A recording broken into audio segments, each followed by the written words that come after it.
106. The post house official told them that there was no night curfew in Red Candle Town, and there was a market in the west of the town. Although it was small, it had all kinds of sundries.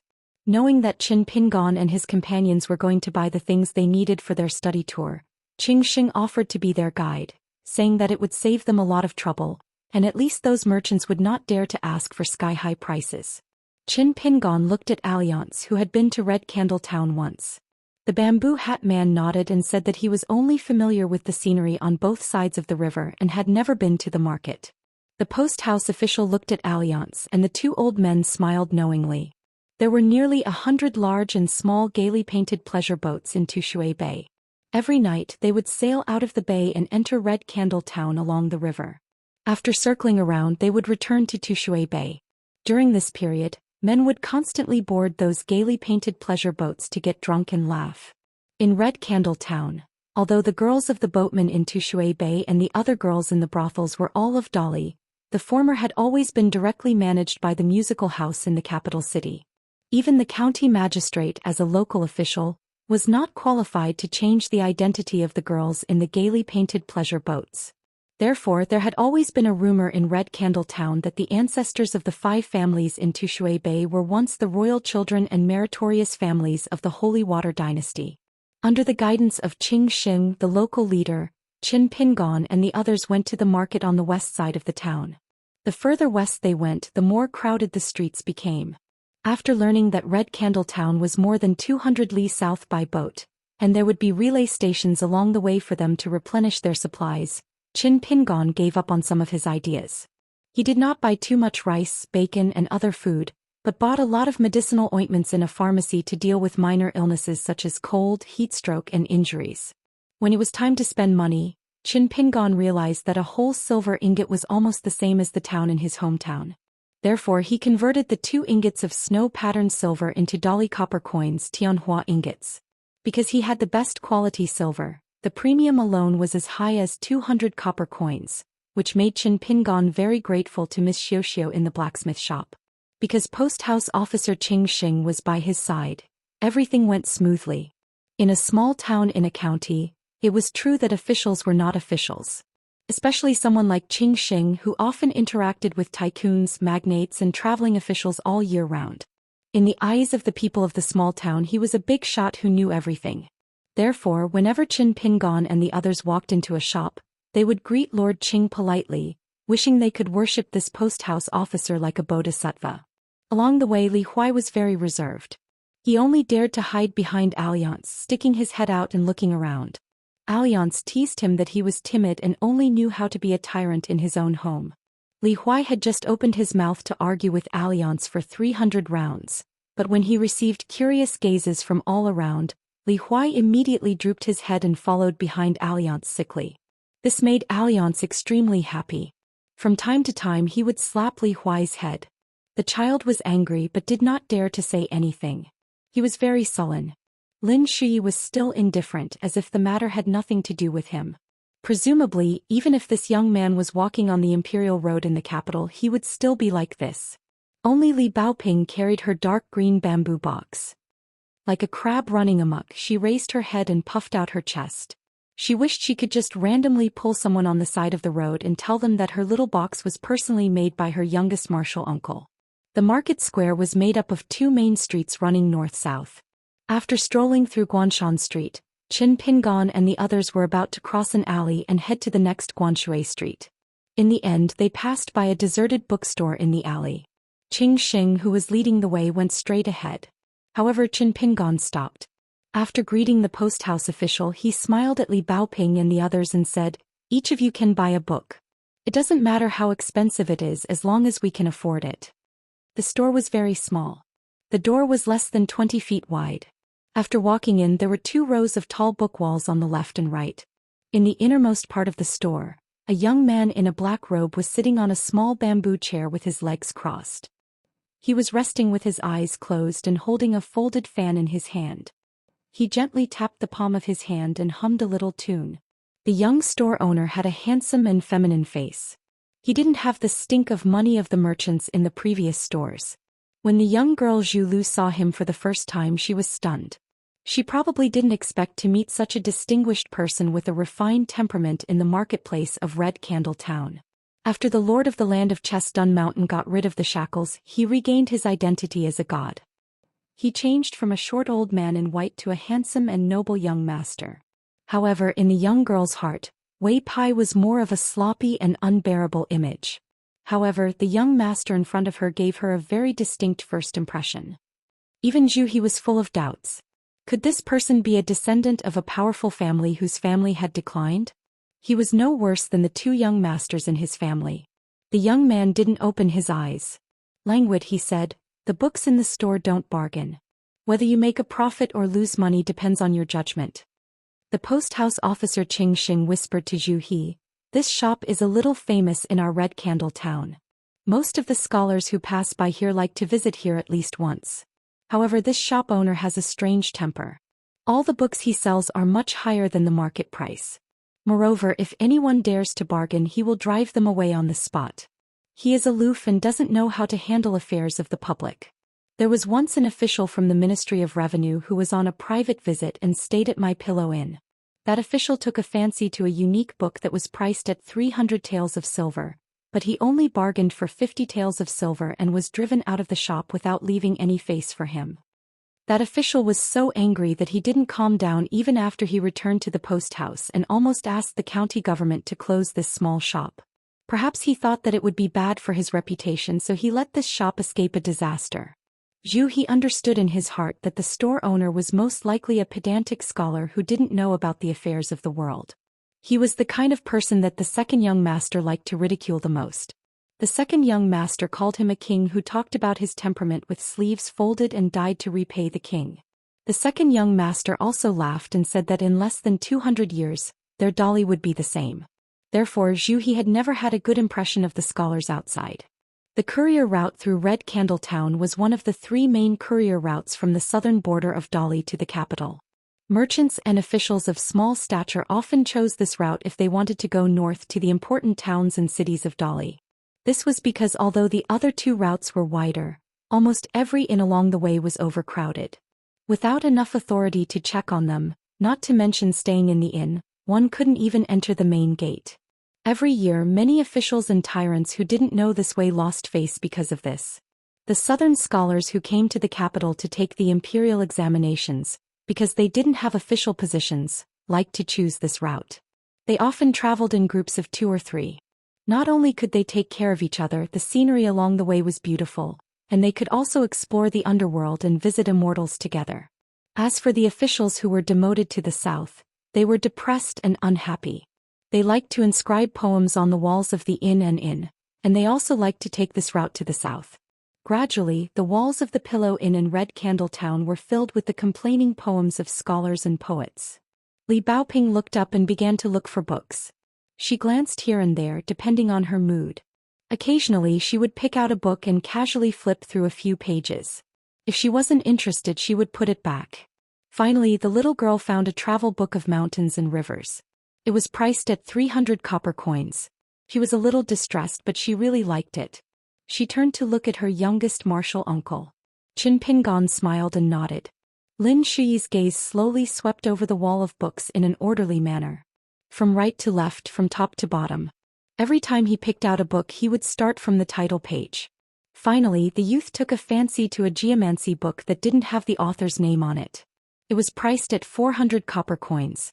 Lin Shui looked at Qin Pingon and the latter still nodded. After Li Huai arrived at the shop, the noise on the street was finally gone. He immediately returned to his naughty nature, almost like a runaway wild horse.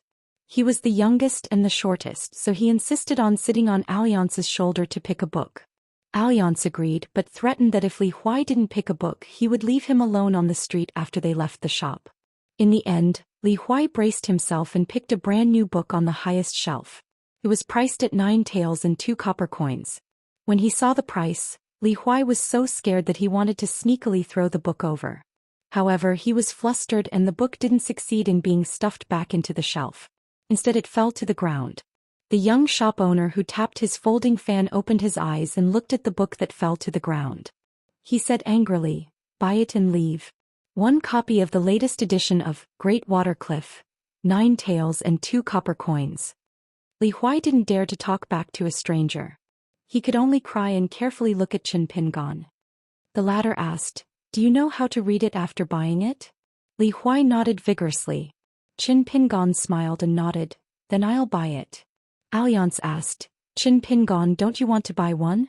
Qin Pingon, who was taking out money, quickly shook his head and said, "I haven't learned all the words yet. Why would I buy a book?" Zhu He turned to ask his daughter, "Is there a book you want?" Zhu Lu still stood at the door of the shop and didn't move. She glanced at the wall of books and shook her head. The young shop owner who was about to take the money stood up. He tied his hair with an ebony hairpin and held a snow-white folding fan in his hand. He glanced at the little girl in the red cotton-padded jacket and the cold young man, and finally looked at the child who was timidly holding the book of Great Water Cliff, with a playful smile. Alliance grinned. Leaving the bookstore and walking to Guanshui Street, Zhu He's heart was moved. He looked back and found that the good-looking young man was leaning against the doorpost and watching them leave. After seeing Zhu He, the man smiled and nodded to greet him. Zhu He turned his head and frowned. After leaving the alley, he quickly walked to the bamboo hat man. "Senior Alliance, is the owner of the bookstore strange?" Alliance held his bamboo hat and said something really strange. "Compared to this guy, the real trouble is still to come, but it has nothing to do with you." The Chongdan River was the most turbulent river with many hidden reefs and dangerous shoals. It was famous for its wonders. In one section of the river, many large and small stone pillars protruded from the water surface, which was known as the bamboo shoots after the rain. Only a small boat could shuttle through the gaps of the stone forest. It was difficult for a big boat to cross.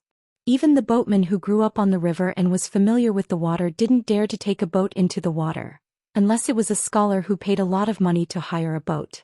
Therefore, there was also the white paper small boat Tai Sui Gong, saying that every year there would be boatmen and foreigners who lost their lives on this section of Chongdanjiang's stone forest waterway. However, there were many tourists in the Chongdan River at dusk tonight.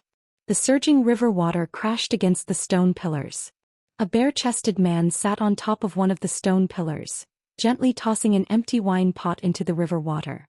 Beside him were 3 unopened wine pots. In the distance, a red light was getting closer and closer. It turned out to be a hunchback old man holding a big red lantern. He used the stone pillars as steps to wade in the river, like a dragonfly skimming the water surface. Suddenly, a majestic figure descended from the sky and stepped on top of a stone pillar. The solid stone under his feet couldn't bear the weight and turned into powder in an instant. He stood in the river just like that. In the river, a middle-aged woman was swimming against the current, leisurely strolling. 3 feet above her head floated a fist-sized snow-white bead. It emitted a bright light, illuminating the bottom of the river as bright as day. The woman said lazily, "I walked for more than 100 miles and didn't find a single treasure. Who told me that there are flowers under the Chongdan River?" The man sitting on top of the stone pillar looked at the bottom of the river and said indifferently, "Sir is already in Red Candle Town." The old man shook the bright red lantern and laughed with a hoarse voice. "Sir is actually going out in person? Then what do the 4 of us need to do? Sit on the bench and watch the show?" The man drank a mouthful of wine and said in a deep voice, "I hope so." 107. After strolling around Guanshui Street, Qin Pingon had bought everything he needed. He was about to go home when Alliance proposed to take a night boat trip to the Chongdan River. Only Lin Shui agreed. Qin Pingon didn't mind going to the dangerous beach after putting away his things, but Li Baoping tugged at his sleeve. Qin Pingon understood and weighed some coins in his purse. The scattered copper coins were enough to buy some candied haws. Zhu Lu took her father Zhu He to the weapon shop. Li Huai complained that he was hungry, so Alliance asked the post house official to take him back to Pillow Rest for supper. The group parted ways. Lin Shui walked side by side with the bamboo hat man and asked softly, "Senior, you said that Li Huai is the most blessed. Is the seemingly brand new Duanshui cliff the most valuable?" Alliance nodded gently and revealed a secret. "It just looks new. It's a few years old. The things written in the book aren't worth much. It's a mess of water magic cultivation. It's deliberately used to mislead people. But the material of the book is more precious. It won't be eaten by worms even if it's stored for hundreds of years." Alliance took off the small gourd and drank a mouthful of wine. And if I'm not wrong, this book has already given birth to a few Moby fish. Of course you can't see them with your naked eyes. This thing is one of the world's spirits. It's extremely subtle and swims between the lines just like the living fish in the river. The Moby fish uses the spiritual chi contained in the book as bait. After it grows, it's no bigger than the thickness of a hair. There are many kinds of Moby fish in the world. The species in that book is ordinary, but if it's sold to a high-ranking official who likes to hunt for novelty, it should be worth at least 3,000 taels of silver. So it's one of the most valuable books in that bookstore. The young man was speechless. The Moby fish that he couldn't even see could be sold for 3,000 taels of silver. Was money the most worthless thing in the world outside the town? Alliance seemed to see through the young man's thoughts. He smiled and said, "When you really set foot on cultivation in the future, you'll understand that the gold and silver in the eyes of the common people can be piled up like a mountain. It's just a matter of a snap of the finger. By the way, since money must be spent like running water, it means that the vulgar things are the most valuable." Lin Shuyi nodded. Alliance smiled and said, "If you tell Chen Pingon these things, he may not understand." Calm. Lin Shuyi shook his head. "It's about money. He definitely knows." Alliance laughed and brought the young man to the riverbank of Red Candle Town. It was a hubbub of voices. The young man was used to the quiet night of his hometown, so he was not used to it. Especially every time he breathed, he seemed to be able to smell the scent of cosmetics. At first he would feel that the fragrance would assail his nostrils, but after smelling it for a while he felt a little sick. When the two of them passed through the alley and came to the riverbank, their vision suddenly opened up. Both sides of the river were covered with thick bluestone roads. Orioles and swallows were chattering and laughing. Many beautiful women were leaning against the railings of tall buildings, revealing their white lotus-like tender arms. The women's clothes were mostly red and green. A series of lanterns hung from the tall buildings, illuminating the women's faces and making them look even more enchanting. Pleasure boats of different sizes were slowly moving along both sides of the river with bamboo curtains hanging down. Most of the boats had two women sitting at the front and back of the boat with another person rowing. Compared to the women in the tall buildings who were unbridled and loudly soliciting business, although the women on the boats were also wearing revealing clothes, their expressions were more demure. The younger women were like the pretty girls of the neighborhood, while the older women were like the daughters of noble families. From time to time, some of the women in the tall buildings would ridicule and abuse the women on the boats who were competing for business, throwing fruits and vegetables. The latter were used to it and did not care much. Unless they were hit on the spot, they rarely got up and scolded them. Once the women on the boats and the women in the brothels had a conflict, it would inevitably cause a group of men to cheer in unison, as if they wanted to see the world in chaos. Lin Shuyi felt his scalp go numb. "Senior Alliance, aren't we going to the Chongdan River to enjoy the scenery?" Alliance shamelessly said, "Since it's the confluence of the three rivers, then this is naturally the Chongdan River." Lin Shuyi was speechless. A liang squatted by the river and looked at the pleasure boats that slowly sailed past. Every time a boatwoman secretly gave him a flirtatious look or greeted him with soft words, a liang would silently take a sip of wine and murmur to himself. Lin Shuyi squatted down and pricked up his ears to eavesdrop. Intermittently he heard something about keeping one's chastity, being a gentleman, lust is a knife above a knife, and so on. Lin Shuyi couldn't help but laugh. "Well, it turns out that a liang is no better than me." Alliance turned his head slightly and looked at a small pleasure boat not far away. An average-looking woman sat at the bow of the boat and looked around confidently. She did not look like a woman who was in the flesh business, but more like a rich and powerful woman who was on a night tour. On the other hand, the 28-year-old girl rowing the boat behind the woman looked delicate and beautiful. Alliance stood up and waited for the boat to come closer. This chapter is not finished. Please turn the page. 108. At Yefu Pass on the border of Dali, the city gates were wide open. The few light cavalry stationed in the city chose to march at night, which was a rare sight. Although there were less than 1,000 of them, when the iron hooves of the horses stepped on the ground, the earth still shook. It was like the rapid beating of a drum, making one's blood boil.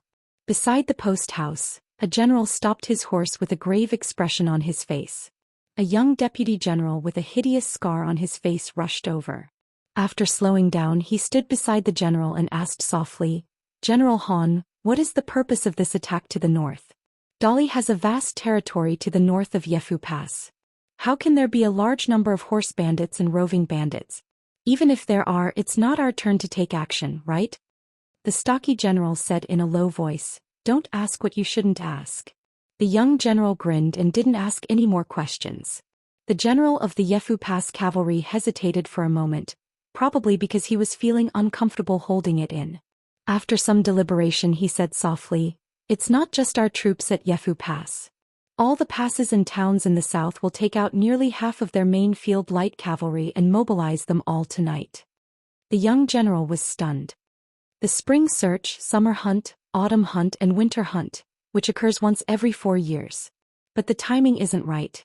We only participated in the spring search last year. Even if there is such a large-scale martial arts exercise this year, it should be in the summer. The general subconsciously touched the soft mane of his mount and said, "After we reach the temporary camp, the Imperial Court's Ministry of War will give the next order. We don't need to think too much." More than 200 miles west of Red Candle Town in the upper reaches of the vast Xiuhua River, there was a small lonely mountain in the middle of the water. It was crudely called Steamed Bun Mountain by the local people.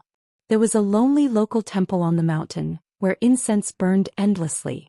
It was said to be very efficacious. If one prayed for children, one would get children. If one prayed for wealth, one would get wealth. It was famous far and wide. It was a place where scholars and poets had to visit on boats. However, the local people almost never came here to burn incense. The night of the late spring was cold and murderous. The river water was rolling and splashing in all directions. Vaguely, a 3-foot-long green carp could be seen in the river water, swimming quickly from the shore to the small lonely mountain. The boy in red was sitting on the carp's back. He was only as tall as a palm. His hands were tightly gripping the carp's 2 tentacles like a knight holding the reins. The little boy was moving up and down with the carp in the river water. His whole body was wet, his face was pale, and he was cursing and swearing. When the green carp swam to the shore, it suddenly stopped and directly threw the red-clothed boy onto the shore. The little guy rolled on the ground for a while, his face covered in dust. Facing the big green carp that was swaying back to the other side of the river, he cursed loudly, "If the upper beam is not straight, the lower beam will be crooked. Your master is a slut." The carp suddenly turned around and stared at the boy in red who was on the shore.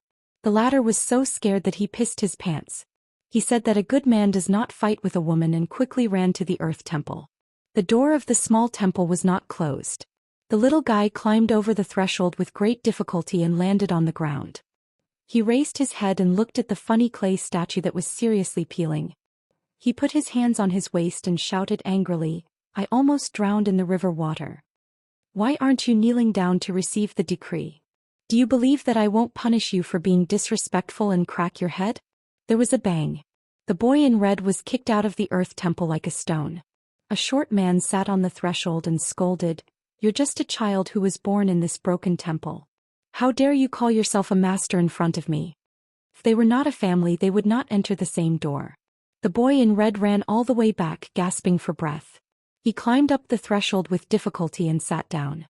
He grimaced in pain and his eyes were sad. The man frowned and asked, "What's the matter?" The little guy muttered, "I'm a little hungry." The man raised his arm and pretended to hit him.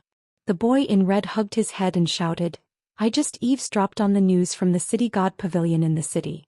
It said that the Ministry of Rights and the Xianxia of the Imperial Court issued 2 secret decrees. All the gods of the mountains and rivers within 1,000 miles of Red Candle Town are to be on standby. They are not allowed to leave their posts without permission and are not allowed to go into seclusion.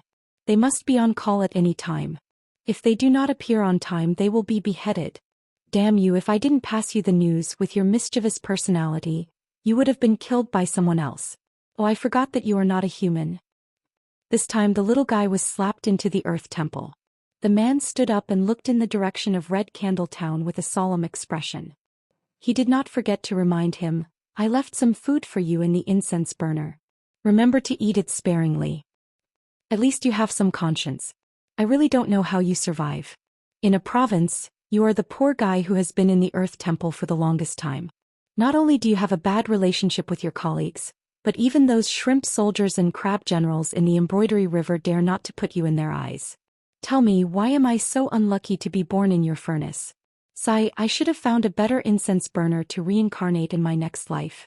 The red-clothed boy kept complaining, but that didn't stop him from climbing up the incense burner with familiarity. He dove into the brass incense burner with 7 or 8 incense sticks.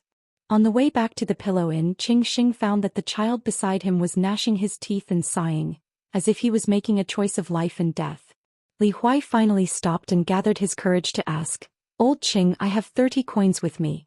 Can I go to the bookstore to buy a book? How much is the cheapest book there? Can you leave some for me?" The man who was called Old Qing did not know whether to laugh or cry. After thinking for a while, he replied seriously, "It's difficult. The books in that shop are recognized as cheap in our Red Candle town. Unless you are a scholar who likes to collect rare books, no one will go there to buy books. If you really want to buy books, I know 2 big bookstores in the east." As long as the emperor does not agree, even the words of the Minister of Rights will be useless. The old man smiled and stared at the young man in front of him. Every 20 or 30 years the young man would change his face and appearance. The old man squinted and said, "But now there is an opportunity in front of you. It depends on whether you dare to fight for it."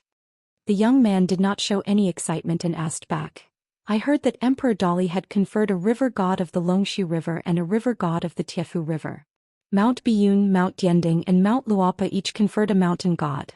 He had given 3 mountains and 2 rivers at once, a total of 5 positions. This had already used up a lot of His Majesty's wealth. How could he throw another precious position to the Chongdan River at this time when he was about to run out of money?" The old man smiled and said, "Don't worry, it's not a conspiracy against you. To put it bluntly, you don't need me to do it personally." The young man was a little angry from embarrassment, but then he looked helpless and did not speak anymore. The old man restrained his smile and said, "With Red Candle Town as the center, all the gods of mountains and rivers conferred by the Dali Imperial Court, as well as the substitute gods of land and river, need to be on standby and be ready to participate in the encirclement and suppression at any time. Apart from this, the border towns to the south, including Yefu Pass and Dali, dispatched large amounts of elite cavalry, scattering out countless scouts and scouts. As for you, Li Jin, if it were not for the kindness of giving you the book back then, I would never tell you this news. With or without you there is no difference." Li Jin was shocked to the extreme. What's the use of setting up such a huge formation in the territory of Dali? What is the encirclement and suppression? The old man said bluntly, "A person." Li Jin looked into the old man's eyes and felt that he was not faking it. He asked slowly, "Dr. Zhong, what do you need me to do?" The old man smiled and said, "A small matter within my ability. I just need you to keep an eye on a man who has just arrived in Red Candle Town. Because I know that after leaving the Chongdan River for more than 200 years, you have been doing very well in Red Candle Town. You are more familiar with the waterways than Qinghuang and the 2 river gods. And if the records in the capital are correct, you have a few rare blackfishes from ancient books. They are most suitable for scouting and transmitting information in a small area." Li Jin's expression was not very good. The old man said sarcastically, "Relax, the blackfishes are indeed rare, but I'm not so low as to be tempted by money." Li Jin laughed self-deprecatingly. "It's me who gauged the heart of a gentleman with the yardstick of a villain." He then asked, "That person is?" The old man slowly replied, "A man wearing a bamboo hat with a small silver gourd on his waist." A group of children followed him. Those children came from the former Dragon Pearl Grotto Heaven, which is now Longquan County. As for the man's true identity, Dali's spies have yet to learn it. Li Jin was dumbfounded. "That man came to my shop before." The old man's eyes flashed like lightning. Li Jin carefully said, "It's just a coincidence." The old man waved his hand and warned, "It doesn't matter. From now on you must remember not to give yourself away. Even if you fail, it's better than making mistakes. You don't have to worry if you accidentally alert the enemy because of your carelessness, because you'll be dead by then. Even if that man doesn't kill you, I'll do it myself. But if this matter succeeds, I can't guarantee that you'll become the river god of Chongdan River, but I can let His Majesty remember your name first." 109. The youth watched as the young girl walked towards him. Her footsteps were light as she walked along the dimly lit corridor. She was like a young deer in the night. Zhu Lu no longer had her usual bossy attitude. She was like a young girl next door who had grown up together, smiling sweetly. Qin Pingon seemed to be in disbelief. He slowed down his steps and stood still. His eyes widened as he stared at that somewhat unfamiliar, delicate face. Zhu Lu drew her left hand from behind her back and waved at Qin Pingon. As she walked, she said, "Qin Pingon, my father wants me to tell you about what happened at the Kaidenshan Shiping." 5 steps away, the young girl who was at the peak of second realm suddenly charged forward. In just 2 large strides, she was in front of Qin Pingon in an instant. They were practically staring at each other. The 2 faces could be seen clearly. The young girl's face was filled with savagery, anger, pleasure, and relief. Her expression was extremely complicated. Other than the sadness in the youth's eyes, there was also a sharpness. His gaze carried the sharpness of a hatchet that had been sharpened on the dragon beheading platform. Zhu Lu's left fist went straight for the youth's forehead. This was a smokescreen. The young girl had even deliberately slowed down the speed of her fist. Her true trump card was her right hand. When she struck at lightning speed, she held 3 sharp bamboo skewers in her hand and stabbed them straight at the youth's heart. Just as the bamboo skewers were about to pierce the youth's heart, the young girl, who had gone on a murderous rampage, happened to blurt out the words that she had not finished speaking. "I'm sorry." At this moment, the young girl no longer had any of her lovable and naive demeanor. She was only fierce.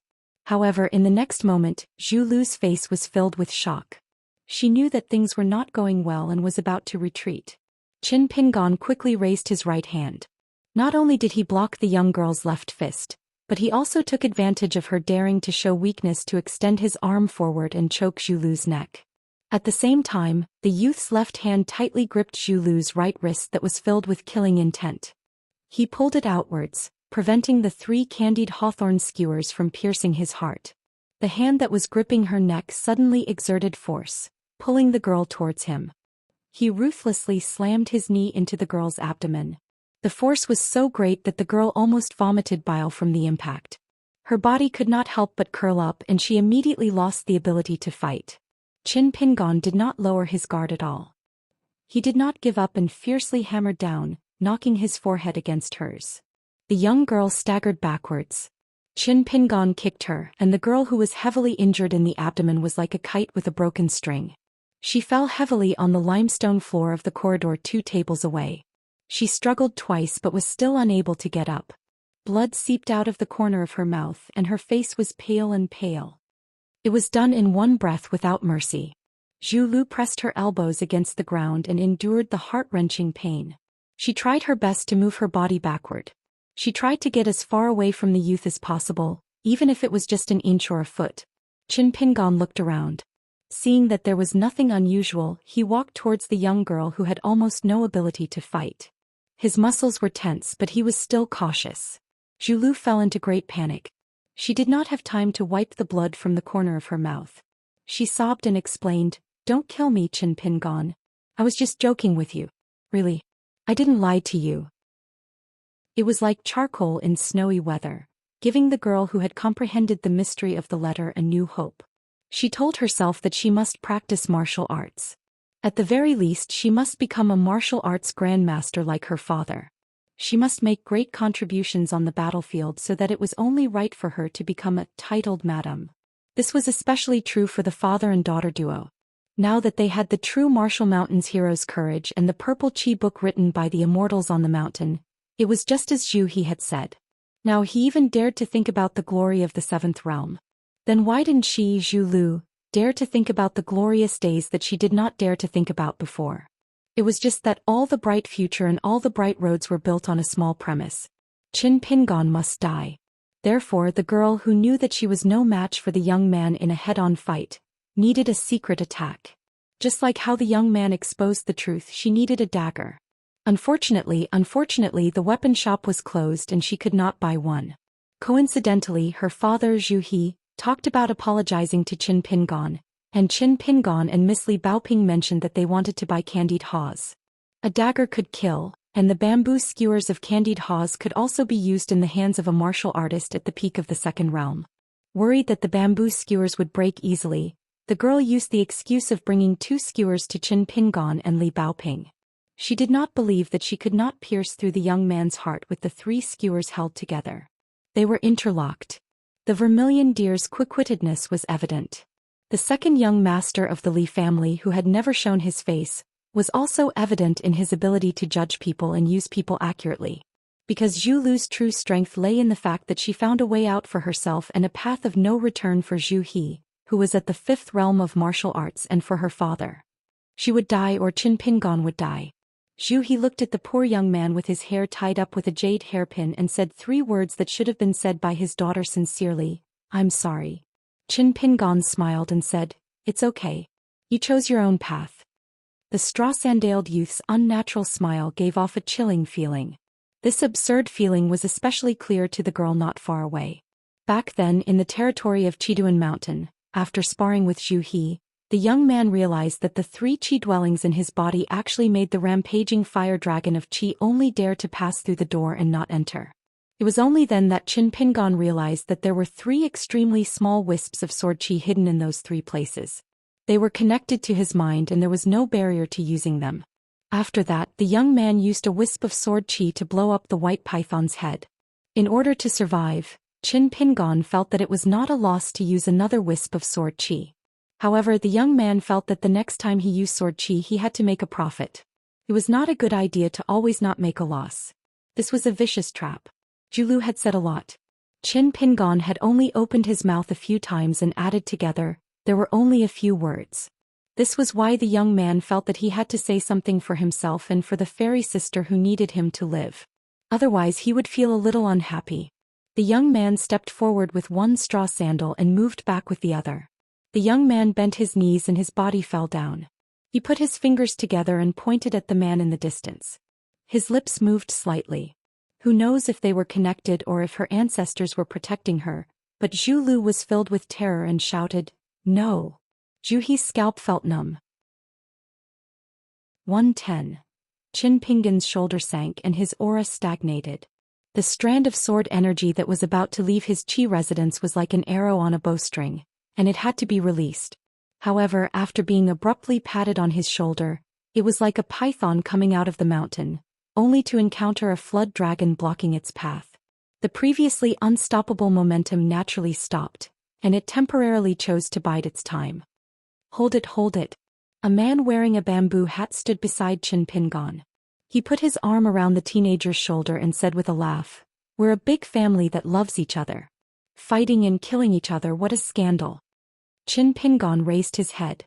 The man wearing the bamboo hat, who appeared and disappeared like a ghost, smiled at him. "Believe me, I'm Alliance." Qin Pingon sighed. "I'll listen to you for now." Alliance only glanced at Zhu He. He didn't even bother to glance at the young girl, Zhu Lu. "Languid," he said, "using such a precious sword energy to kill Zhu He is too wasteful. You're distressed and I'm distressed for you. Besides, forget it, forget it.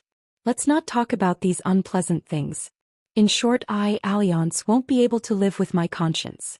You can consider this 18 halts qi circulation method as compensation." Qin Pingon was about to withdraw his clasped fingers, but at this moment, Alliance released his hand from the teenager's shoulder. He took a step back, shook his head and said with a smile, "This posture is too undignified. Let me teach you a powerful one. Stand firm." After the man in the bamboo hat lightly shouted, he bent his fingers and first knocked on Qin Pingon's shoulder. Then his hand flew and he tapped the teenager's chest 7 or 8 times. At the same time he used an immortal supernatural power that was even better than condensing sound into a thread. It directly stirred up ripples in the teenager's heart, and a series of thoughts rang out. Remember the origin of this qi in your body. Remember the names of all the qi residences and their circulation routes. The qi is like a dragon's vein and it starts at the ancestor of all mountains, Lincheng. This is the world's top qi residence for nurturing swords. Here is the first stop. Quickly pass through 3 mountains and 6 passes. Here is the second stop. These qi residences are completely different from today's saying. They are the precious painstaking efforts of countless ancient sword cultivators. Remember it well." Alliance asked, "Do you remember it?" Sweat seeped out of Qin Pingon's forehead. "I remember most of it." Alliance smiled. "That's about enough. If you hit your head and bleed, don't be afraid. This is the path that every sword cultivator must walk. Wait until you are familiar with the route. You can try to slow down the flow of qi. This is the most interesting part of the 18 stops. Yes, this is the knowledge that I, Alliance, came up with. Some people are full of admiration and praise me. They say that this point alone has raised the height of the path of the sword by a lot. It's a bit embarrassing. Qin Pingon suddenly felt that this so-called 18 stops was most likely not much better than the Mountain Quaking Fist manual. Alliance seemed to see through the teenager's thoughts. He said with a deadpan expression, "Do I look like a swindler who speaks without thinking? I, Alliance, don't know what it means to brag in my life." Zhu He's mind had already pulled itself out of the mud, but his limbs were even stiffer than before. If he moved he would die. This was the only thought in Zhu He's mind. This was the invisible intimidation brought about by that bamboo hat man. When that guy with a green saber and a gourd at his waist was your friend, you would think that he didn't look like an expert at all. But when this guy became your enemy, Zhu He was so scared that his back was drenched in sweat. He was really scared out of his wits. In the distance Zhu He had already lost his mind. Nearby, Zhu Lu could only hear Qin Pingon talking to himself. Liang then told Qin Pingon telepathically, "It's good that the light boat can travel hundreds, thousands of miles in an instant, but it's even better if it can travel slowly, just like how the mountains don't grow taller for 100 years, or how the rivers accumulate water for 1,000 years, but the water level doesn't rise at all. In the future with qi you can focus on practicing this path. You can do it even when you're asleep." Qin Pingon was puzzled. "How do I know if I'll be able to do it after I'm asleep?" Alliance crossed his arms and said with a smile, "When you reach the end of the water, you can sit and watch the clouds rise. When the time comes you'll naturally know the answer." Alliance sat down on the bench. But as soon as he sat down his expression changed. Qin Pingon covered his forehead. Alliance calmly raised his butt and patted the candied hawthorns off his butt. He shifted his seat and placed his hands on the railing. He took a deep breath and finally looked at Zhu Lu for the first time.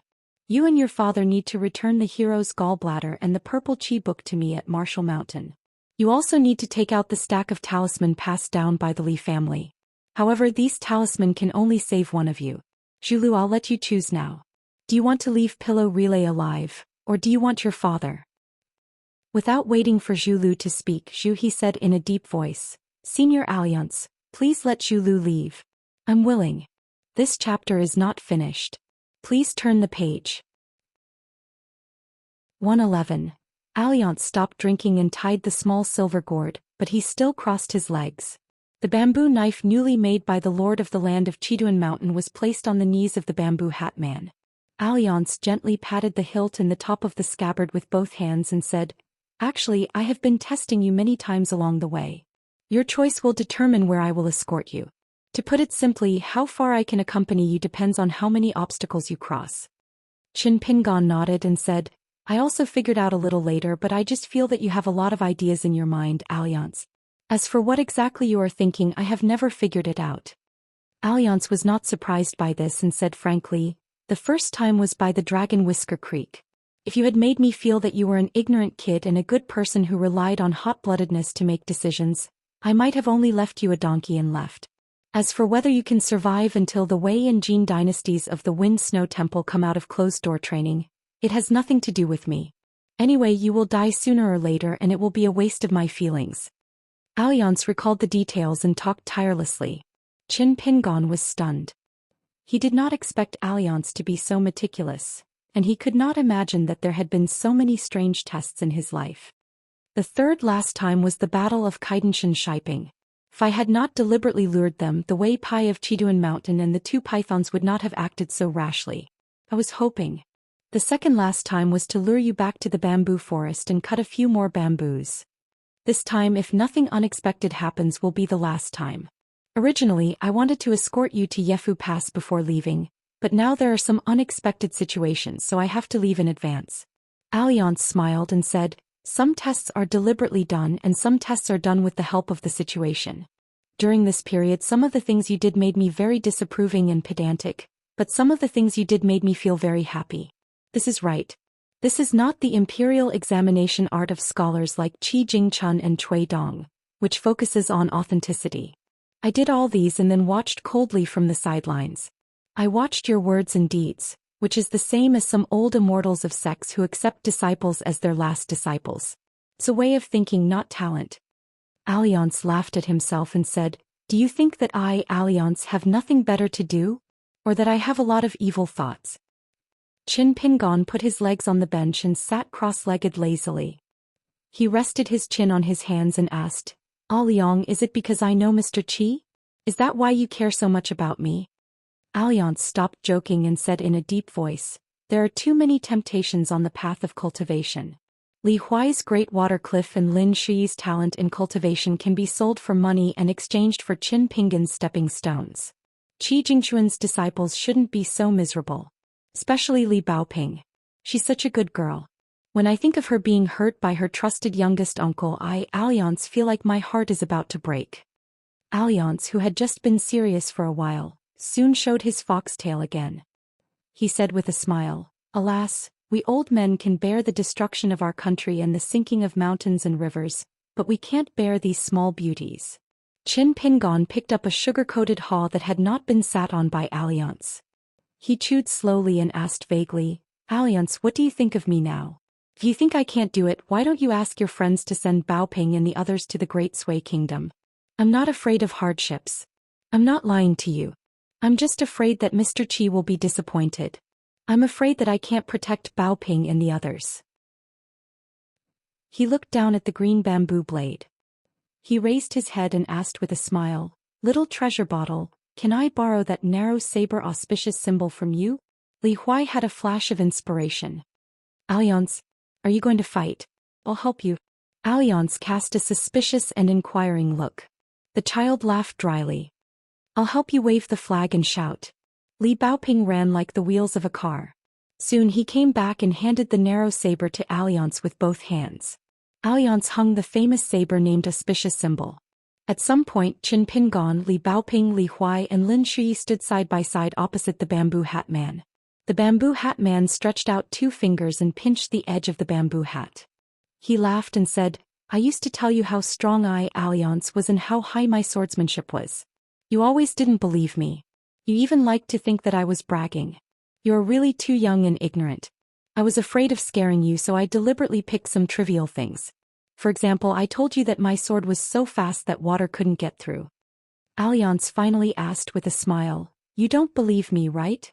Alliance looked into the darkness and ordered, protect them. Someone nodded. Then the man who was wearing a bamboo hat for the first time finally took off his bamboo hat for the first time and threw it away. However, before the bamboo hat fell to the ground, it turned into powder and disappeared. At the same time, with the man with the 2 sabers as the center. Within 1,000 miles, the earth cow turned over and shook. Alliance subconsciously went to support his bamboo hat. Only then did he realize that there was no bamboo hat left. He scratched his head, coughed, and said with a smile, my name is Alliance Kind. 112. The old man with the lantern, the Dr. Zhong of the Bureau of Rites, chose the secluded streets and finally came to the city god pavilion of Red Candle Town. Before he stepped over the threshold, the old man's lantern passed through the door as if it had passed through a ripple. The ripple was used to separate yin and yang, and the well water did not interfere with the river water. But in the old man's big red lantern, there were streaks of fireflies flying around and hitting the wall. Someone had written 4 simple words on the lantern in the old man's hand with a red brush. Soul has come here. In the city god pavilion, which was in charge of yin and yang affairs with the county government, an old man with a red face in a Confucian robe bowed to the visitor and said loudly, City god of Red Candle Town greets Dr. Zhong. To the left and right of the Confucian-robed old man stood a civil official with a jade tablet in his hand. There was also a military general wearing armor and carrying a sword with a raccoon squatting on his shoulder. All of them could be categorized as otherworldly items. The 3 of them had the exact same appearance as Lord Xing Wang's clay statue and the civil and military god statues worshipped in the martial saint temple of the literary pavilion. The old man with the lantern nodded in return and said with a serious face, I believe you 3 have received the secret order from the imperial court. Within 1,000 miles, all the gods of mountains and rivers, the earth, Granny He, and the gods worshipped in the city god pavilion and the civil and military god temple are to intercept and kill a man named Alliance with a saber. In the four directions, if anyone dares to be afraid of the enemy or deliberately hide their strength, their golden bodies will be shattered. The water god's golden body will be buried at the foot of the mountain, and the mountain god's golden body will sink to the bottom of the river. You people from the one pavilion and two temples will also end up like that. The old man smiled and eased the atmosphere. I'm not asking you to fight to your death, but to stop him with all your might. His Majesty is personally devising the strategy, so it's a good opportunity for you to make a contribution.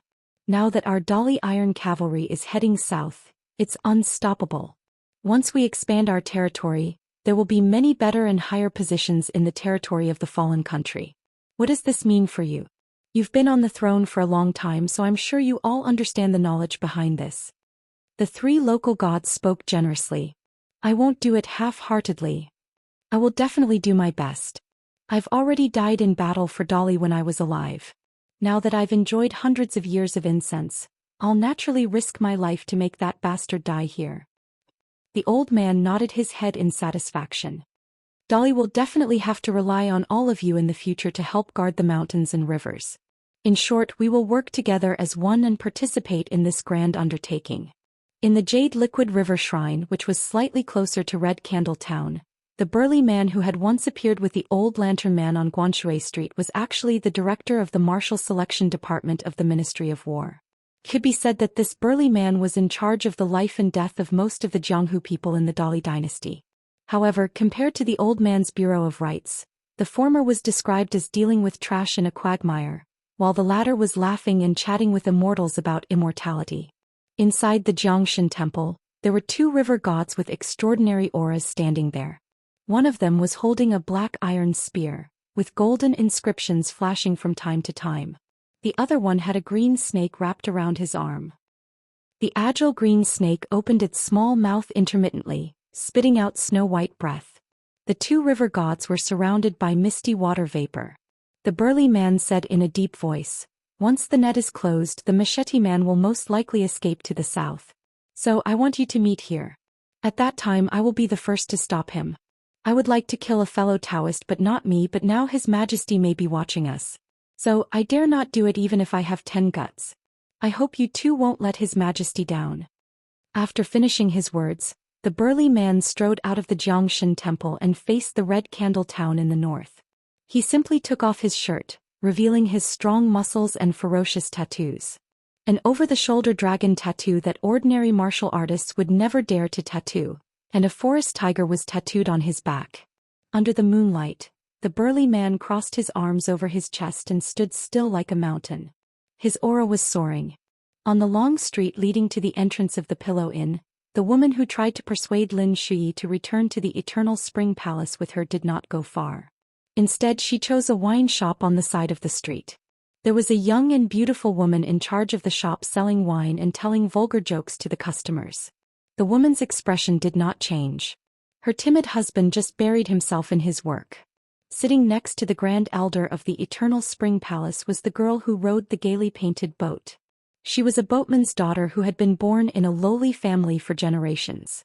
But this time she received a great fortune and was chosen by her master, who wanted to take her to the Eternal Spring Palace to cultivate the legendary magic. According to her master who fell from the sky, the girl's talent was good. It was probably because she had lived by the river for generations and was entangled with the Chongdan River, so she was born with a natural affinity for water. She had a good aptitude and was expected to enter the middle 5 floors.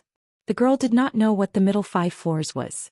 At this moment she imitated her master and took a sip of the strong liquor. It was not because she was afraid of getting drunk, for there was no boatman's daughter who did not know how to drink, but because of her master's natural temperament, which made the girl involuntarily want to imitate her master.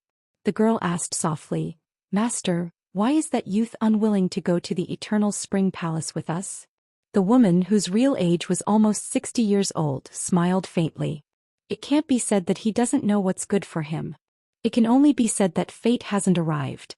Of course, cultivation is cultivation of strength. It's like building a house.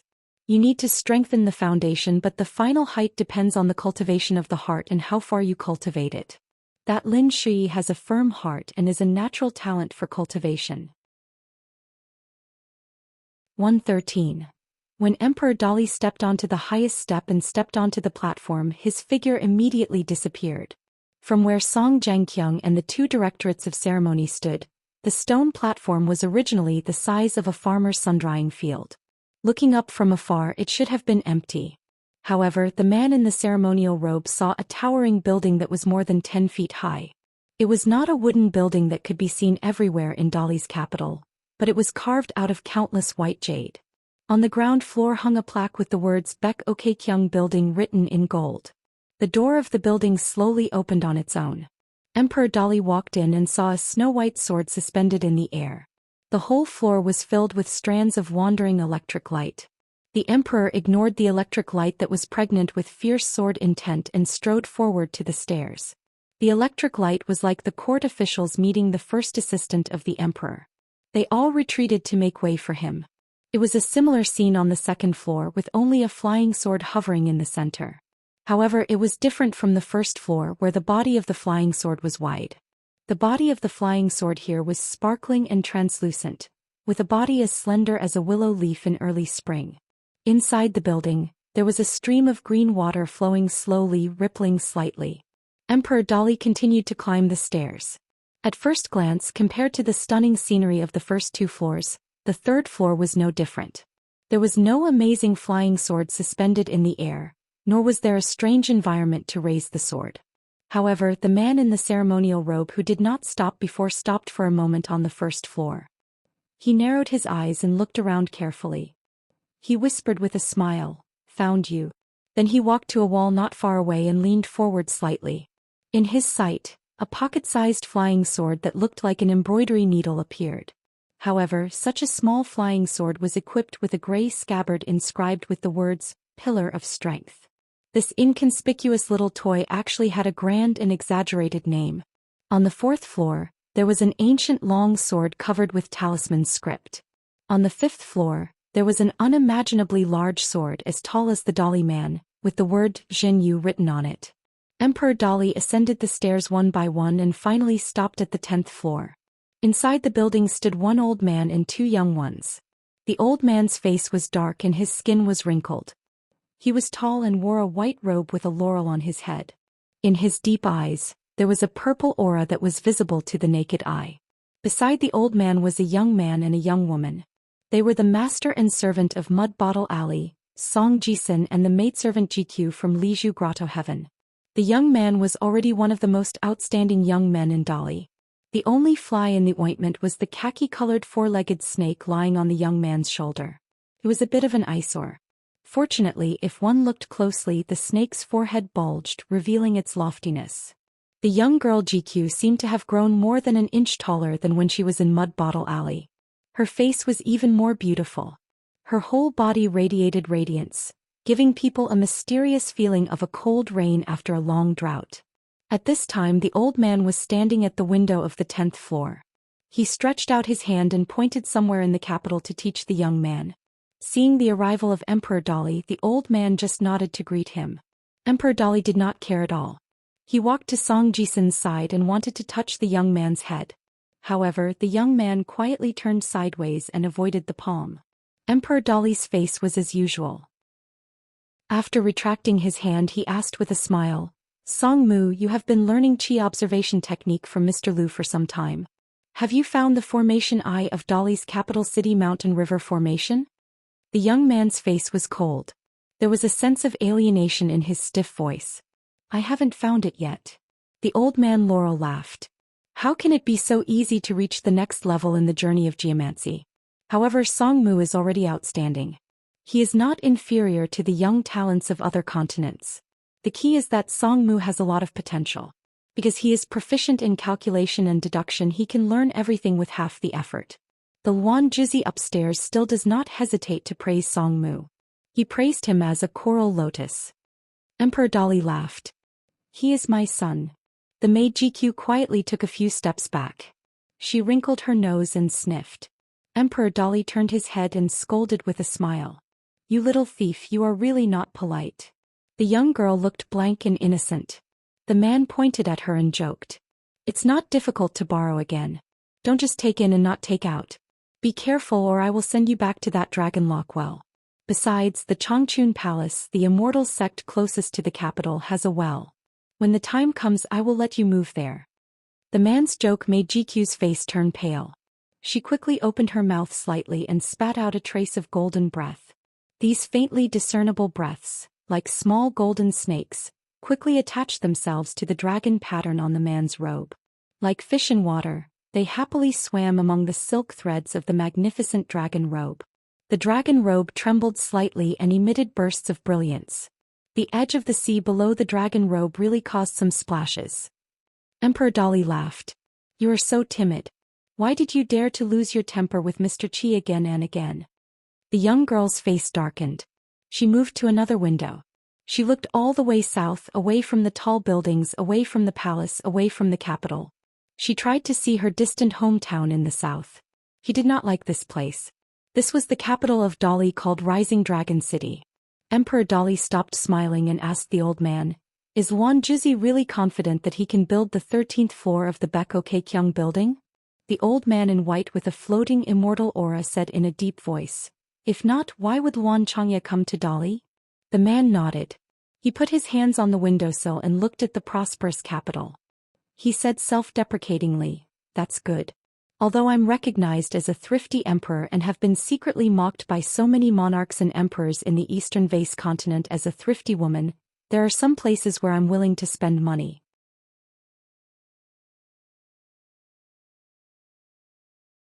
Do you know that? How many lofty and insufferably arrogant noblemen and sages had been reduced to powerless mortal teachers because of this? It's just that these two tragedies were regarded as a taboo scale by the Confucianism, which values etiquette and rules the most, and no one dares to mention them casually. Wei Pai swallowed his saliva and asked in a trembling voice, "Senior Alliance is so domineering? Where is the real sage?" The swordsman looked proud and said with a smile, "That's why one of the 3 statues in the center of the Confucian temple was alerted in the end. That statue quietly descended from the sky and stood in front of Alliance. After that battle, Alliance stopped. No one knows who won or lost.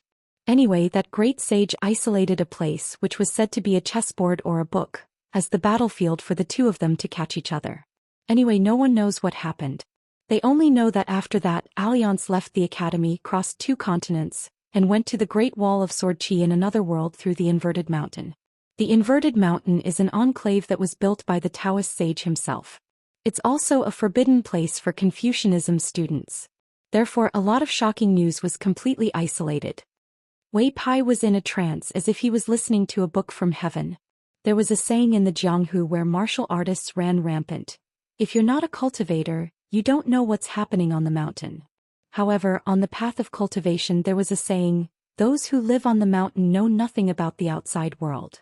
Although the swordsman wanted to continue and had a lot of stories to tell, he decided to end it here. In the end, he said, "It's not good for me to get involved in your affairs. However, I'll let her and the Changchun Palace cultivate that girl, provided that you don't find it offensive, Wei Pai." Wei Pai smiled and said, "I'm not an idiot who doesn't know what's good for me. Thank you." The swordsman heaved a sigh of relief and looked at this troublesome god who was on the secret list of Dali's Ministry of Rites.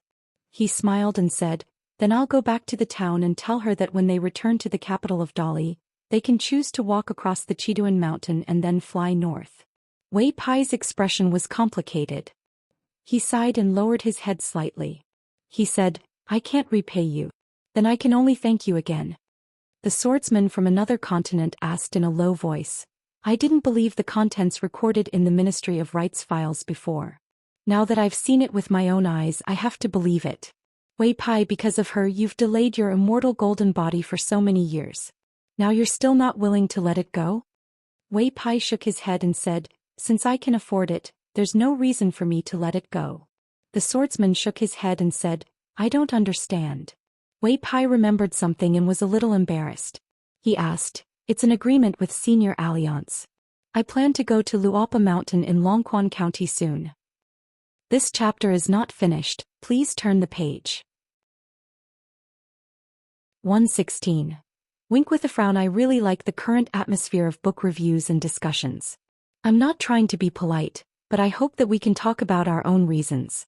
Of course, it's okay to scold the author along the way. Also, the urging joke was really unintentional. You can tease me, but don't take it seriously. I'm very serious about this. I welcome everyone to urge me to update every day. Only with pressure comes motivation. Finally, someone suggested building a fierce building. I think it's very good. The group number is 22221655. Finally, there's one more chapter today. I'm a little regretful that I named it that way. Wan Juzi glanced at the old man Laurel who was sitting across Emperor Dali.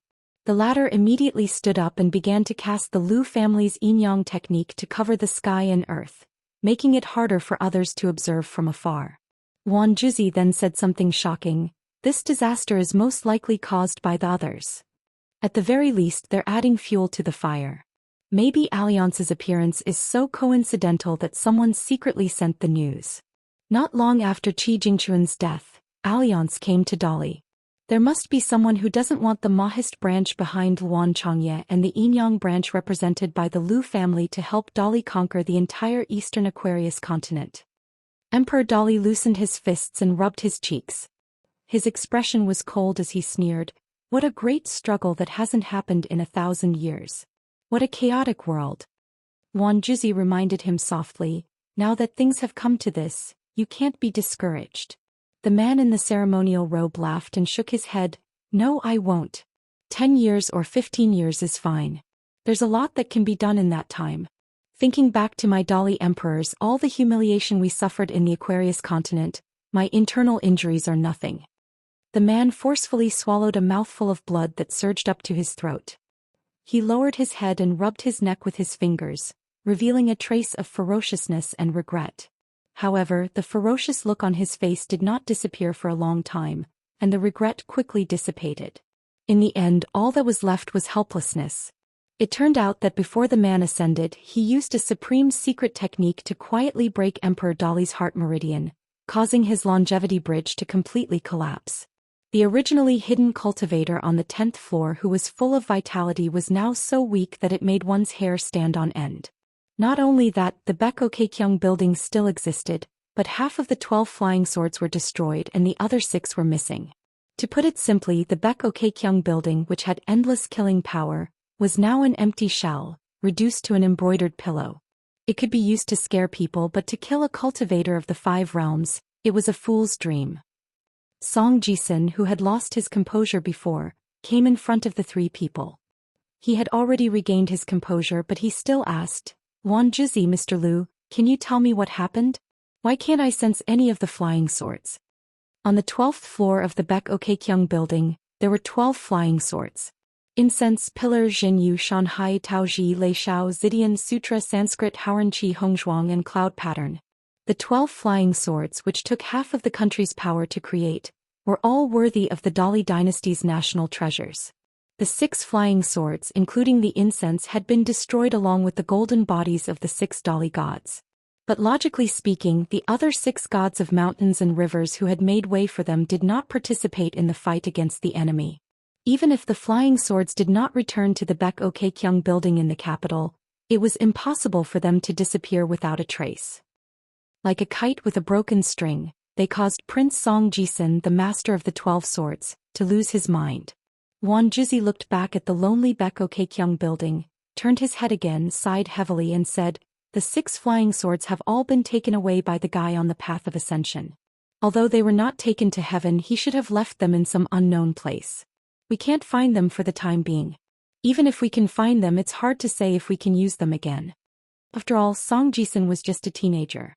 Overnight, he suddenly changed from an illegitimate child in the Mud Bottle Alley to a prince of one of the top dynasties in the Eastern Bottle continent. He came to the capital muddle-headedly and was brought here inexplicably. After suffering so much to obtain the acknowledgement of the 12 flying swords, he finally felt that he could hold his head high and speak with a straight back in front of that bastard man. Who would have thought that in the end it was all for naught? Therefore, after hearing the bad news, the teenager burst into tears and bit his lips hard. There were still some bloodstains on his face that could not be wiped clean. Wan Juzi did not know how to persuade and comfort the teenager. In fact, this old man with a bumpy life also felt that it was a lifetime ago and could not believe it. The school of Moism, along with the Ranger branch, had always abided by the ancestral teachings of the first saint, supporting the weak and not being bullied by the strong. But when it came to Xianxia, he had flipped through the official and unofficial histories of the various dynasties. He had visited countless countries, seen and heard with his own eyes and heard with his own ears. In the end, he came to a conclusion that blindly supporting and patching up the weak was useless. In the 100 years of chaos, heroes fought for supremacy. The number of people who supported the weak against the strong dynasties was far more than the number of people who died when the strong dynasties unified the world. Therefore, Xianxia needed to find a suitable dynasty, a suitable ruler to fulfill his ambitions. In the end, he found Emperor Dali Song Yongchun, and he was not disappointed. Even though the encirclement of alliance had caused Dali's powerful nation to suffer heavy losses, Xianxia never felt that this matter was wrong. The fault lay in the fact that man proposes, but God disposes. Even Xianxia had to admit that he was not as good as some of the big shots behind the scenes. However, he still wanted to gamble. He staked everything on one throw and bet on the unstoppable trend of the world. Emperor Dali opened his mouth and laughed. "You too, can you go and see if there are any mistakes in the Baekoukekyung building? If that guy has a backup plan, then I really want to kill myself. It just so happens that Song Mu and I can be alone for a while. But first, you two must promise not to eavesdrop." The man stretched out 2 fingers almost touching each other and laughed. "Now the justice that I, Dali, can seek is very small, only this much. But compared to the other dynasties of the Eastern Bottle continent, those dynasties and countries that are slaves to the mountain immortals, it is already a world of difference." The man casually flicked his wrist and finally clenched his fist and raised it high towards the roof as if he was demonstrating to someone, "I sincerely hope that the justice that the Dali can seek in the future can be as big or even bigger." Song Jisun was already somewhat numb. It was just that for the first time, the youth felt that the man beside him had become flesh and blood, and was no longer a rigid existence similar to the dragon robe on the dragon throne. The man in the ceremonial robe turned his head and asked, "Do you know what that alliance said that angered me the most?" Song Jisun mustered up his courage and asked, "Was it that person who asked you to kowtow and admit your mistake?" The man laughed out loud and shook his head. "As the owner of Dali's land, I can die standing, but I will never live kneeling. If I can't even do that, why would Dali want to go down south and swallow the entire Aquarius continent? If a man deceives himself, the heavens will deceive him, but if a man is strong, the heavens will bestow him. You better remember this. Even if those immortals keep on saying that our Aquarius continent is the smallest continent in the world, but do you really know how big a continent is? You can go and flip through any history book in the world who has become the owner of a continent." Song Jisun's face was firm and he nodded his head. "If a man is strong, the heavens will bestow him. I will remember this." The man said sadly, "What truly angered me was that he said that Dali does not have a single person who can fight. Not a single one. I sneakily walked step by step to reach the 10th level of Qi Cultivator, and in this Eastern Aquarius continent, it is already considered very impressive. Your uncle Song Jianqiang is even more exaggerated as a 10th level martial man, but what happened? In other people's eyes, he still belongs to the category of cannot fight. But fortune and misfortune come hand in hand, and that is the reason why I am able to live. One of the reasons. If I was at the 12th level today and let that guy feel that he has the strength to fight, I am afraid he would have killed me in one slash." The man laughed out loud for no reason, but it gave off a feeling of a hero past his prime. Song Jisun touched the pot that did not boil. "One slash?" The man nodded his head. "I can be sure it is a matter of one slash. That guy is a 13th level peak sword cultivator, a sword cultivator. That is why he is so unreasonable." Song Jisun's face was conflicted. He opened his mouth a few times, but swallowed it back as though there was a question that was scratching his heart, but it was not convenient for him to say it out. 117. Juzi and Old Man Laurel walked back to the Baekoukekyung building and went straight up to the 12th floor. There were 2 straw cushions on the ground. These were ordinary items that even the commoners could afford. They were not treasures that could help Qi refinement warriors to meditate and concentrate. After the 2 of them sat opposite each other, Old Man Lu smiled and asked, "When did you consult Qi Jingchun about the construction of the Baekoukekyung building?" Juzi smiled and shook his head. "Never.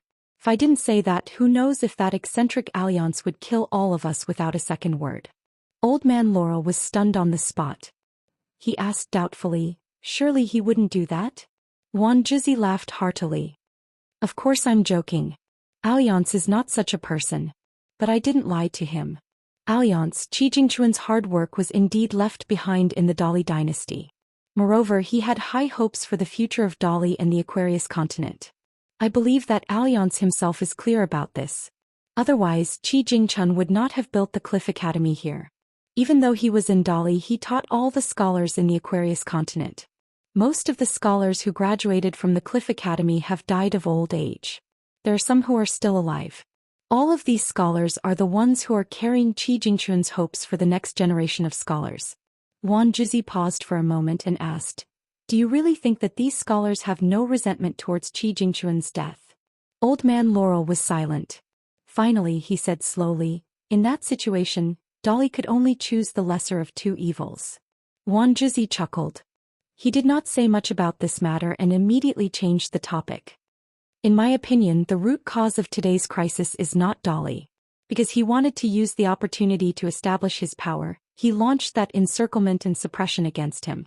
With Alliance's cultivation base and his temperament when he roamed the various continents, he would not care about such a small matter. I don't know what Alliance thinks. Old man Laurel sighed. But let me say what you didn't say just now. At the end of the day, the knot in that person's heart is still Qi Jingquan. It is because Dali did not choose to stand up for Qi Jingquan when he was under pressure from all sides. Moreover, after Qi Jingquan left, the Cliff Academy was abolished. The tea cools too quickly after he left, and there are suspicions that he is looting a burning house. But you and I know very well that in the case of Emperor Dali, this is the truly wise move. If it were any other emperor or monarch, I reckon that he would not even feel guilty. He would only feel that this is not the right thing to do. Speaking of which, if we put ourselves in Alliance's shoes, don't we look like a Qi refinement warrior of the lower 5 realms flaunting his prowess and wanting to fight the two of us to the death? Moreover, this little guy has a well-thought-out plan and victory is in his hands. Old man Laurel raised his hand and lifted his sleeves. He changed his sitting posture slightly and said with a bitter smile, why do I feel that I am a little funny when you put it that way? Wang Zhizi laughed and said, if one day there can be people like us, people with a little status talking about something that the two of us have done in the past, and being able to marvel at it and be willing to cheer for it, that will be great. Old man Laurel sighed and said, previously if the 13th floor of the Beko Keikyung building was successfully built, there might still be some hope. Now it is difficult. Wang Zhizi sighed and said, I wonder who among Dali's batch of children will have the most unexpected achievements in the future. Old man Laurel smiled and said, I bet on Song Mu. What about you? Wang Zhizi smiled and said half-jokingly, I bet on the little girl Wang Zhu. What do you think? The old man from the Yinyang school of Lu clan shook his head and said with a smile, one branch can outshine others, but it is difficult to form a forest. Wang Zhizi also shook his head and did not comment. He remembered something and asked, didn't Qi Jingquan accept some students and disciples in the Pearl Grotto heaven? For example that Zhao Yao? Other than that, it seems that the militarists and Taoists of the Aquarius continent also fought over a child with the surname Ma. Old man Laurel said indifferently, let's wait and see. I only hope that the two of us old men can live until the end of the chaotic world. The servant girl GQ stayed on the 10th floor of the Beko Keikyung building and did not go out. When no one was paying attention, she climbed up to the windowsill and curled up her body. She leaned against the window and turned her head to look at the south. She looked at the sky and then looked at the south. She did this repeatedly and did not get tired of it. You just like to reason with ants. Even when it comes to me, you like to talk about your principles. You live more tediously than anyone else and die more miserably than anyone else. This guy who seems to be very familiar with you is very different from you. He does not even put any of us in his eyes and is very carefree. But why do I still feel that you are better? But I feel that even if you are better, as long as you know what you are doing, as for how you conduct yourself, you should be like this weird guy. The young girl finally squinted her golden eyes and laughed. I don't seem to be human? She was in a daze. After a long time, the young girl extended a finger and wiped her cheeks below her eyes. On the top of the capital, the two former allies were at daggers drawn. The woman in the palace dress said sharply, Cui Dong, you knew that person from the beginning, right? So in order to curry favor with him, You deliberately opened the capital's gate and let him kill all the way to the Bakokekyung building. This is a capital offense. Dying once is not enough. Do you think that if I was beaten into the dust you would be any better? Is there something wrong with your brain? Cui Dong, who appeared in the image of a green-robed scholar, said indifferently, if I did not remove the capital's formation, do you believe that other than me, there would definitely be people dying in front of the Bakokekyung building? Unlike now, at least no one died. Cui Dong sneered, I know that Song Jisun's existence is now meaningless. He has lost his value. In any case, your other son, who is also my good student, is no longer needed to be the head of the Bakokekyung building, which is very likely to be destroyed by the sword. So I guess you can't wait for this kid to die and be reincarnated. The woman smiled sweetly and said with a calm expression, how can Imperial Tutor lie through his teeth? Cui Dong did not linger on this topic and said, the famous talisman in the capital, which no one can pull out, was originally proposed by Mr. Liu to be the flying sword on the 13th floor of the Bakokekyung building. First, Luan Juzi felt that it was inappropriate. As the last sword on the 13th floor, it was not powerful enough. Second, in Longquan County, the predecessor of the Dragon Cave, it needed to consume 2 magical weapons as the price to split open the huge dragon beheading platform. The royal treasury was really stretched. Coincidentally, the talisman was known as the toughest. If it was lucky, it could withstand 3 attacks from a sword immortal. The woman frowned and said, Cui Dong, what on earth are you trying to say? Cui Dong said, unexpectedly, the dragon beheading platform was too big. After 2 attacks, the sword body cracked like the ice cracks on the porcelain of the dragon kiln in a small town. The sword's spirit inside was broken and there was no way to restore it. His Majesty felt sorry for it, but he did not blame anyone. Later he seemed to have a sudden idea and simply gave it to a woman named Yang Hua, who was the maid beside you. However, at the same time he ordered that woman to become the Jiang god of the Tiefu River. Thus, your highness lost one of your left and right arms, right? The woman in the court dress smiled and said, are you trying to say that His Majesty is reminding me? Cui Dong said sarcastically, you have always been beautiful on the outside and smart on the inside. The woman in the court dress sneered. Cui Dong clicked his tongue and said, why don't you think about the fate of the 5 mountain gods? Her originally fair and tender face turned pale in an instant. The woman fell into deep thought like a chess player starting to review the game. Cui Dong did not disturb her thoughts. Emperor Dali originally wanted to use the falling of the Lizhu cave to promote the cloud-pinning mountain, which was full of fate, to the north mountain of the Dali dynasty. However, this created a very awkward and delicate situation. Now the 5 mountains of Dali were all located to the north of the cloud-pinning mountain.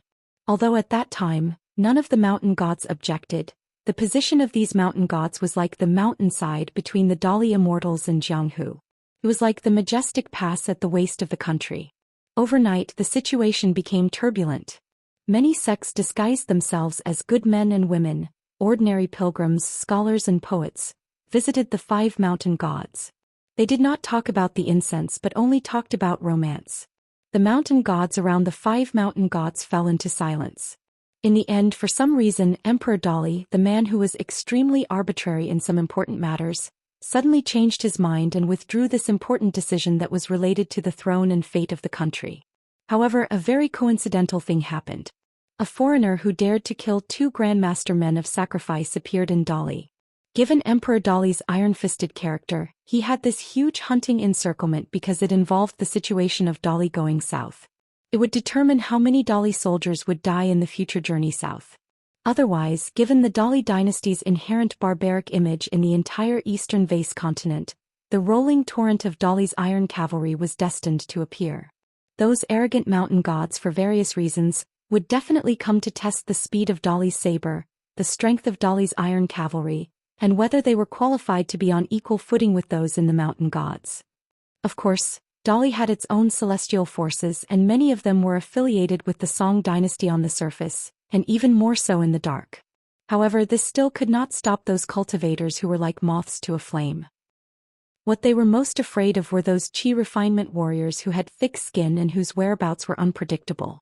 They would purposely choose the ordinary soldiers of the Li dynasty and kill them indiscriminately. Most importantly, they would run away decisively after killing them. What should the imperial court of the Li dynasty do? Thus, the Sword Tower of Baekokkyung building came into being and began to surface little by little.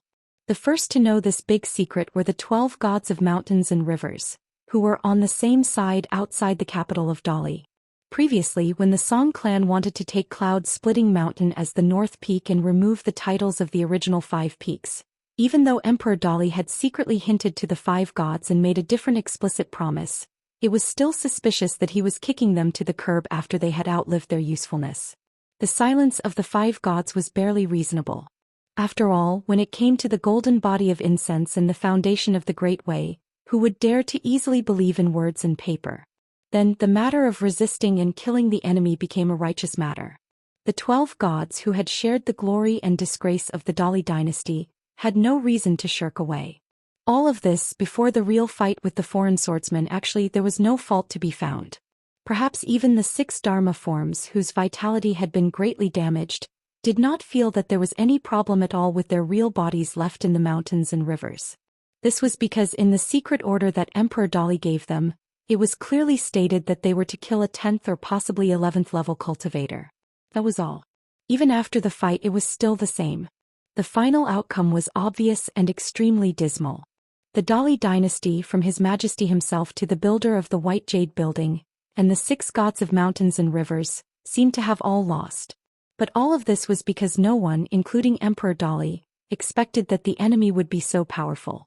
In the end, when the truth was revealed to the world, it even gave people an invisible illusion that Dali was honorably defeated. But at this time, Cui Dong, who was standing on the city wall, still had some lingering fears. Because in the loss, the great Li Emperor had achieved a part of what he wanted to achieve.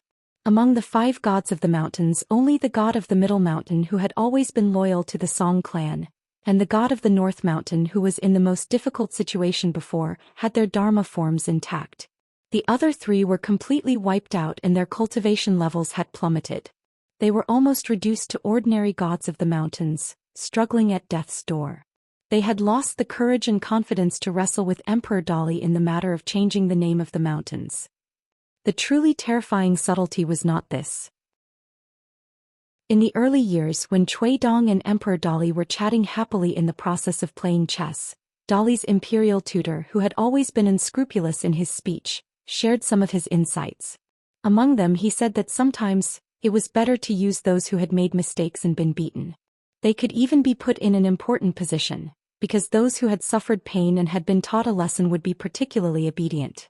Therefore, among the 5 mountains, except for the god of the Middle Mountain, as long as the other 4 mountains in the east, south, west, and north chewed on the aftertaste of this tragedy one day, then most of them would begin to resent Emperor Dali.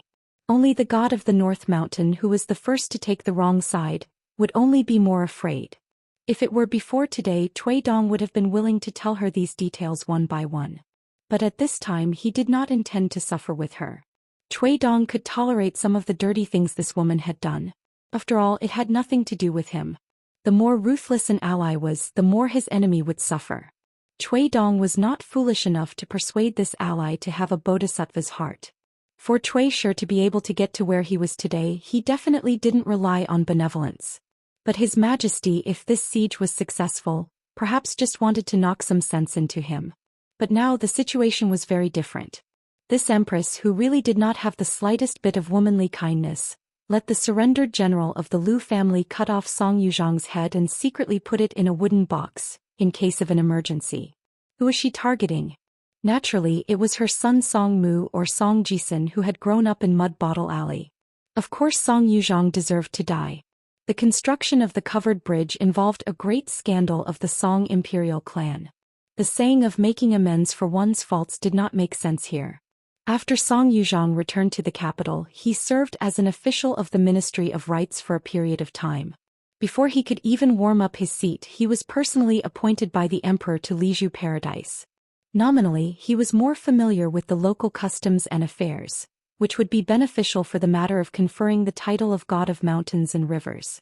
In reality, Song Yuzhong was well aware that this was giving him a relatively dignified death. It was not a sudden death in the capital's official residence, and he was not casually beheaded for some crime. Song Yuzhong still faced death calmly. Even as the imperial tutor of Dali, Cui Dong, Even though he felt that Song Yuzhong was completely blindly loyal, he could not deny that he somewhat admired this bookworm's honest character. Cui Dong privately believed that in the court of a dynasty, there were always two things that were required: the inconspicuous floor tiles and the pillars that supported the palace. Neither could be missing. Song Yuzhong belonged to the former. He, the imperial tutor Cui Dong, the vassal king Song Zhengqiang, and the other officials of the 6 departments all belonged to the latter. However, this woman actually collected that head, crossing the emperor's bottom line for the first time. As a result, that trusted general called Yang Hua was forced to become the god of the Tiefu River. In reality, although that palace maid was indeed talented under normal circumstances, she definitely would not have been promoted so hastily. With Emperor Dali's shrewdness and diligence, he would definitely have made better use of her potential. However, this empress still bit the bullet and did her best to make Song Jisun the owner of the Beko Keikyung building, obtain the recognition of the 12 flying swords and walk up floor by floor. It seemed like a mother making up for her long-lost son. In reality, it was not so simple. Song He was the one she truly regarded as her own flesh and blood, and she had high hopes for him. After all, one of them lived with him day and night and watched him grow up bit by bit. He made her happy in every aspect.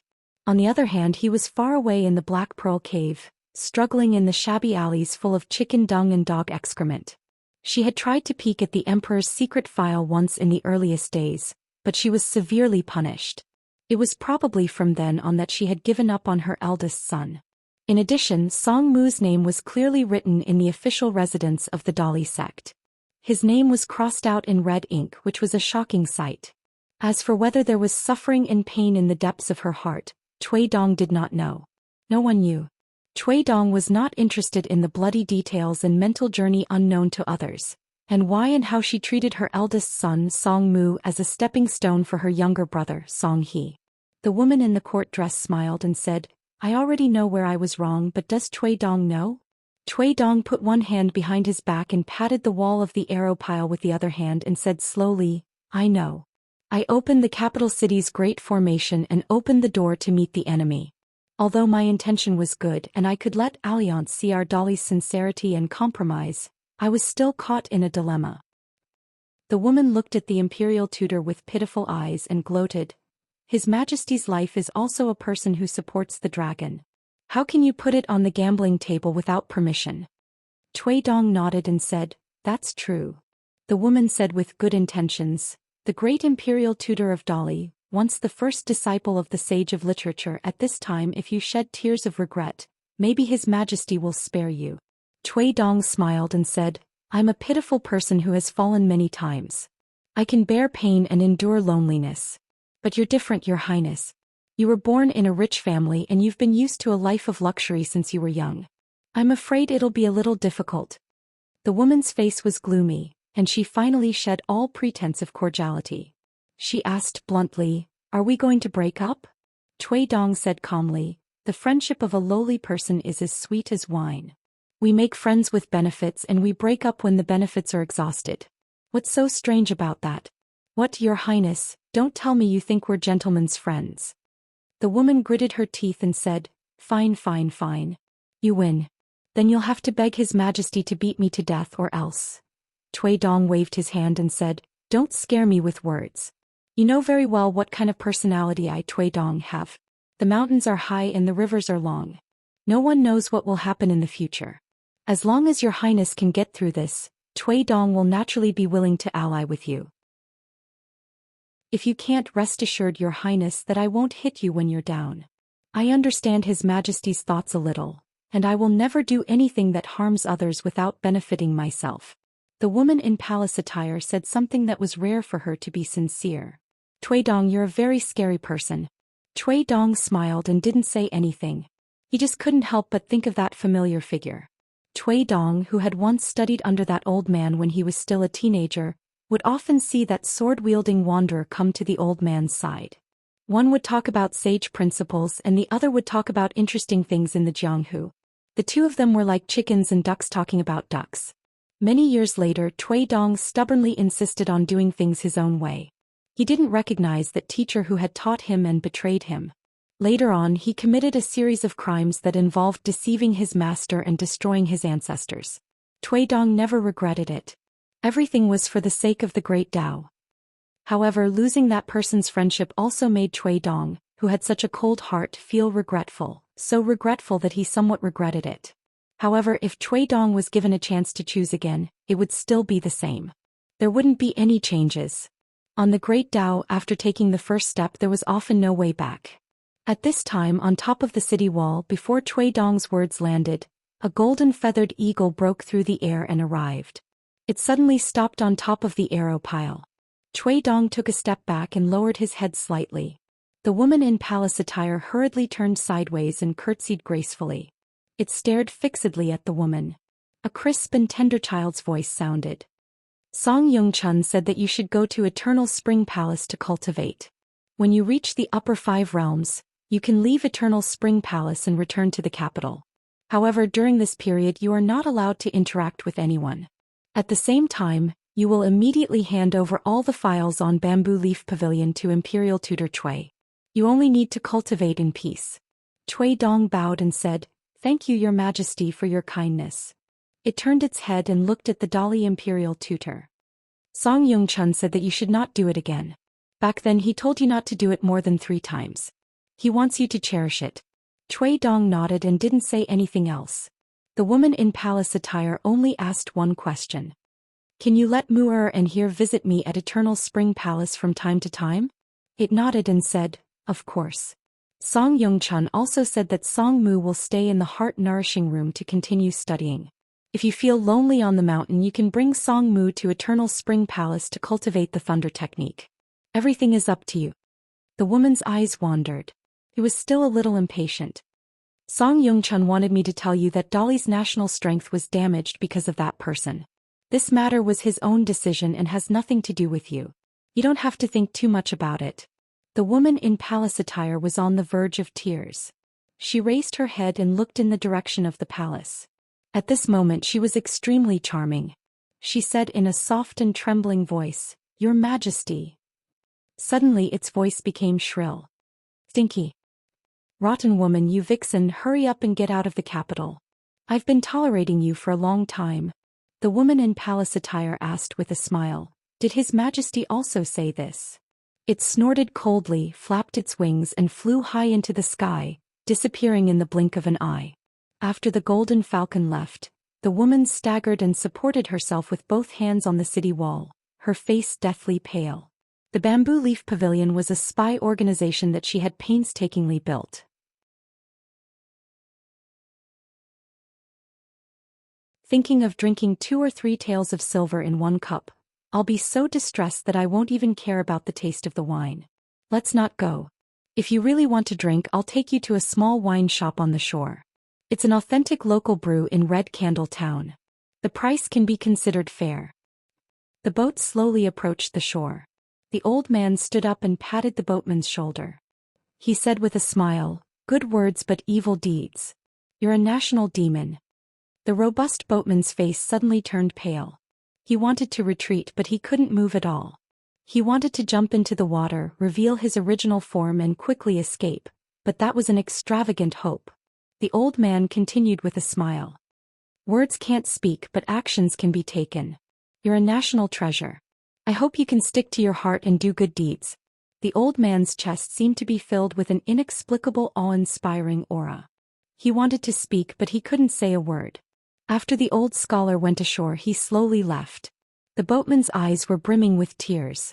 When he was finally able to move, he immediately jumped ashore and knelt down in front of the old man's back. He performed the 3 kneels and 9 kowtows ceremony. It was said that there was a saint in heaven and earth. His mouth contained the heavenly law and his words were law. The old scholar asked all the way until he reached the door of the pillow relay station. He asked if the young man called Chin Pingon was still there. The relay station guard asked who he was. The old scholar thought for a moment and said that he was half a teacher of the young man. In the end, the relay station guard told him to get lost. For some unknown reason, a handsome young man with a mole between his eyebrows had been obediently staying in an old school these days. Every day he would hold a book and read. What was even stranger was that the young man would often cry until his face was covered with snot and tears. 118. Previously at the junction of Dragonbeard Creek and Tiefu River, there was a majestic waterfall. But now Dragonbeard Creek should be called Dragonbeard River, and Tiefu River was also changed to Tiefu River. In the night, there was a beautiful woman holding a golden tassel sword. She stood on the green stone cliff at the junction of the creek and the river. The young woman had an excellent figure, and the clothes around her chest bulged up high. It could be said that when one looked down, one would not be able to see the tips of her feet. So much so that the golden tassel of her sword was entwined just like that. She was the personal servant girl of the Empress. Although she was extremely beautiful, she had a vulgar name of a countrywoman, Yanghua. The woman first threw the eastern treasured Bottle Island sword, which was originally called a talisman, into the river. She took a deep breath and began to take off her clothes. She took them off one by one and casually threw them into the splashing water of Tiefu River. In the end, she revealed a curvaceous, flawless and perfect body. Bathed in the moonlight and mist, she looked even more ethereal. Then she took a step forward and her slender body fell straight down. She wanted to enter the water and become a god. The woman Yanghua, who had obtained the decree of the Dali imperial court, was going to become a river god of this Tiefu River tonight. The counties of the Dali dynasty were divided into big, small, medium and 3 grades. The rivers were the same. The streams under the river were the lowest level of water spirits. Even if the imperial court conferred a god to oversee a waterway, they would only be given the title of River Granny. They were not allowed to overstep the conferred god. The rivers above were divided into high, medium and low grades. Dragonbeard Creek had risen 2 grades from a stream to a medium-grade river. There was no difference between the river above the river and the river below. Now Tiefu River had become a big river. It was just that Tiefu River and Dragonbeard River, these 2 connected rivers, temporarily did not build a shrine to the river god, nor did they build a statue of the god. Everything was simple.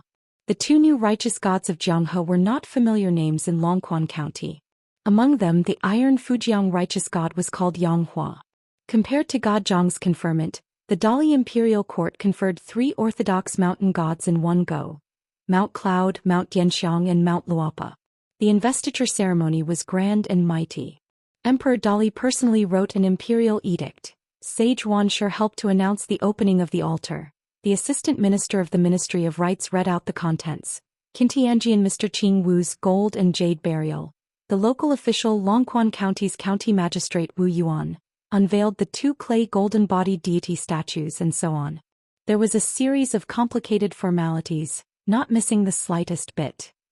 The Eastern Treasure Bottle Continent's mountain deity was divided into the 5 mountain deities, the normal mountain deity and the earth deity. There were a total of 3 levels, and the commoners called him the Lord of the Land. Generally speaking, the size of a mountain range was fixed even after hundreds or thousands of years. Therefore, it was difficult for the earth mountain deity to be promoted on the spot. However, it was not absolute. If there was an expert who cultivated in the earth realm and was regarded highly by the imperial court, and became an imperial tutor or supreme with a high status, it was possible for him to rise to the top. After all, it was not about the height of a mountain. Among them, the mountain deity of Mount Luopa was particularly strange. Only its surname was Song. Compared to the other 2 clay statues, this mountain deity statue was specially made with a golden head. The rest of its clothes were painted and it was not smeared with gold powder. It was said that this was a secret edict issued by the imperial court. In the turbid river, there was a turbulent waterfall crashing down from above. The tip of the woman's foot lightly stepped on the hilt of the precious Taoist sword. The golden tassel was like a vine, and it was unknown when it gently wrapped around her ankle. Treasures aroused the envy of others. The eyelashes of the woman who closed her eyes trembled slightly, and tears slowly flowed out of her eyes. Being at the bottom of the river, the tears naturally disappeared in a flash. Even though her physique was different from ordinary people and she was close to the river since she was young, there was a wandering Taoist who came to her house when she was young and checked her horoscope. He said that she would easily attract all kinds of evil things in the water, so it was best not to go near the water source alone, especially the place where the rootless water temporarily gathered. The girl surnamed Yang Minghua gradually grew up.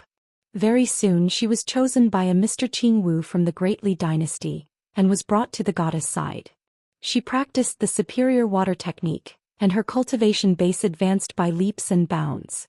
It was possible that just 3 years of practice would be equivalent to 30 years of hard work for other people or even longer. However, the real reason that forced her to embark on this road of no return. One had to know that becoming a river deity had always been regarded as a dead end by orthodox qi cultivators. It was not the right way to live a long life at all.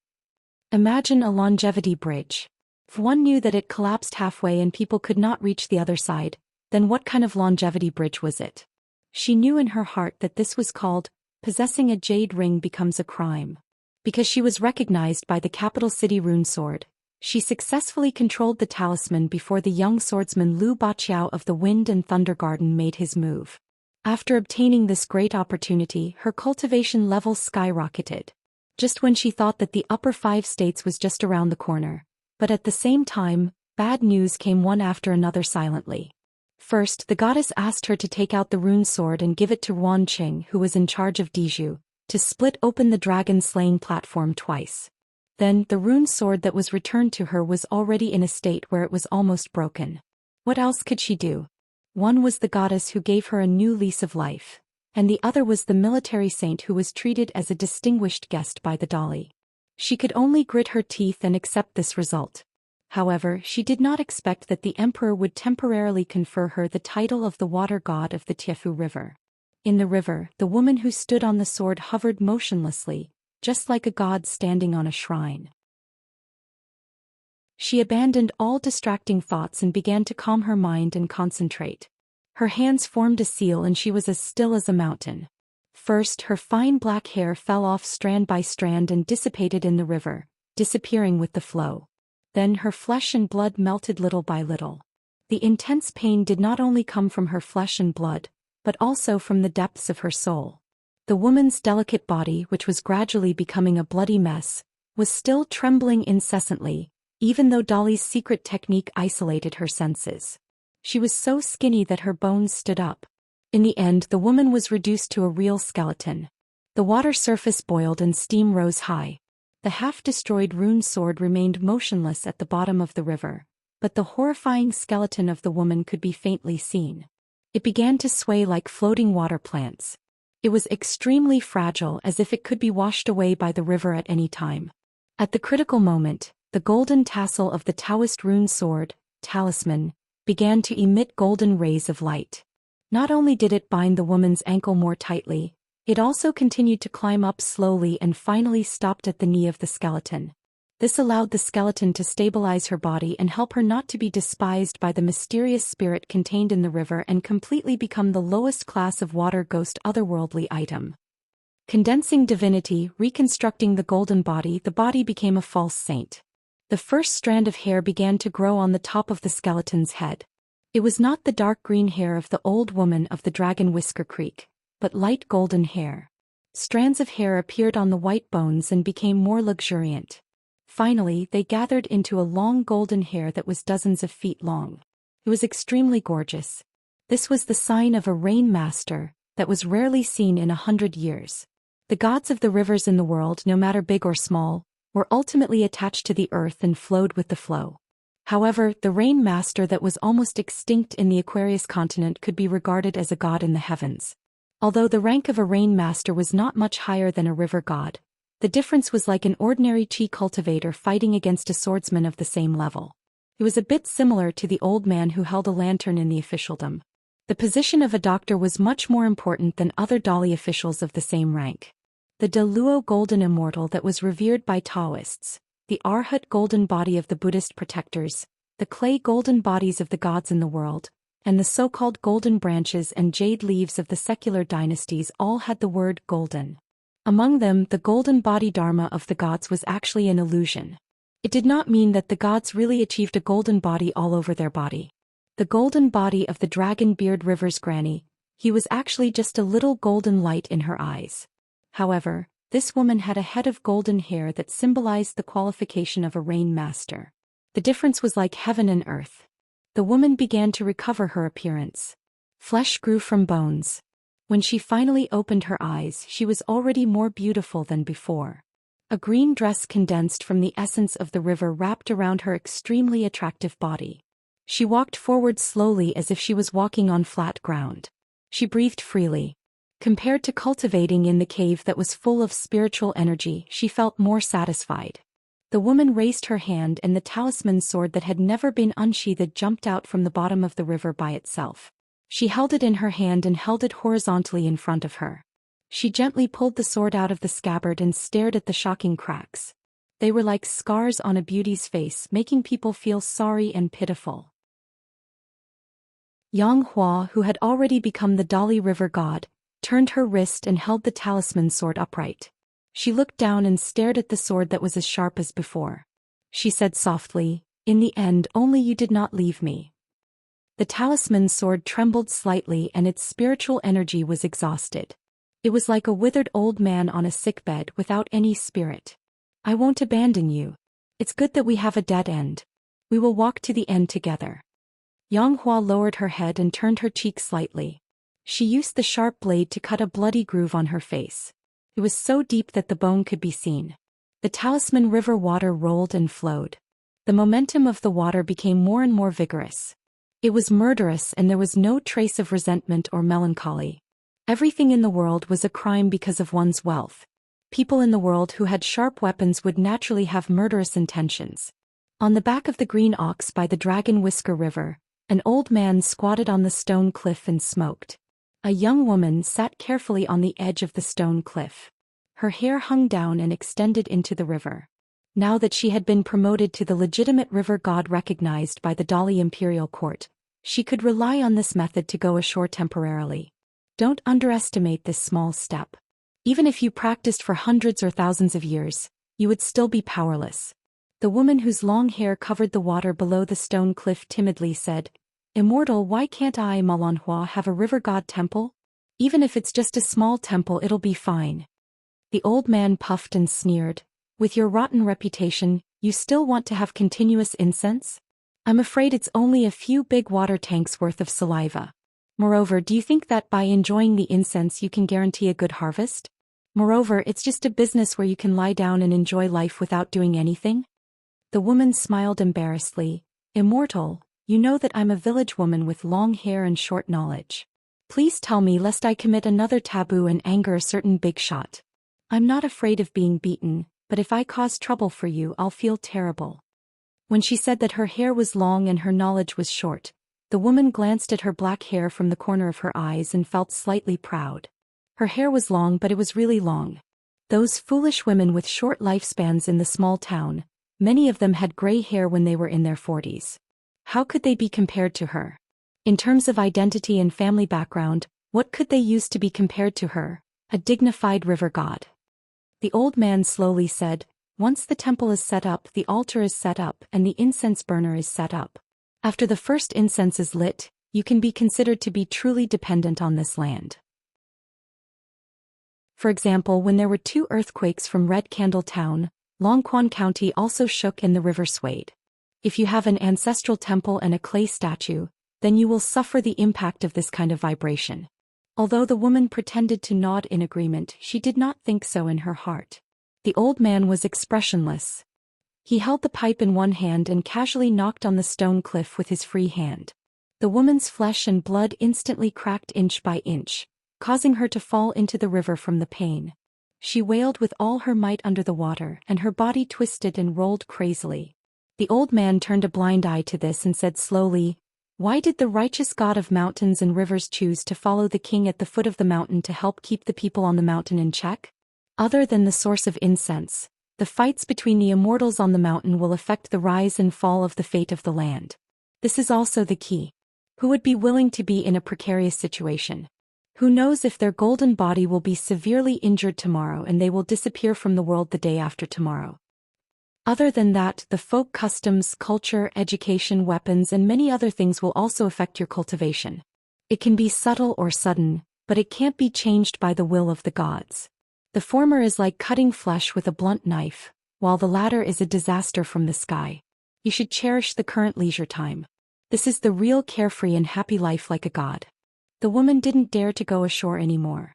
Her pale head slowly floated to the surface of the water and begged for mercy. "Great immortal, I know the severity of the situation." The old man waved his hand. "Go away." The woman dived into the water and swayed her waist. Her figure instantly passed through the stone arch bridge and escaped 2 to 3 miles away on the waterway. The woman who used to be a river woman leisurely passed by the section of the river where the blacksmith shop was. Now she was not so afraid of the little girl with powerful means. After all, in addition to working diligently for the military saint and increasing the gloomy weight of the flowing water, she was occasionally called by the little girl to ask about the past of the small town. Over time she felt that her waist had become very strong. As for the girl Xianxia, who was very strange in the woman's eyes, according to their chat, the woman knew that in addition to forging every day, she continued to keep an eye on the old house that was about to be repaired. She also helped to clean a few houses every few days. She also moved the cage of old hens and chicks to the blacksmith shop. In fact, the woman didn't understand the girl's thoughts at all. How could the only daughter of the military saint live like a daughter of an ordinary family in a small town? Not to mention that it was boring, she didn't have any great ambitions. However, she didn't dare to tell Ruan Xiu her thoughts. After she became the legitimate river god, she felt the power of the fire dragon even more deeply. However, the woman now felt that she really had a backer. She thought that she and Xianxia had turned from enemies to friends. She could even be considered half of the military saint's helper. Moreover, she could be considered as old Yang's unofficial disciple. These things made the woman very proud. In fact, she also remembered the beating, but she was a little forgetful. She often forgot the pain after the scar healed. However, she enjoyed it. The old man sitting alone on the back of the green ox sighed. A frog at the bottom of the well forgets his worries when he sees the full moon. After a long time, a young man with a cinnabar mark between his eyebrows slowly walked up the stone cliff. He squatted beside the old man and sighed. Old Yang smiled and asked, "Did you study a lot at school today?" The young man, imperial tutor, was hurt by this sentence. He was so angry that his whole body trembled. The old man didn't continue to sprinkle salt on his wound. After all, they were temporary allies. The clay statues of the Yuan family's Wenchang Pavilion and the Chao family's Martial Saint Temple have already been built, right? But the location hasn't been decided yet? Don't you want to help that student of yours? Are you really willing to see his career break in this Longquan County? The handsome young man with a cinnabar mark between his eyebrows said dejectedly, "If it was in the past, I would have a backup plan. Do you think I still need to do this now?" Old Yang nodded. "It's a little tragic." The young man said angrily, "Hey old Yang, it's fine if you didn't help me at that time, but you still have the nerve to mock me?" Old Yang was unmoved. "At most, I'm being sarcastic. It's not called mocking." The old man thought for a while and said, "I'm willing to put down my old face and plead for you. Is it useful?" The young man stammered, "I have to speak up for justice and say something." The young man leaned back and lay on the uneven green cliff. Looking at the deep night sky, he muttered to himself, "Did you and Song Zhengqiang have a private alliance like me?" Old man Yang smiled and said, "Yes, and he didn't try to hide it. Otherwise, Li Er wouldn't have made such a big fuss with Song Chongjing. Instead of letting your emperor worry, it's better to put it on the table and let him see it himself. That way he'll know what's going on. However, I reckon that with Song Zhengqiang's unruly personality, when he arrives in the capital, he will definitely tell us everything." The young man said angrily, "My luck is just not as good as Song Zhengqiang's. I shouldn't have come to this broken place. What kind of paradise is this? This damn place is my Tui Dong's land of calamity." The old man smiled. For the other half of the imperial tutor Tui Dong, that might not be the case. The young man sat up and said angrily, "Old Yang, if you talk like that again, I'll fight you to the death." Old Yang turned to look at the young man who had suffered one disaster after another. He stopped adding fuel to the fire. "Have you realized that after you were cut off, you've changed a lot?" The young man frowned and wondered, "Have I?" The old man nodded and said seriously, "Yes. Your temperament has gradually changed and your soul has gradually stabilized. Although your cultivation is negligible, compared to the previous imperial tutor Tui Dong, you finally look a little like the young Tui Dong." The young man's face was ashen and his eyes were burning. The old man looked into the distance and joked, it seems that studying is still useful. Cui Dong, who was originally living in this precious body, was now like an immigrant who had migrated to a distant place and took root in the local area. Cui Dong was divided into two. Imperial tutor Cui Dong had lost a part of his soul. The body that the young Cui Dong's soul resided in was both a place to stand and a cage. The young man did not want to be entangled in this matter. He was afraid that he would drown himself if he could not help it. He quickly changed the topic. His Majesty did not agree to merge Dragon Beard Creek and Tiefu River into one river and then divide it all to Hepa. Instead, he divided them into two and promoted them separately. At the same time, Song Yuzhong, who had died of illness here, was promoted to the mountain god of Luopa Mountain without any warning. Furthermore, he ordered people to secretly create a golden head and send it to Longquan County. In this way, he gave imperial younger brother Song Zhengqiang and that person who slept beside him 50 times each. Old Yang looked at the rolling mountain range and peaks in the west and asked, "You Cui Dong imperial tutor also need to figure out the emperor's heart like this?" The young man was stunned and sighed deeply. Firstly, he has been in a cage for a long time, the horse is thin and the hair is long, and the man is poor and the ambition is short. Secondly, that His Majesty the Emperor is ambitious and likes to scheme openly. He is upright and really cannot be underestimated. If it was another dynasty, Song Zhengqiang would have already usurped the throne. As for that woman, she might have already tasted the taste of an empress. Although the Eastern Treasure Bottle continent is small, there is one thing that other continents do not have, and that is that in the official history, there has never been an empress who ruled over the world. Who knows how many women are restless, wanting to take the lead and use this chance to be immortalized in history. Even if they have to go down in infamy for 10,000 years, they would still be willing. I just don't know if Dolly can get through this hurdle. Even if he does, who knows how many years he will be pushed back. However, in the world, only I know what Alliance wants to do and can guess what he will do. As he finished speaking, the young man suddenly became spirited. Old Yang asked, "The capital's Cui Dong also does not know?" The young man sighed and said with a complicated expression, "About that, I don't think I know." The young man used all his strength to rub his cheeks. That Dragontail County's Chen family suddenly opened a school here and taught all the children in Longquan County for free. They hired 3 teachers with a large sum of money, and all of them are great scholars and literary heroes whose names shook the county. They are all guests who have close relations with the Chen family. Is there any incitement from the Yingyin Chen family?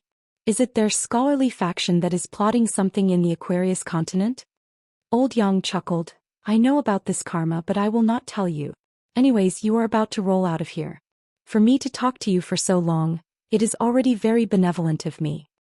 The young man Cui Dong was not angry this time. "It's good that you left." After the young man stood up, his face instantly changed. He was so angry that he stomped his feet and scolded, "Good my ass. Bringing along 2 troublesome burdens is fine, I can bear with it. But to want me to be that brat's disciple, what is going on? Old man, what are you thinking? Is it because without your cultivation, without your status, you have lost all your knowledge? If you dare to stand in front of me now, I guarantee that I will scold you until your head bleeds. Old man, you are shameless, you are a scoundrel, do you know that? As a person you have to have some conscience and reason." Old Yang gave a thumbs up and clicked his tongue. Young man is chivalrous and courageous. The young man suddenly stopped scolding and asked in a low voice, "I didn't mention any names." The old man used to be extremely powerful, but that was so many years ago. Now there's only a little left. You can't possibly still hear my words, right? Old Yang stood up and put away his pipe. He patted his butt and prepared to leave. That is hard to say after all, you were his first disciple, you might be an exception. The young man Cui Dong laughed dryly and comforted himself. Impossible, impossible. At this time the most common scholarly books appeared in front of the young man. No one flipped them, but they slowly opened to the first page.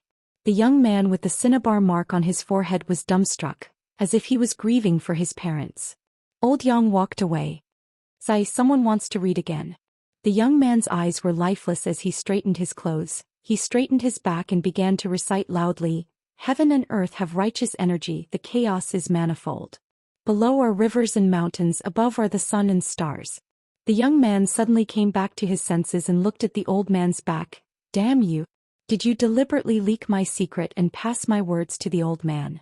Old bastard, how can you bully people like that? I only exposed your identity. Do you have to bear a grudge? The young man's hand trembled for no reason. He was in so much pain that he shuddered, as if there was a strict teacher standing at the side, beating a naughty student with a ruler. The young man continued to roar. To people, it is vast and abundant, filling the sky. The royal road should be cleared of barbarians. Hanha spits out the court. At the entrance of the Pillow Inn in Red Candle Town, the courier who had spoken ill of a poor old man probably felt that he couldn't fight with an old man. In the end, he cursed and told the old man the answer, saying that those people had left by boat during the day and were heading south along the Embroidery River. When the courier saw the old man turn and leave, he spat on the ground fiercely, only later remembering that it was at the entrance of his relay station, he resentfully wiped it off with the tip of his foot. Since those children came to the Pillow relay station, strange things had happened one after another, and in the end they even caused the kind post house official to lose his official position. They were really a bunch of jinxes. The old man walked on the street with a bag on his back. After thinking carefully, he decided to give up on the spot. The road was long enough to know people's hearts. The old man quietly reached out, grabbed a jasper hairpin and put it back into his sleeve. Those children went south to the Great Sway Kingdom and the old scholar went west. The road was facing the sky and they went on different sides. Whether they would reach the same destination by different routes he did not know. But the road under his feet had to be taken step by step. On a large ship, Qin Pingon and the other three could only stand at the bow because of an eyesore of a white donkey. They could not sit comfortably in the cabin. Fortunately, the four of them were already used to the hard life of living in the open. Li Huai was a little angry at the ship owner for looking down on them, but he soon smiled and asked Lin Shi to help lead the donkey. He climbed on the donkey's back, sat on the boat and rode the donkey, which made Li Huai smile from ear to ear. The passengers on the nearby large ships looked at the young men and children as if they were idiots. Lin Shi held the reins and the river breeze came slowly, gently blowing the young man's hair. The young man touched his chest, where the yellow paper talisman and cloud gem book were. Qin Pingon squatted at the side, skillfully chopping the green bamboo with a hatchet. He had promised to make 2 small boxes for Lin Shi and Li Huai. The little girl in the red cotton-padded jacket, who was squatting and unwilling to take off the emerald green box, suddenly said in surprise, "Young Marshal Uncle, your hairpin is gone. It was still there before we got on the boat." Qin Pingon was stunned and touched the bun on his head, a little confused. But during this period the young man was used to all kinds of accidents. Although he was disappointed, he still smiled and said, "It's okay, I remember the 8 words. I will make one for myself and engrave the same words on it." Li Baoping nodded. Walking on the street of Red Candle Town, the old scholar smiled and whispered, "Good."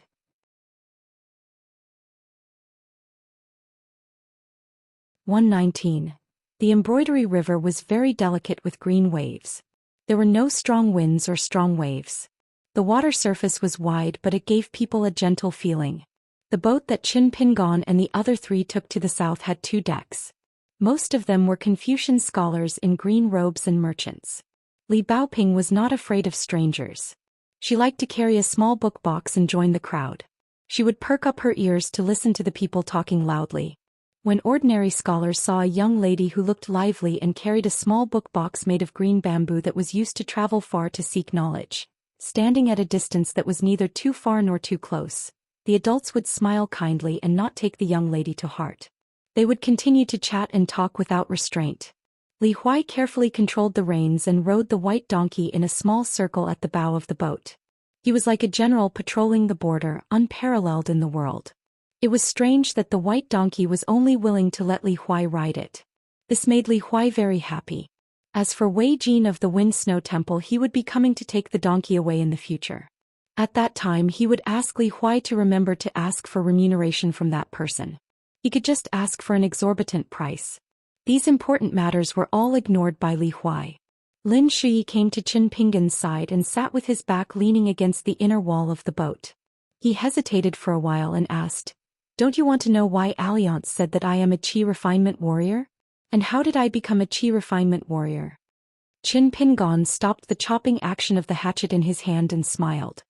"Of course I want to know. But there is no point in asking. I am afraid that you will think too much. Lin Shui was a little depressed. Among the 3 people in the school, even a blind person could tell that the only person that Qin Pingon really cared about was Li Baoping. Between him and Li Huai, Qin Pingon should be closer to Li Huai. As for whether it was because they both grew up in small towns, or because he was too quiet, Lin Shui wasn't sure. Moreover, the youth never really cared about these trivial matters that weren't worth mentioning. But Lin Shui couldn't help but feel depressed. Lin Shui asked, "Do you know how powerful that small silver gourd is?" Qin Pingon looked around calmly, then nodded and said in a low voice, "Even Alliance said that this is a rare sword cultivating gourd. Of course it's precious and rare." Lin Shui said, "Then do you know how big of an opportunity you missed when you refused to drink because you practiced martial arts? The reason why I could officially ascend the mountain and become a Qi refinement warrior, an immortal on the mountain in the eyes of ordinary people, was because I drank the wine in the small gourd time and time again. After drinking the wine, I could feel that no matter if it was my blood, flesh, bones, vision, hearing, or even the strength of my legs, I could even keep up with your footsteps in the end. Can't you tell?" Qin Pingon's fingers subconsciously rubbed the cool green bamboo. "After leaving the Tiefu River and approaching the Chiduan Mountain, you'll actually have an easier time walking on the mountain road at the back." Lin Shui's expression didn't change. He said lightly, "Oh, so you've already seen through it." Qin Pingon smiled and said, "Alliance is very lazy. He's very capable, but he's not willing to take care of small matters. Since I'm leading the way, of course I have to take care of the strength of each of your legs. You have to know when to stop and rest. Not only do you not have to be so tired from walking, but you also have to try your best to increase your strength by walking. We still have a long way to go in the future.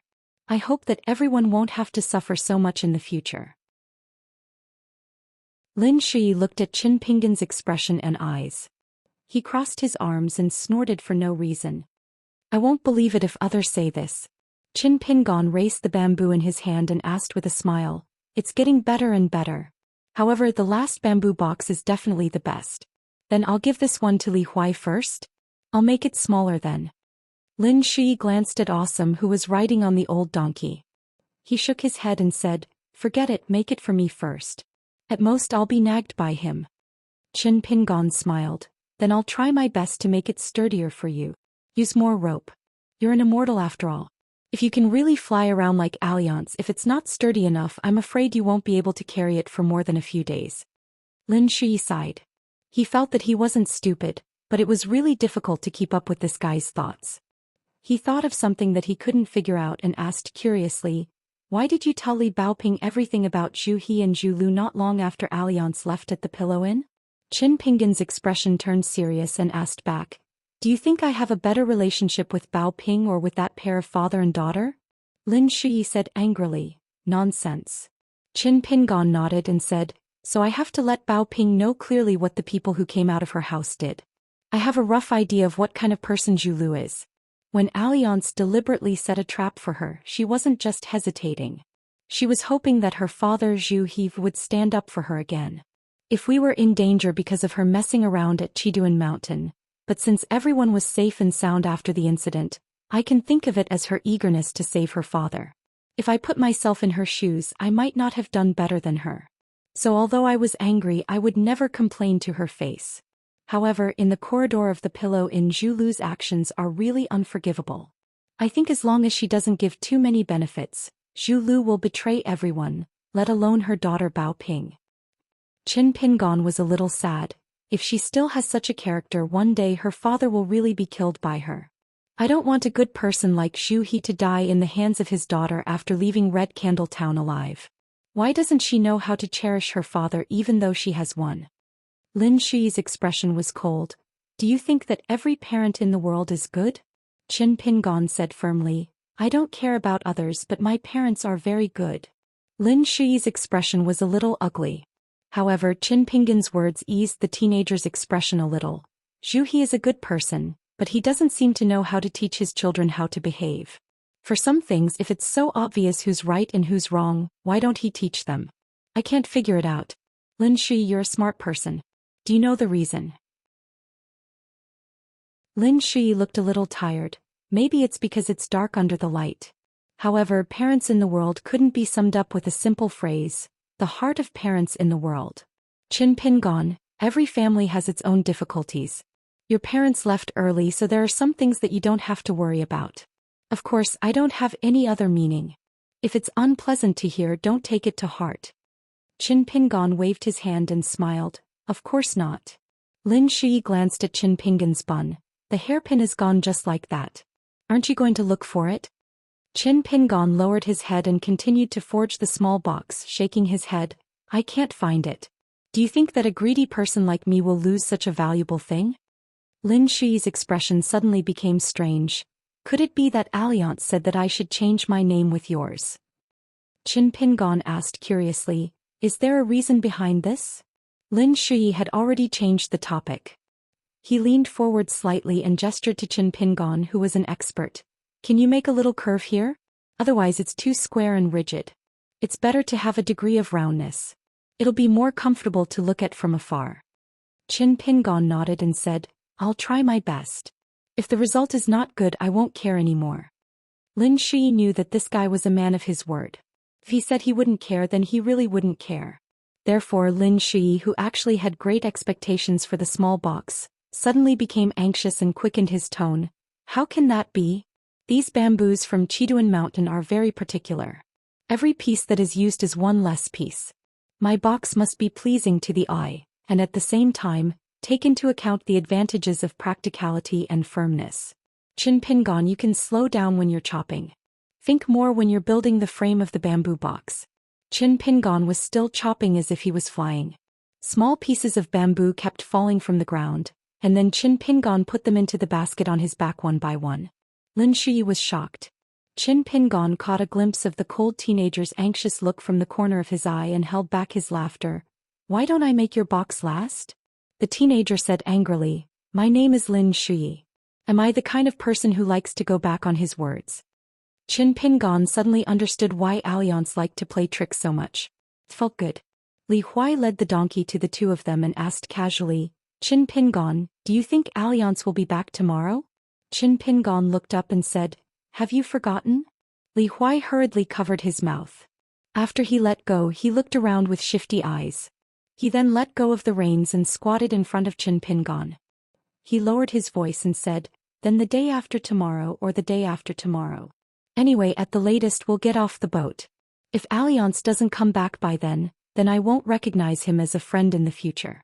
Qin Pingon, tell me, am I being very kind? Right? When Alliance kneels on the ground and begs me, yes, you can put in a good word for him.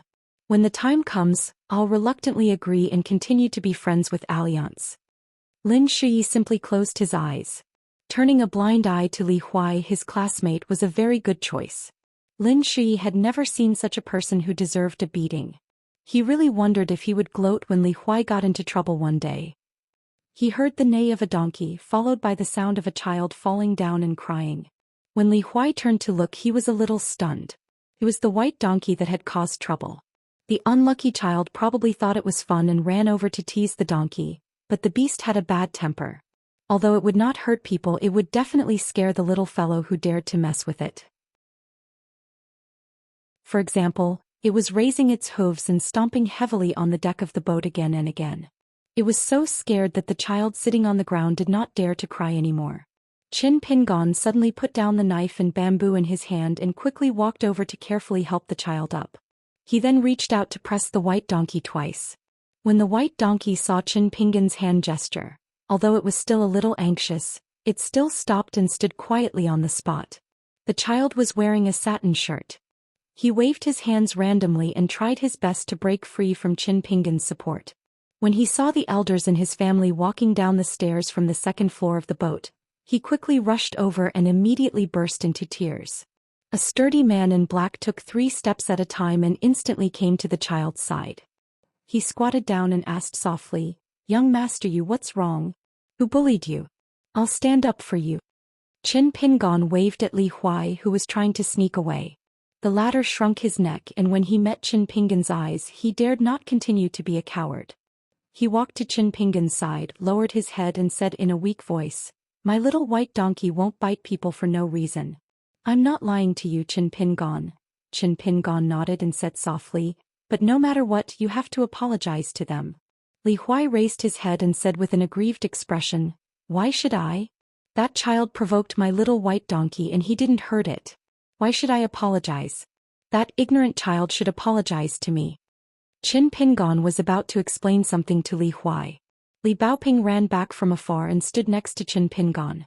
Lin Shui also stood up, but he stayed where he was as he needed to help Qin Pingon look after the basket. A dignified and angry shout came from the group. "How dare you, evil creature! How dare you hurt people!" It turned out to be a middle-aged man with an official's aura. His face was gloomy and his eyes swept across the four people. "Where are your elders? Come out." Qin Pingon's face was calm and he said softly, "Li Huai." Li Huai, who was half hiding behind Qin Pingon, said timidly, "I scared your child. It's my fault for not controlling my little white donkey well. I'm sorry." After apologizing to the strangers in one go, Li Huai choked with sobs. Alliance had once teased this little brat that he only knew how to be a tyrant at home, a master at home and a grandson outside. He didn't wrong Li Huai. Qin Pingon gently rubbed Li Huai's head, and then looked at the middle-aged man. "Is there anything we can do?" The middle-aged man sneered, "What a big brat. What a big tone. Let your parents and elders come out and talk." A graceful woman with a distressed expression picked up the child and listened to the child's complaints. Her eyes became sharper, especially when she heard her child say that the donkey was bumping around and wanted to bite him whenever it saw him. Lin Shui was about to speak when Qin Pingon gently shook his head at him. Finally, he looked at the seemingly reasonable middle-aged man and asked, "Is it because you can't reason with me and there's nothing to talk about?" The man was a little upset. He narrowed his eyes and said gloomily, "Do you know who you're talking to?" The man waved his sleeve and ordered the retainer in black beside him, "Kill the donkey." Qin Pingon took a deep breath. The young man's momentum changed completely. Alliance had once taught him a method to circulate qi for 18 stops. Qin Pingon had tried it many times. At most he would be in unbearable pain after 7 stops. It should be known that Qin Pingon's tolerance for pain was far beyond his peers. The only time he made it to the 7th stop was when Qin Pingon almost rolled on the ground. Only in the first 6 stops could Qin Pingon, who only had the physique of the second realm of martial arts, complete the 6-stop journey relatively smoothly.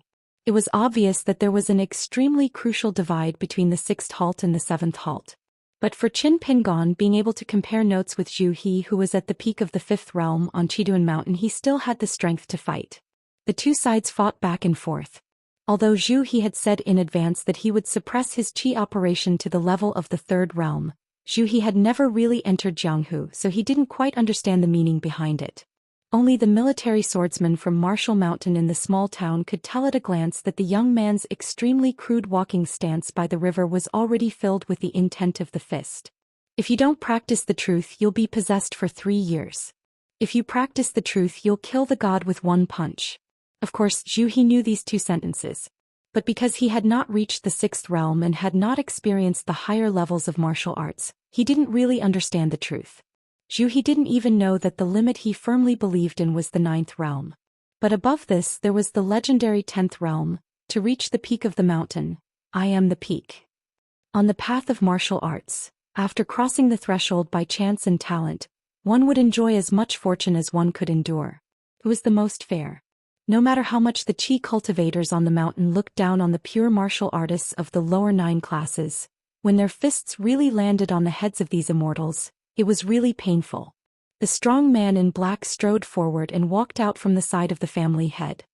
He said casually, "I advise you to get out of the way." Qin Pingon didn't say anything and took a step forward. The sound of the ship's boards was dull. To outsiders the momentum was ordinary. At most it was the young man who had some brash strength. The Hans Han manual boxing technique had a total of 6 staggered steps. When others heard him unintentionally, Qin Pingon would endure it and let it go. However, when it came to enmity that had to be avenged, as long as he didn't get his revenge, he would remember it for 96 years of his life. Alliance had once asked him with a smile, "You ate the remaining 4 years." The young man replied in a methodical manner, "Before I was 4 years old I had parents. I was not sensible, so I did not count." Qin Pingon rushed forward again like a breeze. He kicked the woman and the child in her arms, causing them to stagger and fall. However, compared to the black-robed man, the shock was more than the pain. Qin Pingon coldly glanced at the child who was living in luxury. The middle-aged man cursed, "How dare you? You don't even let a woman and a child go? You bandit. You are crazy." Qin Pingon walked towards the man and said, "As long as you are a person, you must be reasonable when you reach the age of sensibility. I don't care whether you are old or young, male or female." The man stepped back step by step. He pointed at the young man and threatened in a trembling voice, "I will punish you with a felony and let you live in prison for the rest of your life." At this moment, someone on the second floor said in a low voice, "Young man, this is a bit too much. It's enough that you have taught the retainer a lesson. You should stop now. If you continue to be unforgiving and dare to violate the law with your little ability, although I am not an official, it is not difficult for me to stop you and help the county magistrate arrest you." Qin Pingon heard the voice and turned his head. An old man in a cyan robe was standing on the bow of the ship on the second floor. Beside him stood a man in a white robe with a sword. The man was resting with his eyes closed. Qin Pingon withdrew his gaze and said to the man who claimed to be the county magistrate, "Apologize to us." Seeing that someone was speaking up for justice, the man was emboldened and said angrily, "Don't even think about it. When we are in the jurisdiction of Wanping County, I will let you, a bandit, know the law of Dolly." Qin Pingon took a deep breath and said, "Apologize." The man in the Confucian robe was a little timid. He looked at the second floor and shouted, "I hope you will be brave enough to do what is right. I will be grateful." The old man was expressionless. He looked at Qin Pingon's back and said, "Young man, I advise you for the last time. Stop and stop." Qin Pingon signaled to Lin Shui at the bow of the ship not to act rashly for the time being. He turned around and asked, "Senior, what were you doing just now?" The old man smiled calmly and said, "Of course, I was watching with folded arms. Of course, if the county magistrate really dared to kidnap a woman, I would definitely stop him." Qin Pingon asked again, "What about the donkey they killed? Would you stop them?" The old man laughed involuntarily and said, "I am not a living bodhisattva. Of course I would not stop them. It was just a donkey." Qin Pingon continued to ask, "Then who is the unreasonable one?" The old man was stunned and hesitated for the first time. He said, "The reasonable one is probably on your side. But little guy, it doesn't mean you can do whatever you want." Qin Pingon finally said, "Asking them to apologize means I can do whatever I want? Senior, our reasons are still not the same." The old man laughed heartily and said, "Then this old man really wants to see whether or not your reasoning can surpass this old man's reasoning." Qin Pingon nodded with his arm hanging down. He shook his wrist quietly and pointed at the man in the white robe who had opened his eyes. "Rely on him, right?" Lin Shou understood and moved his lips slightly. The old man was already full of anger, but he still smiled as usual and nodded. "What? You don't agree?" The old man smiled and turned to look at the retainer swordsman beside him. "Bai Jing, that little guy seems to think that his fist is more reasonable than your Lingshu sword." The swordsman in the white robe twitched the corner of his mouth and sneered. At this moment, a strange scene suddenly appeared. Before the experts on the ship could figure out the significance of the words Lingshu sword, the swordsman in the white robe, who was like a sword immortal, was grabbed by the neck and flew out from the bow of the second floor. He drew a beautiful arc and finally crashed into the Xihua River, splashing a huge splash. After a long time, he did not emerge from the water. No one knew whether he was dead or alive. The man in the Confucian robe was scared out of his wits. He looked at the boy who had already climbed the stairs and hurriedly said, "Sorry, I was wrong. I was wrong." Qin Pingon came to the old man's side. There was only an old man on the bow of the second floor with a twitching face. After seeing the boy's figure, the old man swallowed his saliva. Qin Pingon asked softly, "Sir, you've lived for so long. Logically speaking, you should know much more than me. Has all your logic gone to the dogs?" The old man was about to speak when a big white fish jumped out of the Xihua River. It turned out that the swordsman in the white robe was thrown back to the second floor of the ship. The old man bent down and wanted to say something but stopped. The boy had gone downstairs and left. The man in the Confucian robe asked everyone in the family to stand obediently. When the boy in straw sandals passed by, everyone apologized. Qin Pingon said to the man, "That's enough. But I know that you can't wait to kill us all in your heart." The man in the Confucian robe's knees went soft and he wanted to kneel down to the boy. Qin Pingon ignored them. He returned to the bow and sat down. Li Baoping gave him a thumbs up. Lin Shui still leaned against the inner wall of the ship with a calm face. Li Huai was full of guilt and held the reins of the white donkey tightly, for fear of causing trouble to Qin Pingon again. Qin Pingon thought seriously and whispered, "I will practice boxing more diligently in the future. And Lin Shui, if possible, don't be lazy." Lin Shui nodded with a smile. "You don't have to remind me." Li Huai whispered, "I'm sorry, Qin Pingon." Qin Pingon raised his head and said with a smile, "You've already said what you should have said. If you're sorry because of the trouble you've caused, there's no need to apologize to me. As long as you're not wrong, don't apologize. It's the same with everyone. On our way to the Great Sui Kingdom in the future, just like today, we won't cause any trouble. But if trouble comes to us, don't be afraid of trouble. Can you do it, Li Huai?" Li Huai's eyes were filled with tears. He straightened his chest and said, "I can do it." Li Huai quickly smiled through his tears. "Qin Pingon, you're really good at fighting. Why don't I call you martial uncle in the future?" Qin Pingon glanced at him. Li Huai immediately changed his words. "We'll talk about it in the future." Qin Pingon suddenly added, "If, and I'm saying if, you really meet an opponent that you can't beat, even if you fight with your life on the line, then quickly admit your mistakes and admit defeat. It's not embarrassing. Staying alive is more important than anything else." Li Baoping crossed his arms and leaned against the small bookcase. He said angrily, "Martial uncle, this can't be done." Lin Shui said, "I think it can be done." Li Huai chuckled. "I'll listen to my future martial uncle." At the bottom of the embroidery river, Ain's spirit swam like a fish in the water and smiled. 120. After this incident, the snobbish owner of the big ship immediately ran over, saying that he had prepared a private room on the second floor for the distinguished guests. It was okay even if they brought the donkey into the room. It was his small ship that should be honored. There were also some rich guests who came because of the reputation. They carried knives instead of swords. Obviously they were here to curry favor. Qin Pingon was not good at dealing with these people. Lin Shui helped him to reject them. After all, he was a young man who grew up in the construction supervision office. His speech and behavior were flawless. Even if he rejected them, they still left happily. The swordsman who was called White Whale by the old man was a slightly famous loose cultivator in the south of Dali. His sword was a real magic item called Ling Xiu. It was a divine weapon of the Taoist talisman branch. It was said that it was a wandering master who went down the mountain to cultivate his mind. After he passed away in the wilderness, it was accidentally obtained by the white-robed swordsman. With his good swordsmanship, he comprehended the true meaning of swordsmanship. Since then he became famous. However, he did not like to be restrained, so he was not recruited by the Dali government and the border army. Instead, he liked to travel with his sword in Jianghu. It was not easy for this person to be remembered in the Jianghu of Dali, where dragons were everywhere and masters were everywhere. It was not easy to be recognized. In the end, he did not even have the chance to unsheath his sword. He was played in the palm of his hand from the beginning to the end. He was defeated in such a humiliating way. Maybe his sword heart would be covered in dust and his sword would be stained with dirt. In that case, the wealth of the young man with straw sandals and his group could be considered.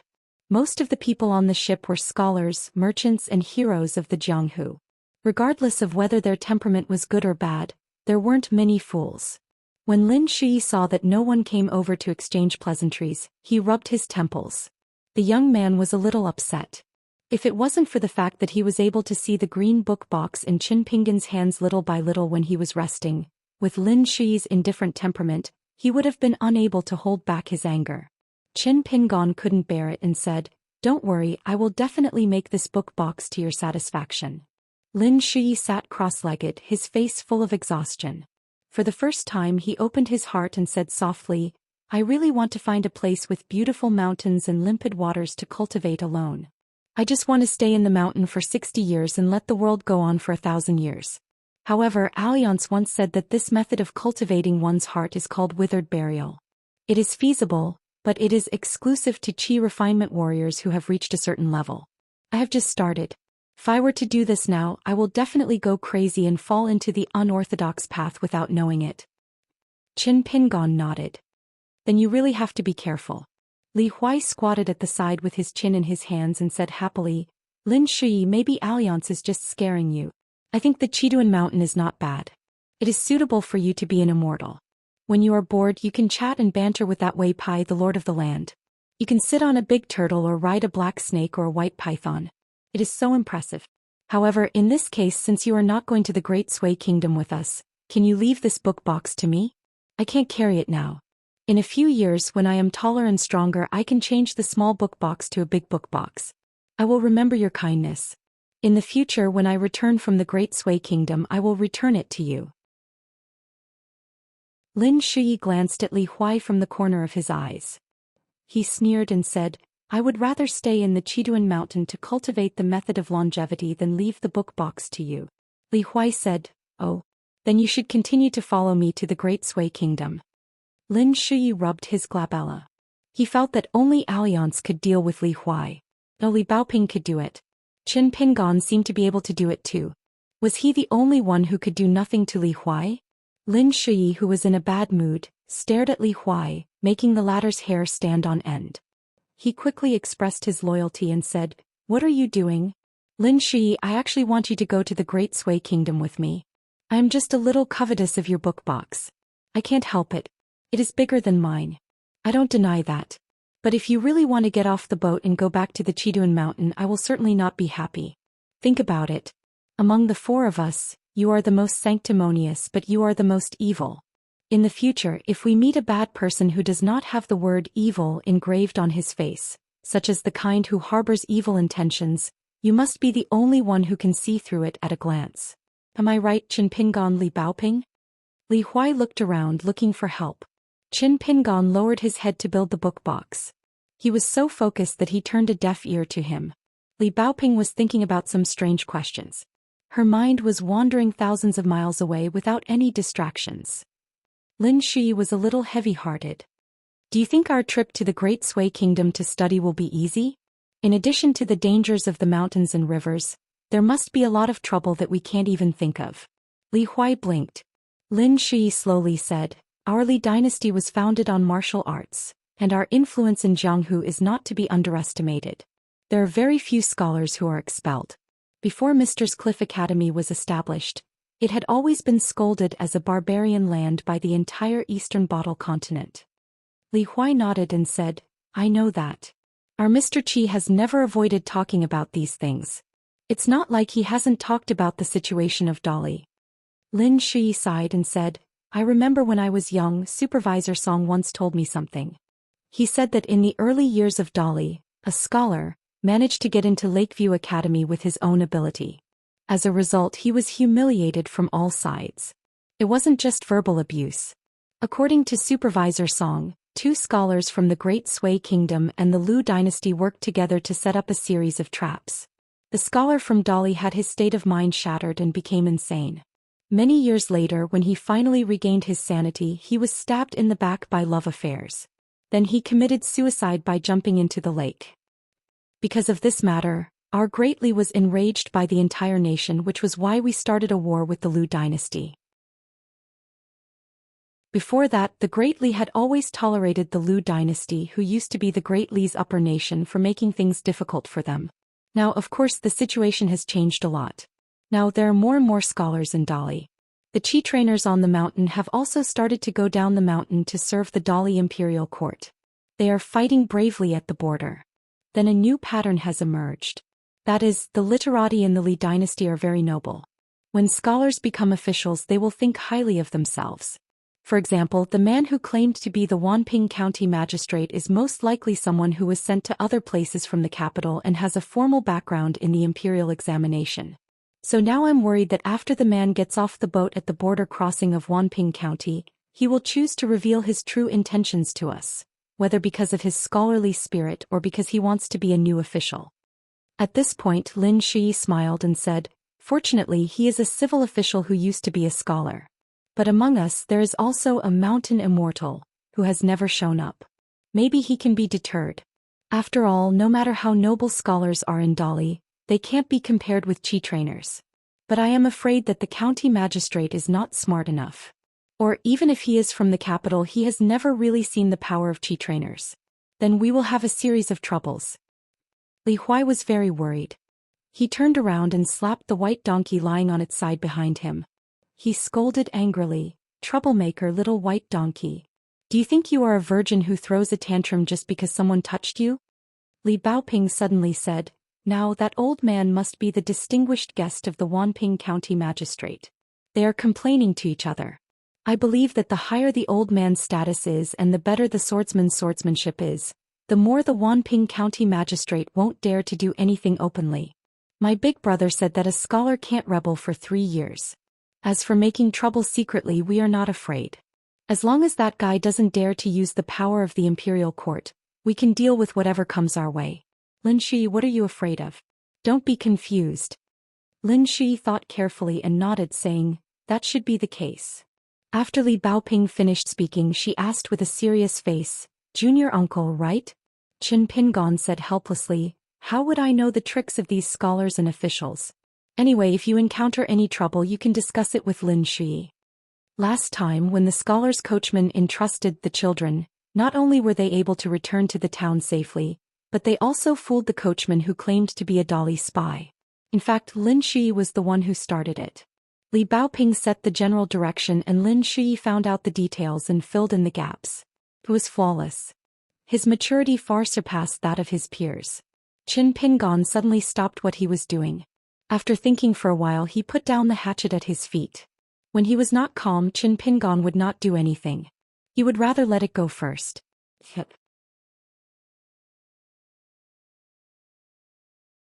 121. After that, Xihua River's 200-mile-long waterway was smooth and steady. When Qin Pingon and the others got off the boat, Li Huai and Lin Shi both carried their backpacks. With Li Baoping, they became more and more worthy of the name traveling. As a result, the straw sandals teenager looked more like a young servant of a rich family. If he hadn't seen it with his own eyes, he wouldn't have imagined that the straw sandals teenager was a martial artist who could make the secretary of a county magistrate of Dali powerless to fight back. When he got off the boat, he was carried down on a stretcher. Qin Pingon had carefully looked at the geomancy map before going down. He didn't plan to go through Wanping County. After going south, he would have to go through a mountain range which would probably take more than half a month. Qin Pingon had asked the locals on the boat. There were mountain roads, but compared to the Xianxia road of Chiduan Mountain, it was much more difficult to walk. It couldn't be used by horse carriages and most of them were carried by donkeys. If they didn't take the mountain roads, they would have to pass through a county city. Lin Shi said that he hadn't figured out the method of pure yang talisman, so he couldn't let the Yin spirit hide the innate Yin qi. It probably couldn't enter the city openly. According to Alliance, the city god pavilion, Wenwu Temple, and a general's mansion in the county city would probably have innate rejection of the Yin spirit. If there was a master in charge, it would be easy to cause problems. The group asked for directions as they moved forward. During this time, Qin Pingon also asked the villagers and women tentatively if there were any strange legends in the mountains and whether there would be mountain ghosts. When the local people saw that the 4 children were young and were carrying bookcases, they thought that they were scholars from rich families who had gone out to play. They laughed and told Qin Pingon about the mountains and rivers there. They didn't even have a name and they had never heard of any strange things like that before. In the end, most of them didn't forget to recommend the Jiangshan temple at the Xihua River to the 4 of them. They said that it was very effective to pray to the gods there, and that there might really be a river deity there. Every year, the county magistrate would bring people to the riverside to offer sacrifices.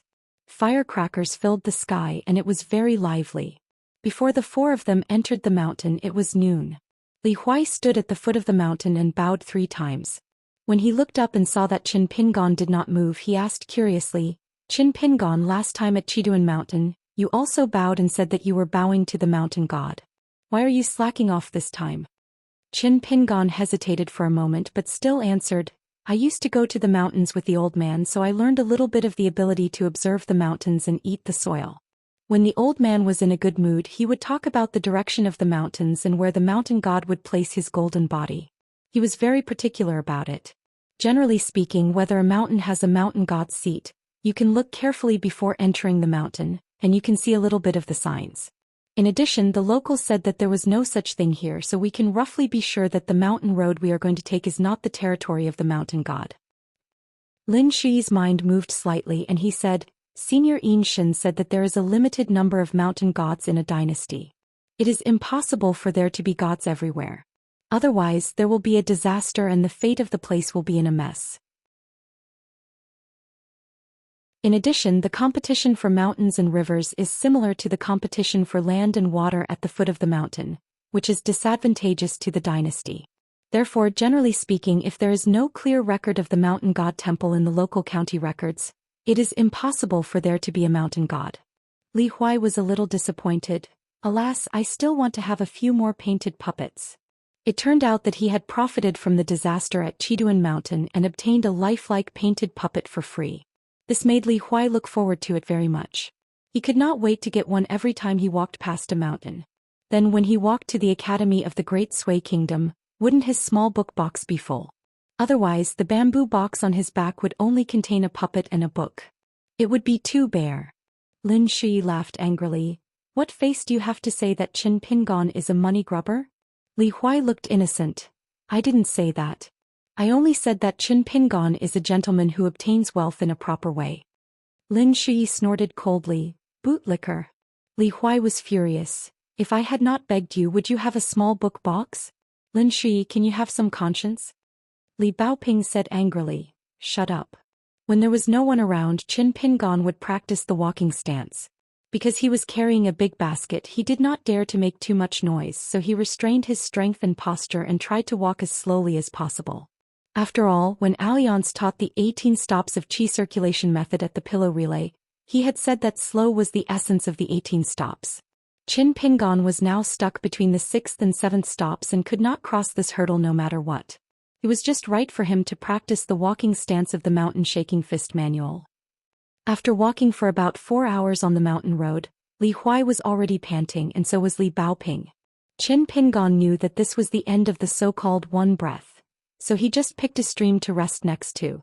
Lin Shi was indeed an immortal who had climbed the mountain with one foot. He was calm and composed, but his forehead was slightly sweaty, which was not as good as Qin Pingon's.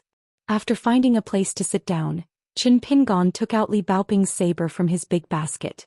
It was a narrow saber that Alliance called the auspicious symbol. Although Alliance had said the word last, Qin Pingon was not blind. He was used to using kitchen knives and hatchets, and had even borrowed Miss Ning's skirt saber for a period of time. He knew that this saber must be very expensive, so as long as there was no one around, he would take out the small beheading dragon platform that appeared out of nowhere and carefully sharpen the blade. After unsheathing the saber, he first dipped it in water on the shiny black beheading dragon platform. Qin Pingon squatted by the stream and began to slowly sharpen the saber. His movements were slow and unhurried, as if he was treating the town's most precious and fragile porcelain. Qin Pingon liked to concentrate on one thing, especially if he could do it well. Set a small goal first, such as 1 second to remember. Book Guest House mobile version.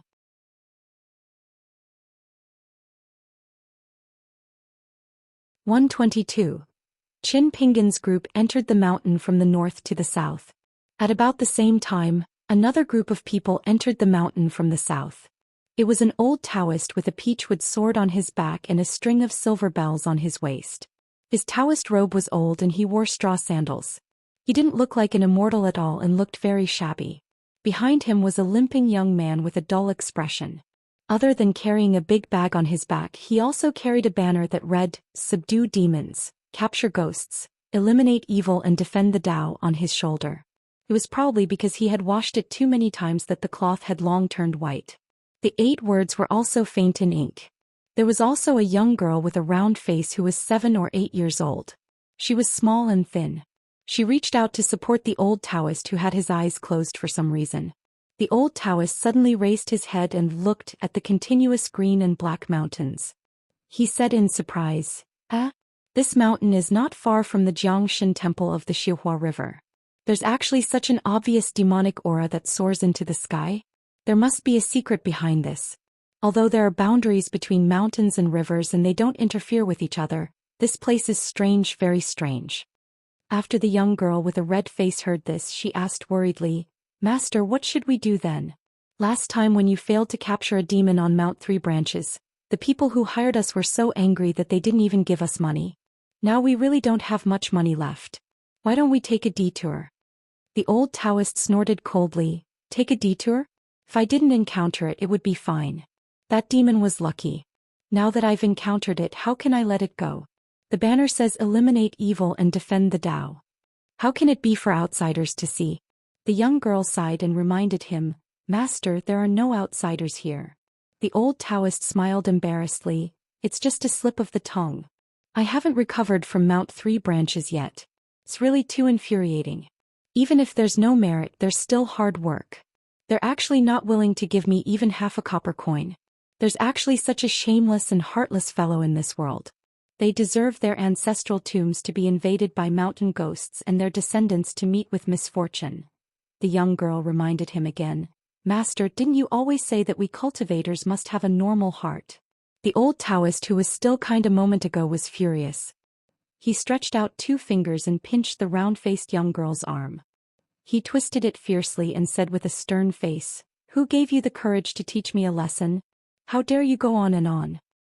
The little girl was in so much pain that she burst into tears. She hurriedly begged for mercy. It hurts, it hurts, it hurts. Master, I don't dare any more. The old Taoist didn't turn around. He slapped the bell on his waist heavily, causing it to ring. He laughed sinisterly and said, Little bastard, you still dare to have killing intent towards your master? The crippled youth remained silent. Soon, blood began to seep out of his nose and ears. However, the dull youth remained silent and motionless. The little girl cried even more sorrowfully. Master, please let senior brother go. You must have done it unintentionally. I promise, Master, that within the next 3 days, I will strive to give Master 1 more gene of spring water. The old Taoist smiled and rubbed the little girl's head forcefully. His strength was not light, and the little girl's slender body swayed from side to side. It's not a fight, it's a must. The old Taoist finally retracted his withered hand and laughed. Enter the mountain. A horse wouldn't grow fat without wild grass. Perhaps this was a windfall. Speaking of which, ever since I have you 2 little bastards by my side, even though I've been eating and drinking for free, I've been able to cultivate with peace of mind. Thinking of this, I feel that I should treat you 2 better in the future. The little girl supported the blind old Taoist and began to climb the mountain. The crippled youth silently wiped away the blood. He was used to it. The little girl secretly turned her head and smiled. The youth grinned, indicating that he was fine. After the 3 of them entered the mountain, they had been going around in circles for more than 10 days. They could not accurately find the source of the demonic aura. The old Taoist could always feel the subtle demonic aura permeating the surrounding mountains and trees. However, he still could not find the entrance. The old Taoist knew that the big demon's cultivation was definitely not weak. Otherwise, it would not have the ability to cast the camouflage formation that covered the sky. However, the old Taoist was still unwilling to give up. Every day he let the crippled youth carry the banner to scout the way. He brought the round-faced little girl to rest near the mountain path. From time to time he would take out a wooden compass, commonly known as the upside-down compass, which was commonly used by Taoist cultivators and yin-yang magicians. It was not unusual. However, the scarlet thin needles at the bottom of the heaven lake would occasionally flow with golden light, revealing the hidden mystery of the compass. The sky was gloomy and foggy. It could rain at any time. The old Taoist was squatting by the side of the road. He lowered his head and stared at the compass. He muttered, Upside down there are mountains of gold and silver in the 24 mountains. Upside down, there are dragons' pools and tigers' caves in the 24 mountains. The old Taoist put away the compass and turned his head to the distance of the mountain path. He chuckled softly and said, The road to wealth is here. Heaven never bars one's way. It seems that when we arrive at Wanping County we can have a few drinks. The round-faced little girl followed the old Taoist's gaze and saw a group of people walking slowly. She tried her best to open her eyes wide. As those people were getting closer, she found that the leader was a youth with straw sandals and a big basket on his back. He was holding a chopper and occasionally chopping off the branches beside the narrow mountain path to prevent the branches from piercing his clothes. There were 3 people behind him. They were all young. There was a little sister in a red cotton-padded jacket, a sneaky boy, and a young brother with a cold expression. The 3 people behind them were carrying extremely cute emerald green bookcases. Finally, there was a white donkey with a luggage bag following behind. The little girl lowered her voice and said, "Master, they don't look like rich people. Alas, why don't we just give up?" The blind Taoist raised his eyebrows and said, "Even a mosquito's leg is meat. You are half the head of the family. Don't you know how many copper coins you have left in your pocket? Look at your senior brother's gluttonous stomach. How much money has he eaten? If it weren't for my pity, do you think you can live in this world for a few days?" The sensible little girl hurriedly patted the old Taoist's shoulder and said gratefully with a sincere smile, "So my brother and I have never complained that we work like cows and horses for you. But if you get angry in the future, can you teach me a lesson when my brother is not here? Then my brother won't be angry and you won't have to punish him with the sex rules." The old Taoist slowly got up and the little girl immediately stood aside with her hands behind her back. This group of people was Qin Pingon and the others who went south to Yefu Pass at the border of Dali. In fact, Qin Pingon had already seen the smiling old Taoist and the reserved little girl. After Qin Pingon and the others approached, the old Taoist stroked his beard and smiled. He said in a slightly awkward Dali official language, "If I'm not wrong, you have encountered a bloody disaster on this trip. Don't think that you will have good fortune after surviving a great disaster. In my opinion, you will have a real disaster next. Only when you pass this hurdle can you have good fortune after." Qin Pingon's heart sank, but he didn't show it. Li Baoping looked at the little girl whose face was slightly pale. The latter smiled shyly and Li Baoping also smiled. The little girl in the red cotton-padded jacket and the younger girl immediately liked each other. Li Huai almost blurted out, "Old Taoist, aren't you blind? Why are you looking at this and that?" However, Li Huai engraved the disturbance on the embroidery river in his heart. He immediately covered his mouth and was determined not to cause trouble. The blind Taoist seemed to have noticed Li Huai's thoughts and laughed. "You don't know that there are 10 great supernatural powers in Taoism. Among them there is a saying that, 'Open the heart's eye, clear heaven and earth, ghosts and ghosts retreat.' I happen to have mastered this supernatural power. I don't dare to boast that I've mastered it, but I can be considered to have a small accomplishment. I don't look at people by their appearance." Lin Shi looked indifferent and said, "The Confucian saints have taught that strangers who meet by chance should not talk about strange things." The old Taoist was slightly surprised and soon sighed, "Forget it, Buddhism does not save people who are not destined to be saved. Taoism does not save people who are not destined to be saved. Go, I hope you'll be careful on the way. If there's really trouble you can shout loudly. If I'm lucky enough to hear it, I'll definitely return to help. However, if the journey is far away, even if I want to, I'll be powerless." After saying these words, the blind Taoist turned sideways to let them pass. Qin Pingon smiled and said, "We'll be careful. Thank you for your reminder." The two sides brushed past each other. Li Baoping waved generously at the skinny little girl with a round face. The little girl timidly raised her small hand in front of her chest and gently shook it as a silent farewell. The old Taoist waited until Qin Pingon and the others disappeared on the mountain road and muttered, "Along the way, if the Dali people were vulgar martial artists or ignorant people, my method has always worked. Why didn't it work today? Bad luck, everything is not going well. It seems that this demon subduing this time can't fail. The big demon in the mountains must have a strong family background." The blind Taoist's eyelids trembled slightly and he stopped talking. Lin Shi frowned and said, "There should be evil spirits chasing after the young man. I can feel a foul aura." Sure enough, a blurry figure wrapped in billowing black smoke saw Qin Pingon and the others. It paused for a moment and emitted a thick and eerie aura.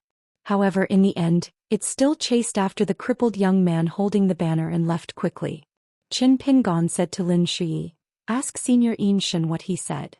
After a moment, Lin Shi replied, "Senior Yinshen told us to continue forward and not stay. He will take a look at the appropriate time. However, he also said that he is only escorting us to the border of Dali.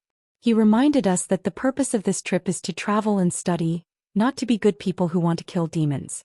He does not want us to take the initiative to cause trouble. Qin Pingon nodded. Tell Senior Xian to act according to the circumstances. If he can help, he will. If he can't, he won't force it. Also, Lin Shi, you also prepare the 3 talisman. Then you will lead the way and I will be at the back of the group. Bao Ping Li Huai, remember, if you really encounter the legendary ghosts and spirits, don't be afraid and don't panic. Don't learn.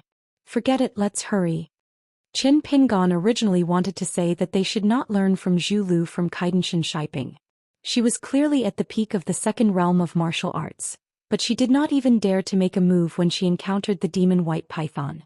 However, when he thought of Alliance's casual remark, those who talk about others behind their backs must be inhuman. Qin Pingon swallowed his words back into his stomach. Lin Shi's expression was calm. The stack of talisman treasures of the small town's Li family. Among them there were 3 yellow paper talisman of the lowest grade. Lin Shi could now barely control them. A pearl on a plate was a water talisman. A fire talisman called Fire Rain. The last one was the 5 mountains barrier-breaking talisman, which belonged to the category of mountain spirit talisman. However, Lin Shi's real reliance was still not the 3 talisman of unknown power but himself. It was the secret thunder technique recorded in that book. However, Lin Shi certainly would not ask for trouble and put everyone in danger just because he wanted to test the power of this hand thunder technique. The group of people walked quickly. Li Huai raised his hand as he walked and wondered, "It's raining now? Why didn't you tell us in advance?" The rain was not heavy, but it made the cold air in the mountain forest much thicker. Qin Pingon took out 4 bamboo hats from the basket on his back. All of them were purchased in Red Candle Town for this kind of hurried journey in the wind and rain. After everyone put on a bamboo hat, they did not stop walking. Qin Pingon looked back from time to time. In the distance, the blind old Taoist faced the limping youth running all the way towards him and laughed. "Come on. Little evil spirit, you're courting death. Die for this poor Taoist." The old Taoist stepped forward and after drawing a talisman with his palm, he reminded the limping youth, "Get down." The youth threw himself forward and rolled on the muddy mountain road. The old Taoist's palm glowed with golden light. Every stroke of the talisman lit up with golden light, and there was a faint sound of thunder from his palm. This dazzling golden light was particularly eye-catching in the middle of the wilderness where the wind and rain were obscuring the sky. The black smoke behind the youth suddenly stopped. Just as it was about to escape, it was already hit by the golden light. It was like a big golden net covering the youth's body. With a sizzling sound, the black shadow wailed and soon disappeared. The youth bent his back and ran behind the old Taoist. Panting, he inserted the spirit-summoning banner into the ground. Seeing the worried look on the little girl's face, he grinned and shook his head, indicating that he was fine. After killing the ball of Yin with 1 palm, the old Taoist laughed heartily. A low-level otherworldly item born of withered bones dares to show up in front of this poor Taoist? A wisp of gray seemed to be pulled into the banner. The old Taoist rose into the air and waved his palm. "Come, come, come, come. Turn it all into this poor Taoist's immeasurable merit." The otherworldly item behind the youth and the little girl was blown away by the old Taoist's thunder technique. Soon another wisp of gray flew into the banner. On the mountain road, the old Taoist's body twisted and turned. His hands moved quickly and he waved his palms.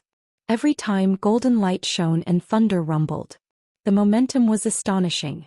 The old Taoist laughed heartily. In the rainy weather, the lightning reflected on the blind old man's old face. His imposing manner was domineering and he indeed had the ability to slay demons. This poor Taoist's thunder technique is mighty. Otherworldly items like you can't compete with it. Does that sneaky big demon behind the scenes still want to send these minions to their deaths? Quickly surrender and hand over half of your belongings. Maybe this poor Taoist will be merciful and let you go. For thousands of years, the thunder technique had always been at the top of all Taoist techniques. Once it was used, its power was acknowledged to be vast and unstoppable. However, the so-called 5 thunders technique was only understood by a few Taoist sects in the Aquarius continent. Most of the other inheritances were incomplete, or they only had the appearance but not the will of the gods. Therefore, there would be a backlash to the person who used the technique. After a long time, his vitality would be depleted and it would become the source of his lifespan. Therefore this old Taoist's blindness might not be inborn. The rolling black smoke that was moving quickly in the forest around the mountain road gradually reduced. The disgusting sounds of whimpers, howls and growls that were gathered together completely calmed down. The little girl said softly, "Master, there are many lanterns behind us."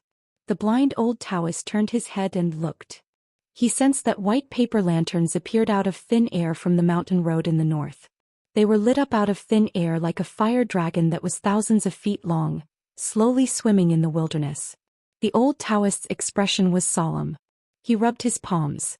The talisman that was painted with his female disciple's blood was almost used up. The old Taoist reached for the peachwood sword on his back as if he was facing a great enemy. A woman in a bright red wedding dress came slowly with an oiled paper fan in her hand. Her lips did not move, but a gloomy voice sounded in the ears of the master and disciples. "This Taoist priest, you can continue to draw talismans. It's okay even if you draw all over your body. I can wait. After that, I will invite the three of you to my residence as guests. I will personally wash your faces, pull out your tendons and drill your hearts." The red-clothed female ghost with the paper fan seemed to be most interested in the round-faced little girl. Her hoarse voice continued to sound. At the same time, she reached out her hand to cover the little girl's snow-white face. For example, washing your face like this. The next moment, the round-faced little girl was so frightened that she quickly closed her eyes. It turned out that after the red-clothed female ghost raised her hand to cover her face, she gently wiped it down. It was as if the entire face was peeled off and washed, revealing a horrifying bloody face.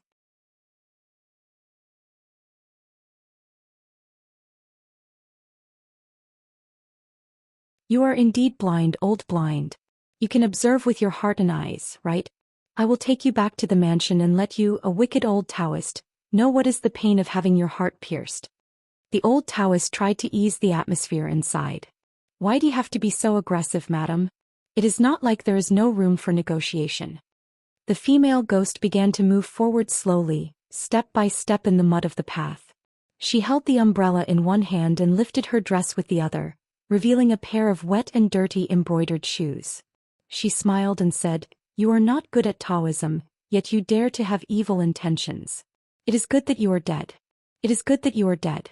Otherwise, you will delay Longjuan's study and his achievement in the imperial examinations." At the end of her speech, the female ghost murmured softly with a gentle look in her eyes. Those words that seemed to be whispering were completely covered up by the storm. The blind Taoist sneered and said, "Madam, do you really want to perish together with me?" The old Taoist saw that they were in a situation where they would fight to the death. After decades of traveling, he had visited half of the Aquarius continent. He was not a person who was afraid of trouble. He said softly, "Little cripple, as long as we can work together to defeat the enemy this time, I promise you that Xiaojie will not have to hand in the talisman spring for a year." The crippled youth nodded and reached out to hold the spirit summoning banner with the words, "Subdue demons and ghosts, eliminate evil and defend Taoism." He said in a low voice, "It is done." The blind old man stomped heavily on the ground. He put two fingers together and made a Taoist sword gesture. He quickly recited a series of sword gestures and finally finished with the words, "Urgent as the law command." All of a sudden, the originally rolled-up surface of the spirit-summoning banner stuck in the ground fluttered in the wind. The 8 words on it turned pale white, like 8 soldiers in silver armor on the battlefield who began to listen to military orders. They began to run on the banner and arrange the soldiers into formations. Then the 4 words, "Subdue demons and ghosts," moved along the banner, the wooden pole, the crippled youth's arms and shoulders. They moved rapidly and finally ran into the youth's ears and nose. The youth's eyes turned pure white. Every time he breathed, black smoke would curl around his 7 orifices. The crippled youth clenched his fists and roared to the sky. His whole body was covered in black smoke. The raindrops the size of soybeans evaporated into water vapor 3 feet above his head. Compared to the female ghost who had restrained her yin qi, the crippled youth was more like an otherworldly ghost who chose people to devour. The ghost in the bridal dress had been sizing up the round-faced girl. When the boy began to run towards her, she looked at the blind old Taoist who looked relieved. She said indifferently, "I'm so disappointed. You can't even be counted as a heterodox sect. You're just an unorthodox sect. A thief crying, "Stop thief." You don't deserve to die. You deserve to suffer a fate worse than death. The crippled youth reached the ghost in the blink of an eye. He jumped high and swept his leg toward the latter's head. The ghost in the bridal dress did not evade or block. She held her dress with 2 fingers and moved forward in a straight line. There was a bang. The ghost's head was uprooted and flew down the mountain. The headless woman continued to move forward. After landing, the youth swept his leg again, but this time it was aimed at the headless woman's waist. The hand that held the umbrella only used the back of her hand to lightly block the youth's powerful kick. The youth's kick did not move the back of the ghost's hand at all. With the help of the rebound force, the youth twisted his body in the air and pushed his palm toward the ghost in the bridal dress's heart. He said in a low voice, "Demon subduing." The silver characters appeared on the back of the youth's hand. Then with each stroke, they broke up and gathered into a murderous silver short sword. It was covered in a green and white light. It flew out of his hand and aimed at the ghost's heart. The ghost pinched the sharp flying sword that was about to pierce through the red bridal dress with 2 fingers. The flying sword, which was less than a foot long, was shaking and buzzing. The ghost's voice sounded leisurely. "I don't care about the head, but the dress can't be damaged. If it's dirty, it can be cleaned. But if it's damaged, it won't be beautiful anymore. Otherwise, why would Lang Jun laugh at my needlework?" After the crippled youth's palm attack, his fist hooked upward almost at the same time. However, he did not yell out the words, "Ghost subduing." A flying sword made of runes on the banner flew out of his fist. Apparently the youth was not really an idiot. He was a perfect match to kill the enemy. There was a loud roar. "Bitch ghost, I'll enforce justice on behalf of the heavens. Even if I lose my head, I'll still strike you with lightning." A bolt of white lightning struck down from the sky about 30 meters above the ground. The ghost still held the umbrella in one hand. With the other hand she pinched the first demon-subduing flying sword with her index finger and thumb. Then she raised her arm slightly and caught the second demon-subduing flying sword with her ring finger and little finger. Then she elbowed the youth's forehead lightly. The latter flew backward and fell on the muddy path. He slid back about 3 meters. The ghost raised the hand holding the umbrella and opened it gently with a snap. The white lightning struck the top of the umbrella and exploded brilliantly. The ghost standing under the umbrella increased the strength of her 4 fingers. The 2 flying swords were broken in the middle. They fell to the ground and turned into 2 puddles of silver liquid. Soon they mixed with the mud. With a wave of her hand, the head flew back and landed on the neck again. Flesh and blood grew and the head soon returned to normal. The ghost in the bridal dress raised her free arm and picked 1 or 2 strands of grass on her head. The blind old Taoist's heart trembled. He knew he couldn't do it again. He was ready to die and let go of all his strength. After taking a deep breath, his face became dignified and covered with a pale yellow color. The old Taoist's foot left the ground. He clenched a fist on his abdomen and hammered it heavily. His other hand was facing the sky. His sleeve slipped down, revealing a red talisman on his arm. The old Taoist said in a low voice, "She for clouds and rain, he for thunder. The clouds are full of jewels, immortals show the way." The female ghost held the oil paper umbrella and the corners of her mouth twitched. She passed by the crippled young man who was seriously injured and couldn't get up. She felt that he was blocking her way, so she casually lifted her leg and kicked the young man down the mountain. The round-faced girl cut her palm and arm with a knife and smeared the blood on her face. Then she charged at the ghost desperately. However, the little girl forgot that it was raining heavily. She didn't have the immortal skill of the blind old Taoist to keep the talisman's aura. When she rushed to the ghost in the bridal dress, her face was already clean. Only the rainwater was left. The blood had been washed away by the rain. The ghost casually slapped the little girl's cheek. The petite and thin body immediately flew into the air and flew out. Like the crippled youth, she disappeared in a flash. After that, with every step the ghost in red took, a white thunder as thick as a bucket fell on the surface of the umbrella. Electric sparks flew and the white thunder shattered. If someone were to look at the mountain from afar, they would see streaks of white snake-like lightning descending from the sky time and time again before splashing brilliantly between the mountains and forests. A continuous rain that could be withstood with a bamboo hat turned into a torrential rain without warning. It was really difficult to move forward. When Qin Pingon suggested finding a place to hide from the rain, Lin Shui reached out to hold the bamboo hat so that it wouldn't be knocked askew by the rapid rain. He said in a low voice, "Something's wrong." Li Huai pulled Li Baoping's sleeve and shouted, "I'm a little scared." Li Baoping scolded, "Senior Yin's spirit is a ghost, isn't it? Then what are you afraid of?" Li Huai's eyes lit up. "Oh right." He turned around and scolded the white donkey behind Lin Shui. "Little white donkey, don't lose track of them." The donkey snorted. The Yin's spirit appeared beside Qin Pingon and said in a hoarse voice, "There's a female ghost guarding the surrounding mountains and rivers. Now she's fighting with the old Taoist. If there's no accident, she'll definitely win. Her origin is unknown and her cultivation is not low. If it's any other place I can capture her. But now it's very dangerous." Yin Shen looked around cautiously and explained, "In the mountain and sea register, as long as the mountain and sea god has a name, they will have their own territory or territory. If they fight in their own territory, they will have a significant advantage in terms of time and place. Other than that, the imperial court didn't specify the mountains and rivers of the gods. Even if there are demons and ghosts with outstanding strength and all kinds of spirits that can stand out, it's harder than ascending to the heavens to have something like the Confucian school's palace, the Taoist sect's blessed land, or the military's ancient battlefield ruins. It's not just about having a strong cultivation but also a great opportunity." The female ghost in wedding dress finally focused on Yin Shen. She smiled and said, "Senior Yin Shen, you are really unlucky. If this happened a few years later, I wouldn't dare to show up in person this time." She talked to herself and lowered her head slightly. She covered her mouth and smiled coquettishly. It is indeed not good for a woman to show her face in public. But even under the illumination of the light, that face was still deathly pale and colorless. It was too creepy. Li Huai only poked his head out to take a look. He was so scared that his legs trembled. She smiled and asked, "I haven't talked to anyone for too long. I can't help myself. You don't mind, do you?" She remembered something and gently closed the umbrella. Almost at the same time, the heavy rain suddenly stopped. There was not a single drop of rain in the air.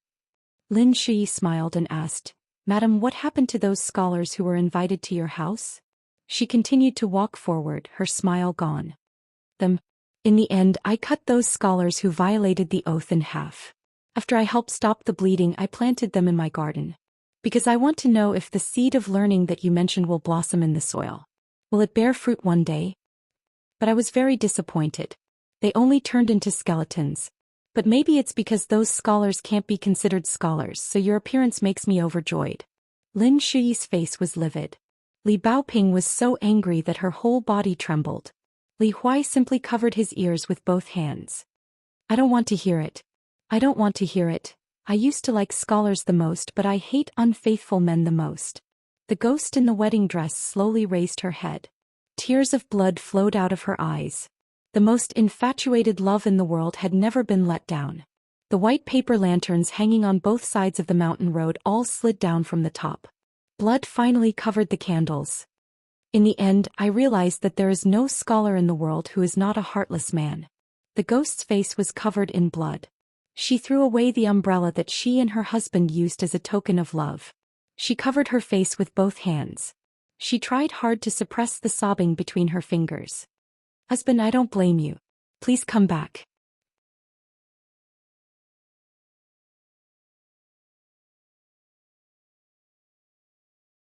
After it was suspended in the air, it began to wobble like a drunkard trying to find his way. The talisman came to the side of the road near the mountain wall and stopped. Li Huai asked, "Are we going to crash into it?" Lin Shui took the lead and stepped forward. His figure suddenly disappeared. Li Baoping and Li Huai walked in one after another. Qin Pingon carried the old Taoist on his back and led the donkey, disappearing on the mountain road. The yellow paper talisman originally wanted to follow in, but it seemed to be quietly pulled by someone. Its aura faded and it fell to the ground. A group of people appeared in the depths of a dense forest. They looked at each other. Even Lin Shui, who used the obstacle-breaking talisman, was at a loss. Qin Pingon first asked Lin Shui to help carry the old Taoist. He began to climb the tree. At the highest point they seemed to be in a valley surrounded by mountains on three sides. Even with Qin Pingan's eyesight he could not see clearly. He only had a vague outline. Before leaving the mountain road, far away from the mountain road, the Yin spirit and the bridal dress ghost were fighting fiercely. The sound of lanterns bursting was endless. After leaving the mountain road with the help of the obstacle-breaking talisman, everything was silent. There was no sound. The huge difference did not make Li Huai feel at ease. Instead it made him even more frightened. Qin Pingan took a deep breath. He held the auspicious symbol saber in his hand. No matter what, go south. Only there is no mountain blocking us. In a valley with towering ancient trees, there were rows upon rows of tall buildings. The mansion was splendid. Its standard was even better than that of a general or a minister in the mortal world.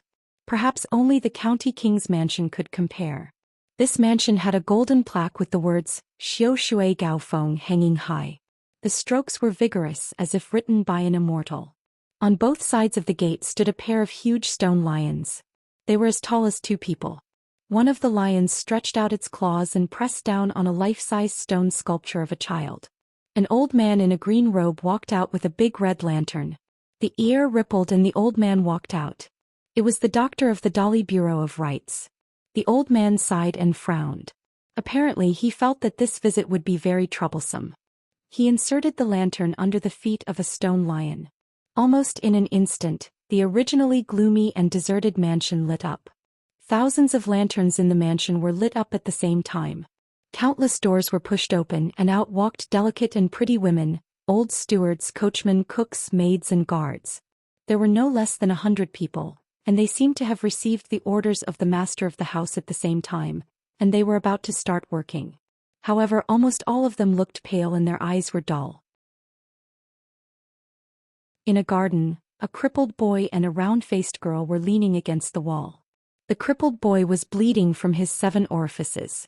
He was seriously injured. Even if he was allowed to leave, he would not be able to walk more than a few steps. Earlier, in order to deal with the female ghost in the bridal dress with amazing Taoism, the boy pulled the banner into the aperture acupoint on his face. It was an insidious method that damaged the divine will and soul. The girl had cut her skin several times and lost a lot of blood. Even now, she was more or less contaminated by the female ghost's yin qi. She was still dizzy and nauseous. When the lantern was lit, the crippled boy looked worse and worse. He quickly covered the girl's eyes with his hands. In the boy's sight there were decaying skeletons. Only half of the body was exposed on the ground. They were densely packed like vegetables planted in a vegetable garden. There were no less than 40 or 50 of them. The crippled boy was in despair. Because one of the skeletons with the spine as the center was actually pale gold. The bones of the limbs were as white as jade, showing the appearance of a cultivator of the middle 5 realms with golden branches and jade leaves. Moreover, according to the blind old Taoist, only great Qi refinement warriors of the middle 5 realms with very high levels could have such a scene. For a wild Qi refinement warrior like the old Taoist who barely touched the threshold of the middle 5 realms, he did not even have golden branches, let alone jade leaves. No wonder he lost so badly. The difference in strength was too great. At the entrance of the mansion, the middle door was wide open. One of the 3 most powerful doctors in Dali was welcomed with a grand ceremony. The old man did not cross the threshold. Instead, he sat on the threshold and looked at the wide street outside the mansion. He said softly, "Madame Chu, can you listen to my advice and not make things difficult for those boys and girls?" The big red lantern placed at the foot of the stone lion outside the door shook violently.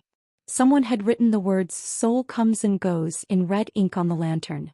As the lantern swayed, it rippled with traces of bright red light. The old man emphasized and reminded, "Madame Chu, once something happens to those children in your territory, not to mention this mansion of yours, even our greatly will suffer together with them." Unfortunately, there was no news. The old man was a little angry. Madame Chu. An old man who looked like a steward stood inside the door. He wore a felt hat and had his hands behind his back. He bent over and coughed. He laughed softly and said, "Dali has divided these mountains and rivers into my young lady's territory for countless years. My young lady and your Dali have always lived in harmony. Even before this old man became a steward, I heard that my young lady had once been indebted to an ancestor of your Dali. Even now, our mansion still has the golden certificate of eternal harmony with mountains and rivers. After that unfortunate incident, your late emperor and the current emperor all tacitly agreed to my young lady's venting of anger. Why can't she do it today? The old man in green stood up and turned to look at the old man in the felt hat. He said slowly, not only today but also in the future. I will tell Madame Chu the reason in person. However, if Madame Chu is unwilling to stop and is unwilling to see me, then don't blame my dolly for not remembering our old friendship. The old steward patted his chest and stopped coughing. He said with a smile, Dolly's mountains are in turmoil now. Unless that Master Wan personally takes action, my young lady really isn't afraid of anyone.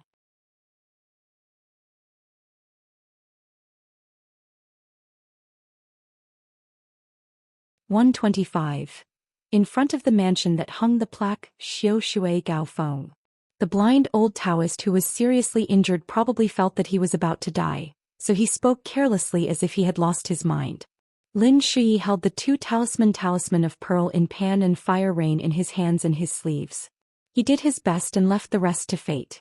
Qin Pingon silently drove the Qi dragon in his body to the two Qi residences to make sure that the sword Qi was still there and that there were no accidents. How to verify this was extremely simple. As long as the fire dragon that gave the meridians a warm feeling didn't dare to stay in front of the two Qi palaces, it meant that there were two extremely small strands of sword energy entrenched in them.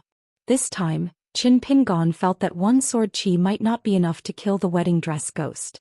Then two sword Qi. It was better to die of heartache than to die for real. However, Qin Pingon had not used the sword Qi yet, but he was already dying of heartache. Therefore, the young moneygrubber's face seemed a little stiff and murderous. Li Huai suddenly realized that the white donkey beside him had been stomping heavily on the ground. From its initial impatience and uneasiness on the mountain path, it immediately became somewhat cheerful and joyful. Even when the wedding dress ghost appeared at the top of the steps outside the door, the donkey only slowed down its hooves slightly. The female ghost lowered her head to look at the bright red wedding dress. There were a few places that were tattered. She suppressed the monstrous anger that filled her heart and looked at the young boys and girls. Her figure floated to the ground. The female ghost turned sideways and curtsied. Her voice was soft and delicate. Welcome to my home. You can call me Mrs. Chu. It's a pity that my Lang Jun has not returned from his travels. I have no choice but to entertain you. In the small bamboo forest that was covered by a formation on Chiduan Mountain, Wei Pai, who had recovered his mountain god position with the help of an opportunity, looked at the broken bamboos piled up into a mountain. They were all green bamboos that had been cut in half by Alliance. Even though the gains from this incident far outweighed the losses, when he saw the green bamboos that had absorbed the spiritual qi of Chiduan Mountain for thousands of years, they were like beauties that had been cut in half at the waist in Wei Pai's eyes. He still sighed. Wei Pai's golden earrings had been used as a camouflage. Usually, even if he revealed his true self in his own territory, the black snake would not be able to see through him. At this moment he flicked his finger beside his ear. The broken bamboos on the ground began to disappear into thin air. After everything was tidied up, Wei Pai walked out of the bamboo forest. Other than the black snake who was curled up not far away in fear, there was also a young swordsman with a sword behind his waist. There was also an acquaintance who was holding a wine pot and drinking wine with his head tilted back. It was the dolly master who had been knocked back to Kaidenshin Shiping by Alliance's rainbow light. Wei Pai only knew that his surname was Liu. In the end he was carried away by the swordsman. Wei Pai revealed a trace of doubt. The man who had been on the verge of death not long ago still looked a little dispirited. However, he was able to walk so quickly. Even if he had cultivated a superior secret technique to temper his body, it should not have been so miraculous. However, on the path of cultivation to be able to reach the last two realms of the middle five realms, who did not have some hidden skills? Of course Wei Pai would not ask. The rule that the Tao did not speak of longevity and the monk did not speak of his surname had been since ancient times.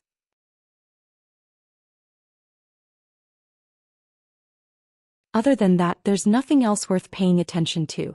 Now that you have the identity of a Dolly Mountain spirit, at least you don't have to worry about being casually killed by passing cultivators. The black snake nodded its head heavily. After swallowing the bag of snake gall stones from the Pearl Grotto, Its body size decreased instead of increasing. However, its 4 dragon claw-like claws became thicker, and its body was covered in shiny pitch-black scales. An imperceptible thin golden line appeared on its abdomen. There was no one on this trip to Longquan for the time being, so even with the black snake they still didn't need to hide during the day and come out at night. After entering Tiefu River and receiving the young swordsman's nod of approval, the black snake carefully slid into the river. Although it was extremely happy, it still tried its best to suppress its instincts and didn't dare to wantonly shake its body and splash the river water. The 3 of them stood on the black snake's body. Like travelers on a boat, they easily went north along Tiefu River. Wei Pai frowned and gently flicked his sleeve. He scooped up a handful of water in his palm and shook it as if he was weighing its weight.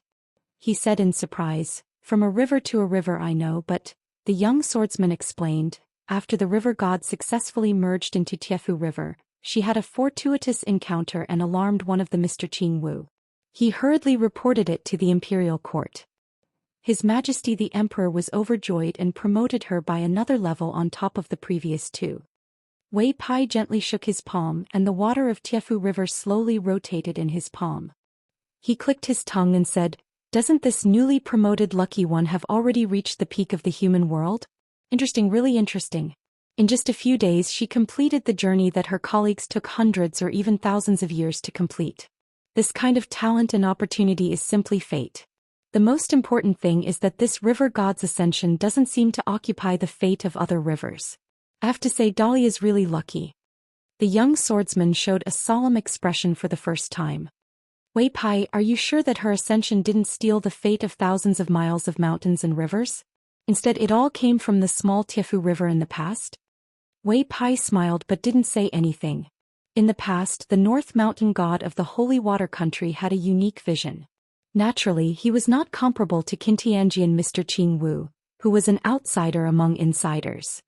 Due to the previous battle in Dali Imperial Court, the country's fate was unstable.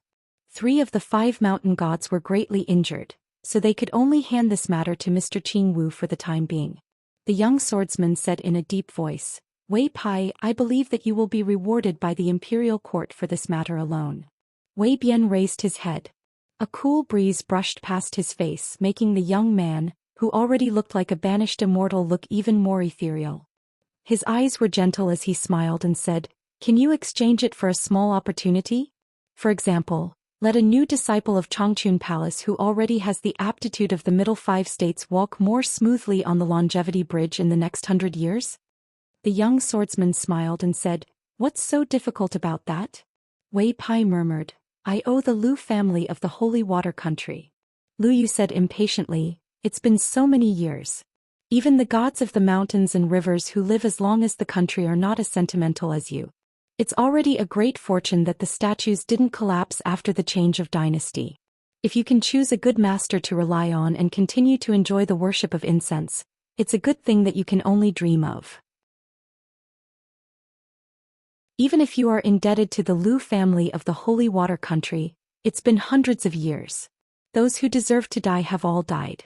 Why are you, Wei Pai, being so pretentious?" Wei Pai turned a deaf ear to him. All he could hear was the sound of the river. Lu Yu, who had a strong temperament, said angrily, "A stinky stone in the latrine. I can't believe I owe you a favor. I, Lu Yu, am so unlucky." The young swordsman laughed heartily and said, "Ill fate is also fate. You two just accept it." Lu Yu smiled casually and asked, "I wonder if Old Lantern will have a conflict with Madame Chu on the way to the south? If they fight, I think Old Lantern will have to bear the consequences." The young swordsman shook his head and said, "I hope there won't be any trouble. Madame Chu means a lot to Dolly. Moreover, Madame Chu has a strong temperament. If you weren't seriously injured and she didn't need to rush back to the Eternal Spring Palace to pick up that Empress, I wouldn't have let Dr. Han escort us to the south. Dr. Han is outwardly but inwardly. His temper is worse than yours." Lu Yu laughed and said, "It's fine, there's no handsome scholar in the group. Madame Chu won't like him. Old Lantern, if you were 30 or 40 years younger, you might have been left in that mansion to be the commander-in-chief, right?" The swordsman teased, "If you have the ability, say that in front of Madame Chu." Lu Yu laughed and said, "If she dares to walk out of that mountain, I dare to say that." The young swordsman sighed and said, "The reason why saints are called saints is because they have their own little world. If they sit in it, they can take advantage of the time, place and people." Lu Yu said regretfully, "It's a pity that you're a sword cultivator. There's no such thing for sword cultivators. Otherwise, if you have a saint's little world with both offense and defense, then you..." The young swordsman raised his eyebrows and laughed, "I already have one sword. Isn't that enough?" It was only at this moment that the young swordsman, who had a mediocre aura, gave off a dazzling feeling. Lu Yu smiled embarrassedly. Wei Pai suddenly stood up and looked over. He saw a willow tree sticking out of the water by the shore. A lady wearing a green robe and face armor was sitting on the branch of the willow tree. She had a head of rare golden hair that spread out on the surface of the Tiefu River and swayed slightly with the water. For some reason, Wei Pai thought of a popular poem for no reason. Yang Hua floats on the water like duckweed. When the young swordsman saw the lady, he explained softly, "She's the Tiefu River's main god. She just formed her golden body not long ago, and the imperial court hasn't built a temple yet. Therefore there are still some signs of her spirit being unstable." Wei Pai didn't even turn his head and asked, "What's her name?" Lu Yu snorted and said, "This little girl's name is very good. Yang Hua as in the water Yang Hua. She was born in the countryside, but her bone structure was chosen by Mr. Qing Wu, and she was recognized by the famous Taoist sword, talisman, in the capital of our great Li dynasty. Now she has become one of the few first-class Jiang deities. With her good fortune she will definitely ascend to the heavens in the future." Wei Pai nodded and his expression returned to normal. He sat back on the black snake's back and said, "She's the Rain Master's elephant. No wonder she can go so smoothly. With such a powerful guy as a neighbor, we'll meet frequently. God knows if it's a good thing or a bad thing." Although the young swordsman felt a little strange, he couldn't think of a reason. However, the Rain Master's elephant was indeed rare. Wei Pai and the others rode the black snake past Yang Hua. The river god Yang Hua was indifferent. In the past there were many poets in the divine water nation. Their farewell poems were especially praised by the world. Once the women in the brothel sang them, they were often popular in the continent. Among them Yang Hua was Lu Su. However, as the rough man Lu Yu said, it was all in the past. If Wei Pai didn't mention it, who would care? Even if he did, who would be willing to listen? Only the scholarly sage had a note. Yang, the one who rises from the willow. Wei Pai suddenly turned his head, but he wasn't looking at the water god Yang Hua. Instead he was looking at the land further south than Chestun Mountain. There was a big red lantern rising slowly.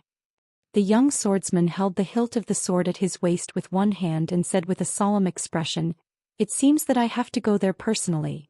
But at this moment, in a towering mountain at the border of Dali, a white light broke through the top of the mountain and flew rapidly to the north. It was like a comet dragging an extremely long snow-white rainbow. It was actually caused by the sword chi of a flying sword. And the owner of the sword was nowhere to be seen.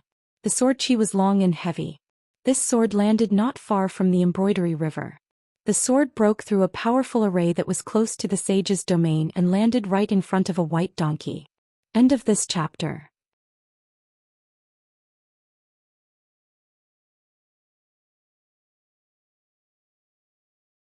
You must stay in the embroidery tower and not go downstairs. The white donkey trotted briskly to the man's side and rubbed its head against the man's shoulder intimately. The man smiled and reached out his hand to stroke the donkey's head. "Old buddy, long time no see. I really miss you." The gap in the sky was slowly closing as the man forced his way in. However, he had consumed a lot of spiritual chi of mountains and rivers. In a short time, at least 50 years of accumulated wealth was swept away and turned into useless turbid chi. The ghost in the wedding dress regained her calmness and sneered, "Sword chi, natal flying sword, each is more powerful than the last. What an outstanding land sword fairy. You are not from Dali, are you?" The sword fairy man smiled and said, "I am just a rootless duckweed. My name is not worth mentioning." After saying this, the man did not turn his head. Instead he turned around and showed his back to the ghost in the wedding dress. The land sword fairy, who had just come out of seclusion, said gently, "I am Alliance's half-friend. Well, only half. Half is his disciple. Unfortunately, Alliance did not want to acknowledge me as his disciple. He said that I was too pedantic and soft, so my sword was never fast enough. If he acknowledged me as his disciple, he could not afford to lose face. I came all the way here because I sensed something strange in my old buddy and the sword cultivating gourd. If I may ask, where is Alliance? And you are? Qin Pingon explained, we are also Alliance's friends. The gourd was given to Li Baoping by Alliance. The donkey was taken care of by Li Huai. As for Alliance's whereabouts, I believe that you will hear about it in the future. Compared to the ghost in the wedding dress, this land sword fairy who claimed to be Alliance's friend, Li Huai, who always had strange thoughts, was not unfamiliar with this person at all. In the child's opinion, Alliance's friend was Li Huai's friend. As for whether you were a sword fairy or not, was it more important than being friends? However, the incident at the Xihua River ferry made Li Huai afraid of ropes after being bitten once. He did not dare to speak casually. He just kept winking at the white donkey. The young sword fairy listened carefully to the words of the straw sandals youth, then nodded and said, I have a general understanding. Almost everyone felt the ground tremble slightly, like a turtle turning over, or the precursor of a mountain collapsing. The ghost in the wedding dress's expression changed greatly. Just as she was about to leave, she found that her vital flying sword had pinned her vital chi to the spot. The snow-white flying sword had unknowingly stopped 3 feet above her head. The ghost in the wedding dress was full of anger and shouted angrily, Dr. Han, water god of the Xihua River, are you two not going to do anything? If the Yin spirit really breaks the mountain's roots and heads north, not only will the 3 rivers of the Xihua River be affected, but also the Chiduan Mountain, the Tiefu River and the Dragon Whisker River in the north. Which side will be spared and not be affected? An old man holding a big red lantern stood in the sky outside the canopy and sneered, where did Madame Chu's previous imposing manner go? The ghost's expression darkened. Beside the old man stood a general in armor with a green snake coiled around his arm. He came out to mediate the situation, lest the Doctor of Rites and Madame Chu fall out and ruin Dolly's luck. He said in a deep voice, Madame Chu, Dr. Han and I can persuade the Yin spirit to stop breaking the mountain's roots, but we also hope that Madame Chu will not do anything extreme in the future. The bridal gown ghost smiled sweetly and said, if I wish to spar with this sword immortal, would that be considered extreme? Dr. Han was so angry that he laughed, what a bodhisattva Madame Chu. I have learned my lesson today. Good. The Ministry of Rites of Dolly will repay you in the future. The ghost sneered and said, you are just a little doctor spouting nonsense. Are you trying to scare a child? Wait until you become the Minister of Rites of Dolly, then you have the right to order me around. The green snake on the arm of the Zhou Xian quickly spat out a white fog. He was obviously more familiar with Dolly's officialdom and its future trends than the ghost in the wedding dress who was isolated from the world. He said with a displeased expression, Madame Chu. The ghost in the wedding dress covered her mouth and laughed coquettishly. She lifted her dress with one hand and curtsied sideways, I will apologize to Sir Han. The old man with the lantern was so angry that his lips turned blue. However, he still did not say a word. Everything was for the stability of Dolly's situation. If not, with Madame Chu's brutal behavior of wantonly killing passing scholars, how could the Ministry of Rites of Dolly choose to turn a blind eye for decades? But then again, the old man did not think that the Dolly Imperial Court did anything wrong. The hegemony of the mountains and rivers lasted for thousands of years. What was the death of a few people? Innocent or unfortunate, what was the point? If he was not a Dolly official, not the Minister of Rites who was responsible for contacting and recruiting Qi cultivators, according to his temperament as a Confucian student, he would definitely resolutely take action, even if it meant that both sides would suffer losses. However, the old man had walked step by step to reach his position today. He had seen tens of thousands of casualties on the battlefield. He had seen the names of the noble mansions in Dolly's capital changed. He had seen the assassination of the death soldiers of other countries like moths to a flame. He had seen the tragic situation of hundreds and thousands of people at the foot of the mountain when 2 immortals fought on the mountain. In his position, he planned for his government. Han was no longer the poor scholar who studied the books of the sages and only knew the principles in the books. He even personally killed the chivalrous warrior who was righteous when he saw injustice and only sought revenge on the immortals on the mountain for the sake of the innocent people in Dolly's law. Before the man died, he cursed loudly, saying that Dolly was ridiculous and that he was the lackey of the immortals on the mountain. He calmly told the man that perhaps in 30 years or even 50 years, There would definitely be a day when there would no longer be such a tragic death in the Great Li. That chivalrous martial artist spat blood on his face before he died. How could there be such a simple thing in the world? The old man with the lantern in his hand looked to the north with complicated thoughts. He did not know why his master was not in a hurry to show up and take action. The young sword immortal ignored Mrs. Chu and the dolly minister. As for the water deity and Yin deity, he was too lazy to care. He turned around again and faced the wedding dress ghost, who was stunned by his flying sword. He smiled and asked, "Do you want to exchange swordsmanship with me?" The wedding dress ghost smiled and said, "If you want to stop, I am willing. After all, I have never seen a young sword immortal like you in my life." The young sword immortal waved his hand and the white donkey quickly ran back to Li Huai. The man reached out to the sword hanging beside him and nodded, "Okay." The wedding dress ghost narrowed her eyes. "Oh? Are you serious?" The young sword immortal grasped the sword hilt and said softly, "The name of the sword is Gao Zhu." A simple slash of the sword. But it changed the color of the sky and made this small world full of gloomy aura suddenly shine brightly. The sword chi instantly slashed at the ghost. Panicking, the wedding dress ghost could only raise her hands to cover her face and her wide sleeves to cover her whole body. The ghost was slashed into two on the spot. The wail of Mrs. Chu resounded through the street and the magnificent mansion behind her.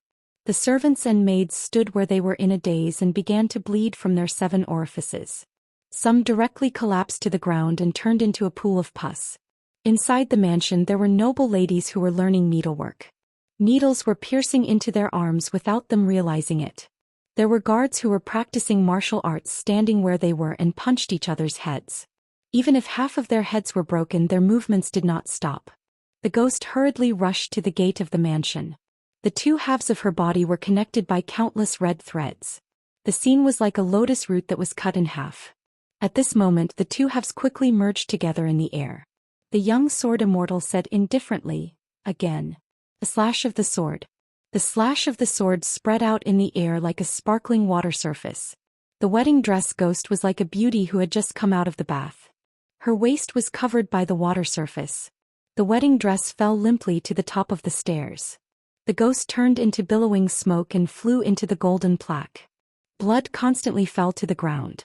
A woman's face, contorted in pain, protruded from the surface of the plaque from time to time. She begged for mercy. "Spare me, sword immortal."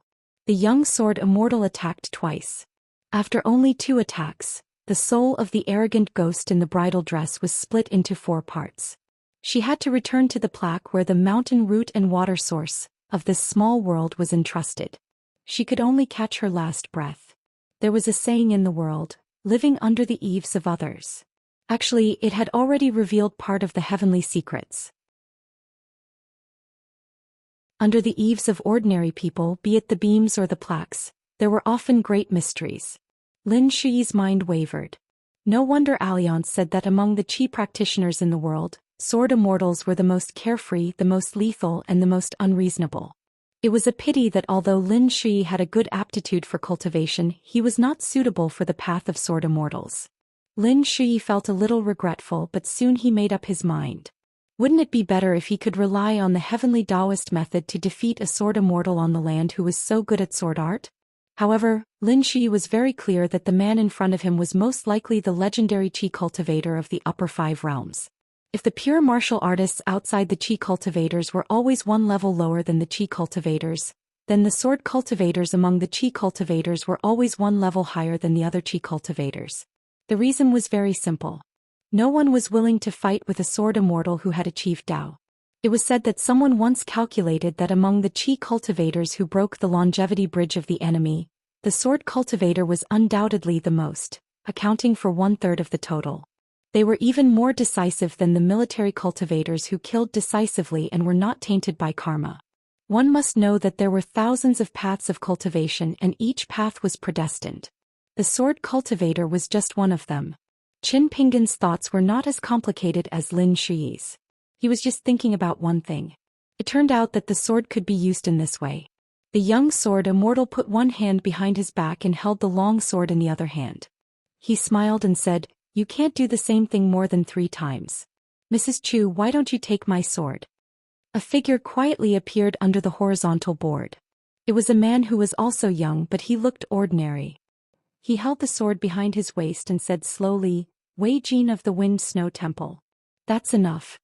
The sword immortal in white smiled and said, "Wei Jin of the Immortal Stage." Without saying anything more, the sword immortal on the land, who claimed that he had not stabilized his realm, waved his sword again. The young swordsman in front of him was expressionless. He reached out to hold the sword hilt and slowly pulled it out for more than an inch. Then he stopped. However, between the two sword immortals, a small and cute mountain range appeared. The mountain range was winding and hanging in the sky. The young sword immortal Wei Jin cut the mountain range with one sword. However, there was not much spirit left in this sword, so he did not continue to attack. Thousands of miles away, there was a huge valley at the top of a mountain range that stretched for hundreds of miles. It was as if an immortal had cut it with his sword.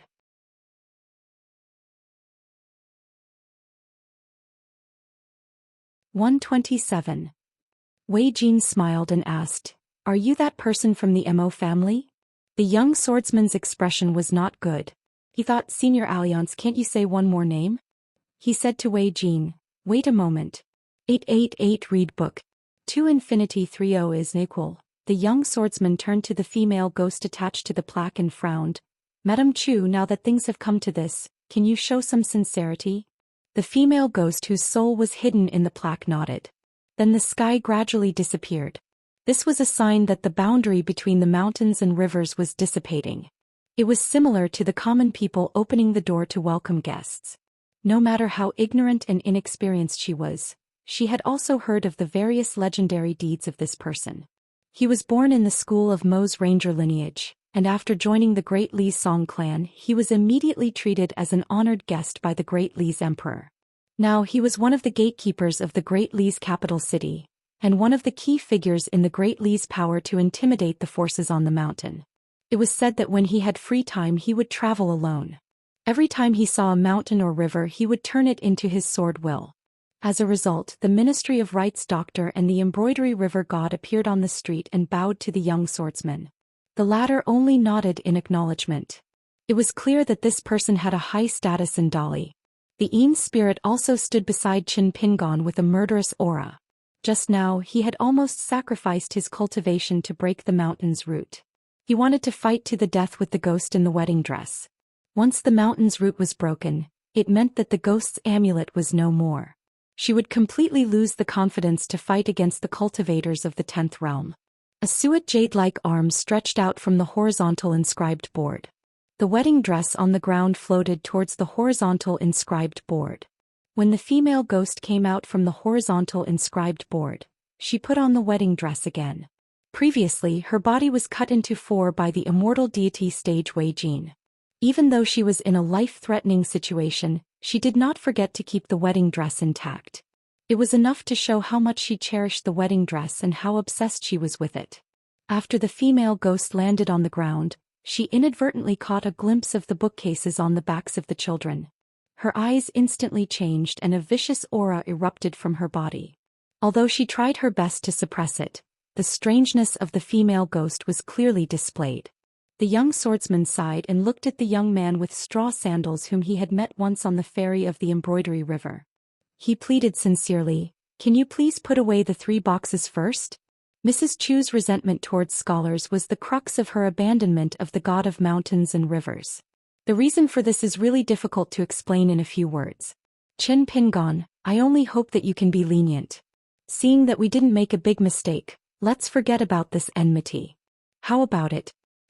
The young swordsman thought for a moment and said with a smile, "If it's possible, you just need to promise me to use a camouflage technique." Qin Pingon nodded. "Sure." Very soon, the 3 emerald green bookcases disappeared from everyone's sight. Of course, if the Qi refinement warriors focused on them, they would reveal their true forms. The young swordsman finally looked at Wei Jin again.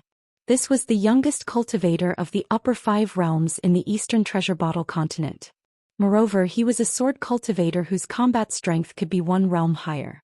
A cultivator of the upper 5 realms at the age of 40. No matter which continent he was in, even if it was the vast central divine continent, he was still a shocking god's favored son. Wei Jin of the Wind Snow Temple and Song Zhengqiang of Dali. Among the young cultivators on the mountain, they were the well-deserved twin annulus of the north and south. Now one of them had broken through the 10th realm and reached the 11th realm of sword cultivator, while the other had reached the legendary 10th realm of martial arts. Indeed, they did not disappoint. The two of them were one scholar and one warrior. Their future achievements were limitless. The young swordsman asked with a smile, "I wonder if Sword Immortal Wei has any other plans for coming to Dali this time other than solving today's crisis?" The white-clothed sword immortal, who had always traveled the Jianghu with the identity of a chivalrous man, asked back with a smile, "If there are no other plans, what will happen? If there are, what will happen?" The young swordsman said bluntly, "If it's just for sightseeing except for a few forbidden areas in Dali, Sword Immortal Wei is welcome to visit the rest of the places. If you don't mind, I'm willing to accompany you. If you have ulterior motives while the situation in Dali is unstable, then I'll block you here and personally test how fast Sword Immortal Wei's flying sword is." Wei Jin put away the famous sword named Gao Zhu in his hand and hung it by his waist. "In the Wind Snow Temple I've always respected Master Ruan the most, but for various reasons I've never met him. Therefore, after receiving the message from Master Ruan's peace token from Pearl Cave, I accepted a mission to escort these children to Yefu Pass at the border of Dali. Along the way I met a senior swordsman named Alliance who gave me some advice on swordsmanship. Only then did I have the opportunity to undergo closed-door training and break through the realm. Therefore, you don't have to worry about me going north this time." The young swordsman opposite him, whose mountain-moving swordsmanship was extremely amazing, treated him with sincerity. Wei Jin was an upright and open-minded person, so he did not take his slightly stiff attitude as a provocation. Instead, he bared his heart and said, "If you want to compare swordsmanship with me, I'm very willing. Previously, I thought that there was no need to continue traveling in my hometown, the Aquarius continent. However, after hearing a lot about the outside world from Alliance, I really want to go to the inverted mountain to take a look. I want to go to the place where Alliance trained and really sharpen my swordsmanship." It was precisely because he had traveled to many places and met many people that Wei Jin knew the value of the word perseverance. The blind old Taoist could not interrupt at all, nor did he have the courage to speak. The famous Wei Jin of the Wind Snow Temple was enough to make this unorthodox old Taoist feel suffocated. Cultivators of the upper 5 realms in the eastern Aquarius continent were extremely rare existences. It must be known that a cultivator of the 10th realm was already the cornerstone of a country, and all of them were worshipped by the kings and emperors to protect the country's fate. Qi cultivators of the upper 5 realms, which one of them was not a dragon that appeared and disappeared. They were existences that could establish a sect. In the Aquarius continent there were many dynasties, but how many immortal mansions with the word sect as the suffix? It could be counted with one's fingers. Wei Jin clasped his fists and said to the young swordsman, "We will meet again someday." The young swordsman also clasped his fists and returned the greeting, "I hope that in the future I can hear news about you from the inverted mountain in the Aquarius continent." The two sword cultivators looked at each other and smiled. Old hairs are like new, old friends are like old friends, this was the principle. Qin Pingon said softly, "Let's go." Li Baoping, Li Huai and Lin Shui nodded. The blind old Taoist gritted his teeth and mustered up his courage to ask carefully, "Immortal Master, I have 2 disciples that Mrs. Chu asked to stay in the mansion as guests. Can I take them away? I am afraid that my disciples are uncouth and naughty, and might accidentally break Mrs. Chu's rules." The young swordsman turned to the ghost in the wedding dress and said gently, "Mrs. Chu, can you let us go?" The ghost in the wedding dress nodded and said, "Since you have spoken, how can I dare to disobey?" This hidden gatekeeper of the capital could block Wei Jin's 3rd sword with just an inch of his sword out of the sheath. The ghost in the wedding dress knew very well how powerful he was. In short, he was not someone she could contend against. Even if she was at her peak with the protection of the mountains and rivers, it would be meaningless.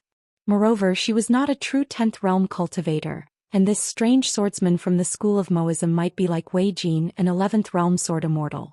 She was somewhat annoyed and narrowed her eyes at the young boys and girls. If not for one of them causing her to be unable to light the lantern and seeing their disgusting appearance of traveling, she would not have been reduced to such a miserable state. Not to mention that she had taken 2 swords from the sword immortal Wei Jin. Even the water source of the mountain was almost destroyed by the Yin spirit. Wei Jin led the white donkey and asked Qin Pingon and the others with a smile, "Then shall we hurry on our way?" Qin Pingon naturally had no objections. With the addition of a traveling sword immortal, the traveling group slowly left just like that. Li Baoping came to Qin Pingon's side and said, "Little martial uncle." Qin Pingon asked softly, "What's wrong?" Li Baoping chuckled. "Nothing." Qin Pingon rubbed her head. The girl in the red cotton-padded jacket walked side by side with Qin Pingon. Actually, she was somewhat missing her elder brother. The ghost in the wedding dress waved her hand and casually pulled the crippled youth and the round-faced girl out of the garden and threw them beside the blind old Taoist. After that, she glanced in a direction out of the corner of her eye. Coincidentally, the ghost in the wedding dress saw the straw sandals youth looking back. They stared at each other. The youth's eyes were cold. For a moment, the ghost in the wedding dress felt her heart palpitate for no reason. However, she soon found it ridiculous and quickly retracted her gaze, no longer wasting time on an ordinary youth. The ghost in the wedding dress did not understand why she was so suspicious. Then for some reason she looked again. The straw sandals youth had his back to her and was slowly walking away. Naturally, he was at the back of the group. For thousands of years, the 4 great clans and 10 great clans in the Peachleaf Alley of Fulu Street had been filled with scheming against each other, and there was no lack of bloodshed. However, now that it had become Longquan County, they had no choice but to band together and gather their forces. However, in private, who was not secretly in contact with the Imperial Court of Great Li and those immortal forces who had bought the mountains? There were some rumors that were spread as if they were true, but the people on the streets and alleys didn't take them seriously. For example, one of the 4 surnames, the Li family's Dragon Lin and Phoenix, had a sad end after Li Baoping's teacher, the Cliff Academy's Mountain Lord, had become a joke. On the other hand, a few young scholars including Zhao Yao had the potential to become immortals on the mountain. They were existences that the big families in the small town did not dare to underestimate.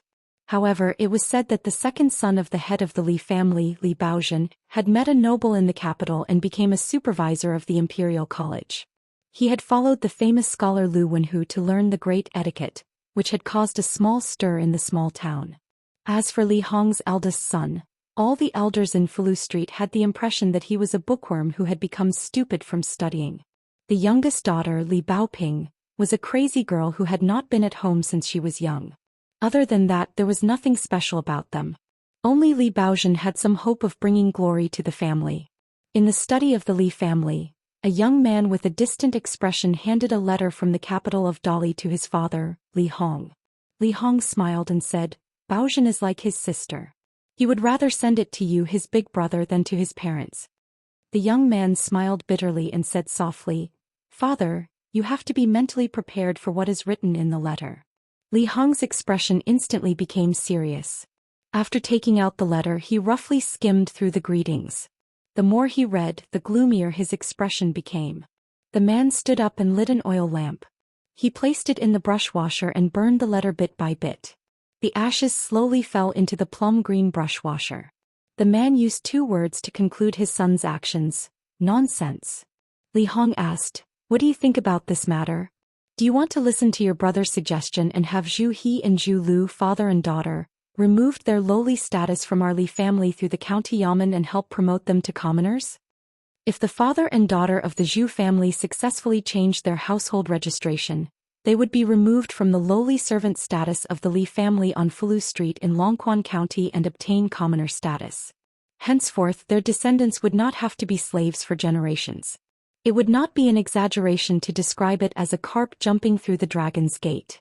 However, the Prime Minister's concierge had 7 ranks of officials.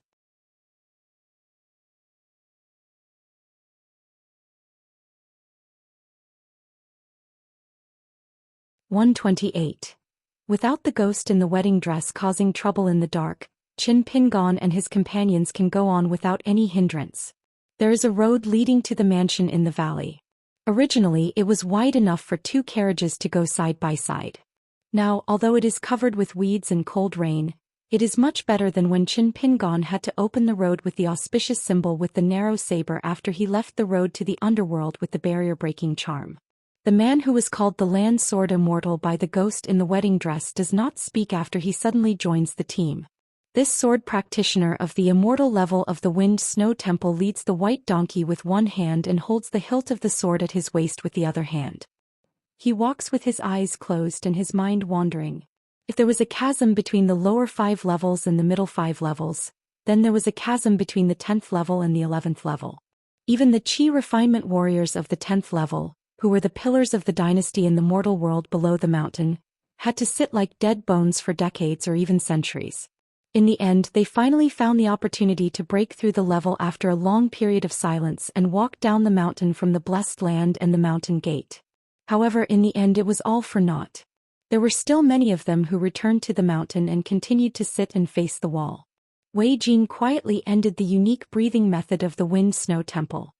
He opened his eyes, turned around and looked at the children who were familiar with Liang. However, this white-robed sword immortal's mind was more focused on the memorial ceremony in the Wind Snow Temple. Since he couldn't break through the realm, he hadn't gone to his master's grave to propose a toast to him for many years. Besides, after hearing Liang's so-called *T stories, Wei Jin was full of longing for the inverted mountains that connected the two worlds.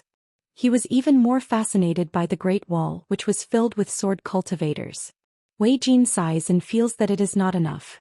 If he had been under the banner of Xiao Shui Gao Feng before, his body would have been stable and perfectly integrated with the sword intent.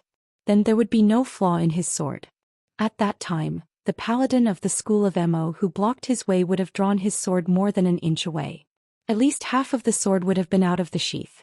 Li Huai looks at the white sword immortal whose eyes are drifting. He is very curious but also regretful. If only Alliance were here. Li Huai wants to pat Alliance on the shoulder and tell him that he is a master of swordsmanship and that Alliance is still not good enough. In the future he should learn more from others. Look at Wei Jin's appearance. Before he arrived, his sword had already arrived. His white robe was surrounded by sword qi, and he beat the evil woman until she cried for her parents. This earth-shattering appearance is not the same as Alliance's wearing a bamboo hat and walking by the river with a donkey. Lin Shui finds that after Wei Jin is looking at them, he also notices that the sword practitioner of the Wind Snow Temple is absent-minded. The cold-looking young man quietly holds the book box and thinks about his own cultivation. Lin Shui had experienced the unfathomable spells of the female ghost in the bridal dress and witnessed the superb swordsmanship of the two sword cultivators. Lin Shui's heart was heavy. There was still a long way to go. His little cultivation was not even enough to fill the gaps between their teeth. Wei Jin draws back his unfocused gaze and stops. He takes out a jade plate that emits a sheepish luster from his sleeve and says frankly with a smile, "I can't follow you all the way to Dali's Yefu Pass. I need to go to Liju Cave immediately. I need to go to the dragon beheading platform there to sharpen my sword Gao Zhu and natal flying sword in preparation for the heart of the inverted hanging mountain in the future. Because Senior Alliance said that we can go to that place through the inverted hanging mountain. Now it's a once-in-a-century battle. I can't miss it." Seeing that no one takes the jade plate, Wei Jin explains patiently, "Although you are escorted by a Yin god whose strength is not to be underestimated, in order to prevent today's accident from happening again, I give you this jade plate. This is the Mountain Temple Peace Plate, unique to our Wind Snow Temple and Martial Mountain. Once you are in danger, as long as the holder injects his genuine qi and speaks to it, it will fly to the Mountain Temple on its own and send a call for help to its sect." Wei Jin saw that no one had taken the jade token of great significance. He didn't blame these children for not knowing the immensity of heaven and earth. Instead, he smiled and said, "If you think that I'll be safer accompanying you to Yefu Pass than holding a small jade token, of course, I won't shirk my responsibility. I'm just discussing it with you. In the end, it's up to you." Qin Pingon says, "Senior Sword can go to Longquan County by himself and find the dragon beheading platform to sharpen his sword. We just need to take this jade plate. Senior Yin God is escorting us to Yefu Pass this time. In addition, the Dali Imperial Court has promised us before. That's why those 3 people appeared beside the female ghost. Although they are a little late, it proves that they keep their word." Qin Pingon thinks for a moment and says seriously, I believe that such a big accident as today won't happen again and again. He takes the plate and passes it to Lin Shi.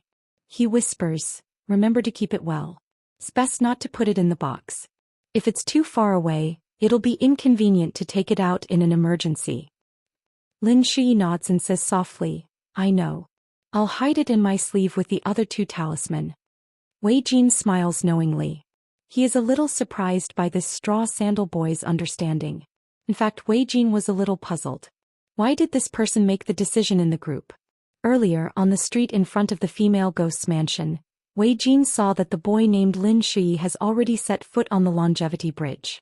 His Qi palace is full of vitality, magnificent and stable. He is a rare cultivator. The boy still has that kind of noble and arrogant personality. How can he be willing to be under others? And the key is that the boy himself doesn't seem to feel that there is anything wrong with it. As for the youngest and strong-minded guy, since he was arranged by Alliance to look after the white donkey, there is no need to say more about his good fortune. This is because no matter what, Wei Jin will give Li Huai a parting gift. He, Wei Jin, has traveled the countries alone. For so many years he has no worries. He has encountered all kinds of fortuitous encounters and obtained many good things in his pocket. Most of them are casually distributed to the fated people. The things that can be kept until now are naturally the most important things. What's more, when Wei Jin uses his clear sword heart to illuminate Li Huai and sweep away the fog that was deliberately created by someone, he discovers that Li Huai's innate foundation is actually better than Lin Shi's. He is a first-rate fine jade that the forefathers of the School of War dream of. In Sword Immortal Wei Jin's eyes, the little girl in the red cotton-padded jacket who is shrouded in white mist opens her mouth and asks, if this plate encounters today's situation, can it really fly out? If it encounters the road to the Yellow Springs from before, and the layer of darkness that Senior used the flying sword to break open, will it block its path? Wei Jin laughed and said, you can rest assured. Even the sage's domain of a cultivator in the 10th realm can't trap it. This thing is extremely fast, far faster than the flying sword. When the jade plate is flying, the cultivators of the Wind Snow Temple who travel down the mountain will lead it to their side with secret skills as long as they can sense its existence. They are often willing to save it. Therefore, most of the crises can be solved without the help of the sect. The little girl nodded and said, I understand. The jade plate itself is a kind of customs document. If the opponent can't even defeat Senior Yin Shen, his identity must be very complicated. With their age and experience, they will recognize this piece and piece plate of the Wind Snow Temple at a glance. They will definitely be afraid of Senior Sword Immortal and your sect. Therefore, even if the jade plate can't reach the Wind Snow Temple in time, as long as the jade plate is used, it is already a kind of deterrence. It is equivalent to advising the other party not to provoke the Wind Snow Temple. Wei Jin was stunned. He was amazed by the little girl's early wisdom and insight. Looking at the little girl with a serious face, he suddenly felt happy. Naturally, he felt that she was close and cute. In the end, Wei Jin inadvertently glanced at the boy with straw sandals again. Is it because he is older that he is the leader of the 3 children? Wei Jin looked away and looked at Li Huai, the child who had helped him take care of the donkey all the way. After weighing the pros and cons, he shook his wrist and a row of clay figurines appeared in his palm. They were only half a finger high. There was a swordsman with a sword, a Taoist with a horsetail whisk, an armored general, a woman riding a crane and a gong and drum watchman. There were 5 of them in total. Wei Jin handed them to Li Huai. These 5 clay figurines are considered half-dead objects. They are a combination of the school of Yin Yang, the school of Moism's puppetry techniques, and the profound knowledge of the Taoist talisman lineage. I don't understand the profoundness behind it. I only know that if they are nurtured properly and familiarized with your aura, they may come back to life one day. In the future, they will need to be constantly fed with the essence of the 5 elements, such as fire spirit and water essence. Their highest cultivation level is limited by their small body's qi residence, meridians and so on. At most, they will be equivalent to a 7th or 8th realm qi refinement warrior. At this point, Wei Jin felt that he had misspoken and stopped talking. He only smiled and looked at Li Huai. The child did not forget to turn his head and look at Qin Pingon. The latter quickly nodded. Li Huai then hugged the 5 clay figurines. He thought to himself, including the painted puppet that lives in the book box on my back. I already have 6 minions. Wei Jin flipped over and rode on the donkey. Then I'll take my leave. I hope all of you have a safe journey. Although Wei Jin was heroic and chivalrous by nature, he was not the kind of child of wealth. On the path of cultivation, the great Tao was long. It was actually very difficult to know if it was a good or bad fate that was formed after a short contact with each other. Without the right timing and right amount of fate, with the current rich fate of the Wei and Jin dynasties and the unpredictable will of the heavens, if the person who received the gift from the Wei and Jin dynasties did not have a strong fate, who knew if they would be harmed and die halfway? Why did the people on the mountain go down the mountain to accept disciples and be so cautious? Many experiences and tests would last for years or even decades. Wei Jin believed that these children were definitely not simple since Alliance had traveled with them previously.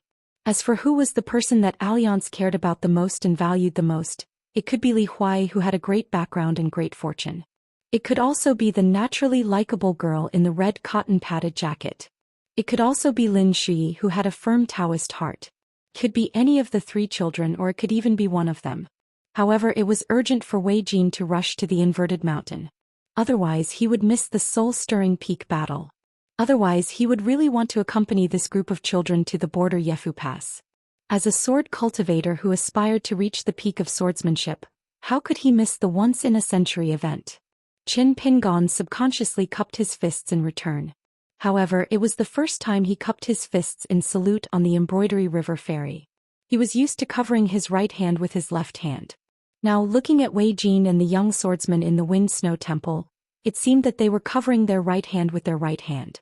As a result, Qin Pingon felt a little awkward. He was afraid that he did not know the rules of etiquette, so he quickly changed the position of his left and right hands. Wei Jin saw this detail. When he saw the straw sandals youth's embarrassed state, he could not help but laugh. He bent down and patted his old friend's back. Sco. The white donkey stomped its hooves happily.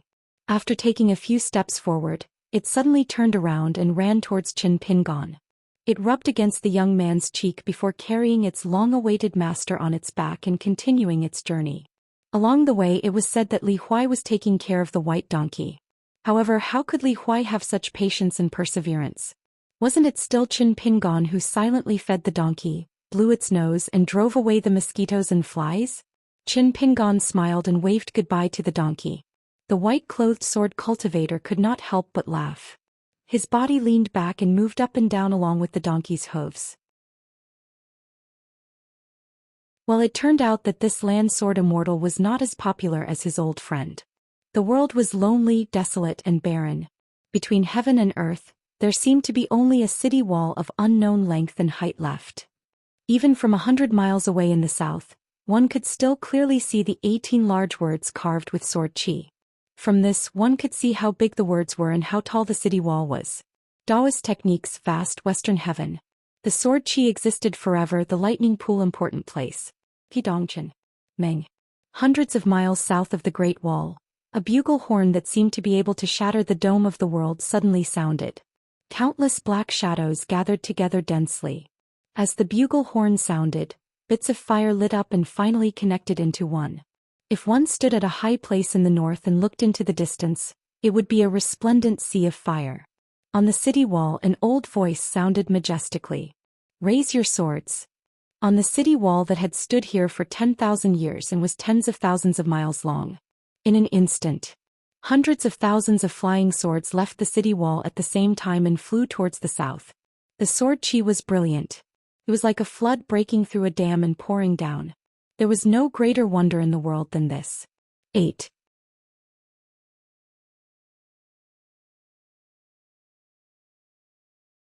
129. Under the plaque of the mansion, the young swordsman habitually put his elbows on the hilt and the end of the scabbard. He didn't look lazy at all. He said softly, "Mrs. Chu." After that he didn't say anything else. The Minister of Rites holding a lantern and the water god of Embroidery River with a green snake wrapped around his arms slowed down their breathing and stood solemnly at the same time. The ghost in the wedding dress sneered. "Why? Do you want to settle accounts with me?"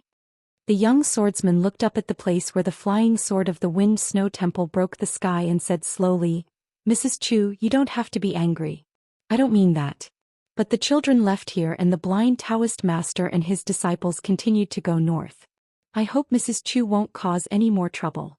Whether Mrs. Chu did it intentionally or not, the Song clan has always been grateful to Mrs. Chu. After all, she helped the Song clan to continue the dynasty. After that, the great Li Song clan was once again guilty to Madame Chu. Even if an outsider like me wasn't filled with righteous indignation when I heard of that tragedy, I definitely had a heart of compassion. Silence fell again.